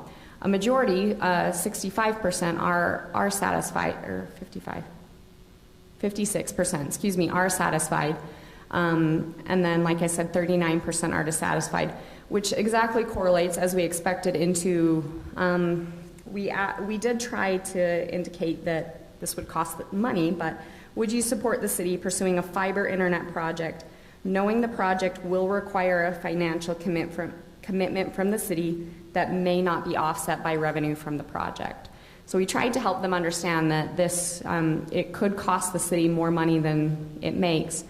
And so if you are dark blue is everyone, middle blue is dissatisfied with internet, light blue is satisfied. So if you're dissatisfied with internet, no surprise, 80% of people want us to pursue a project like this. A little over half of the total population would be interested in pursuing a project like this. And then about 41% if they're happy with internet. So a slight majority of your population, but a strong majority of those who are struggling with internet are interested in this.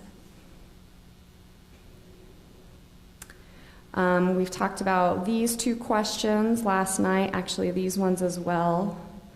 Donna's received these results, so the library asked a couple of questions. What kind of after-school programs would your children be interested in? And then if the library were to get some grant money, where should we spend it? Donna's kind of reviewing these and seeing what makes the most sense to add in the library. The thing that the library struggles the most with is space, just having space for programs as well as materials and everything else. And so unfortunately, the two things that people wanted the most would take up a lot of space. So a large format printer, like think our giant plotter that we print our posters on. Same thing you could get at Kinko's or something. And then recreation equipment, that's kind of a new trend in the library world to not just loan books out, but loan other things like board games or AV equipment or rec equipment. But rec equipment, balls, baseball bats, things take up a lot of space. So, demographic questions, I won't go into these in too much detail, but except to tell you that so this is kind of the demographic responses, and then over to the right is in comparison with census data or other data to see how close we are. So we are a little underrepresented in the male category. More females filled out the survey than males did as a percentage. This is where do you live in Highland in relation to Alpine Highway and Timpanogos Highway being the crossroads.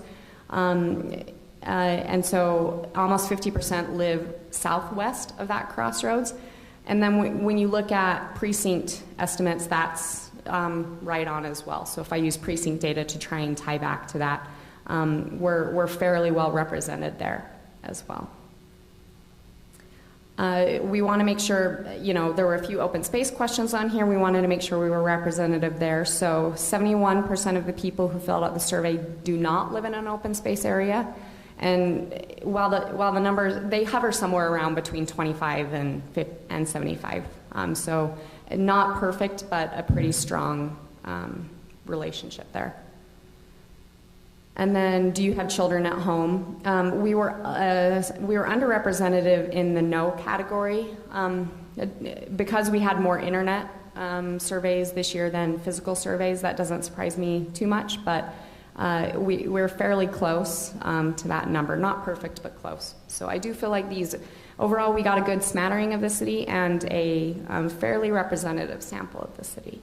So happy to answer questions, but I will send you these results and I'll post them online as well after this, or tomorrow.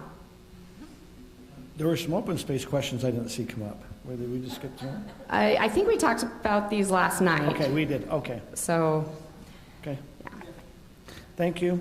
I appreciate you taking all the time to do that.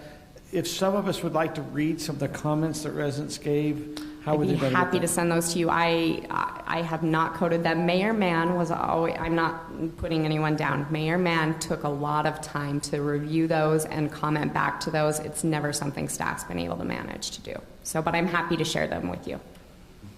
I'd like to see them. Okay, thank you for everything. If we don't have anything else, I think we could adjourn. I'd like to bring up one thing. On the next agenda, on the 21st, I really would like to address the possibility of surplusing some of the land in the Wilmington area, because the proposal that the mayor made and the staff made. The reason for that is, there are some residents that have probably listened to the council meeting again tonight, wondering if this is going to happen because they're trying to work on their yards, trying to redo things. They want to make plans, so if they can buy 5 foot of property or whatever, they'd like to know if it becomes available. And so I think we need to just bring it to vote because, I mean, and Kelly, I don't know how specific you have to be because I think we leave some general ideas about how many people in a row have to buy or how far from the trail they can buy, but I don't think it has to be super complicated, does it? Because the plan I saw the mayor make showed that there were areas where you could have a maintenance agreement and other areas where you could buy. But I think we need to set up some sort of parameter so people can move ahead of So Scott, I sent you a text earlier tonight. Yeah, I did. I saw that. Okay, so the question was, I'd like to put it on the 21st, and if we can find a time, Kim had mentioned maybe about trying to meet with those residents in Wimbledon. I was just thinking of only having maybe Scott, myself, and Kim there, so we didn't have a quorum. But is the council amenable to putting the Wimbledon on the 21st? Yeah, I am. I certainly am. I think we need to, and I would like to address don't we have a few outstanding, I've gotten a couple of emails, outstanding purchase requests from last year. Yeah. There are obviously those final deferred ones in Twin Bridges, but for people that have been wanting to submit requests this year, when I've told them we're not selling right now, they get I would like to still submit my request, and so I've just kind of given them the outline of what y'all had them provide last year, and have kind of, I don't know, I think I have like maybe about 10 requests that are kind of just sitting there where when people reach out, I'm just like, I wait for y'all's counsel. If you would like to bring them up, I have them. If not, I'm more we don't concerned need about to. the ones that we already looked at once and deferred. Which is the Twin Bridges ones. Now, Those are the only ones outstanding. So on the 21st is our budget night, so we need to be a little careful on how much we put on, and we're starting to get already other. So I thought we probably could get through Wimbledon pretty fast. If you're wanting to put those others on, we can do them, but we'll put it probably towards the end of the night so we can get through our budget. I'm fine with waiting until another meeting. I just would like to do it at some point. I would like to have it on the radar, along with that encroachment policy on the radar. Could we do that the 1st of July? I would like to do it. July 5th, we could do that encroachment. I think we're close. I think we're ready to also do the encroachment policy. Right. Could we do that July 5th? I think we can. Independence Day? Is everyone, I think Sarah is out of town on July 5th. Is everyone else here on July 5th? I mean, we could do 5th or the 19th, whichever's easier for you, because it is right after a holiday. I wasn't sure. Yeah, I'm here. So right now, just We have 14 items for The 21st.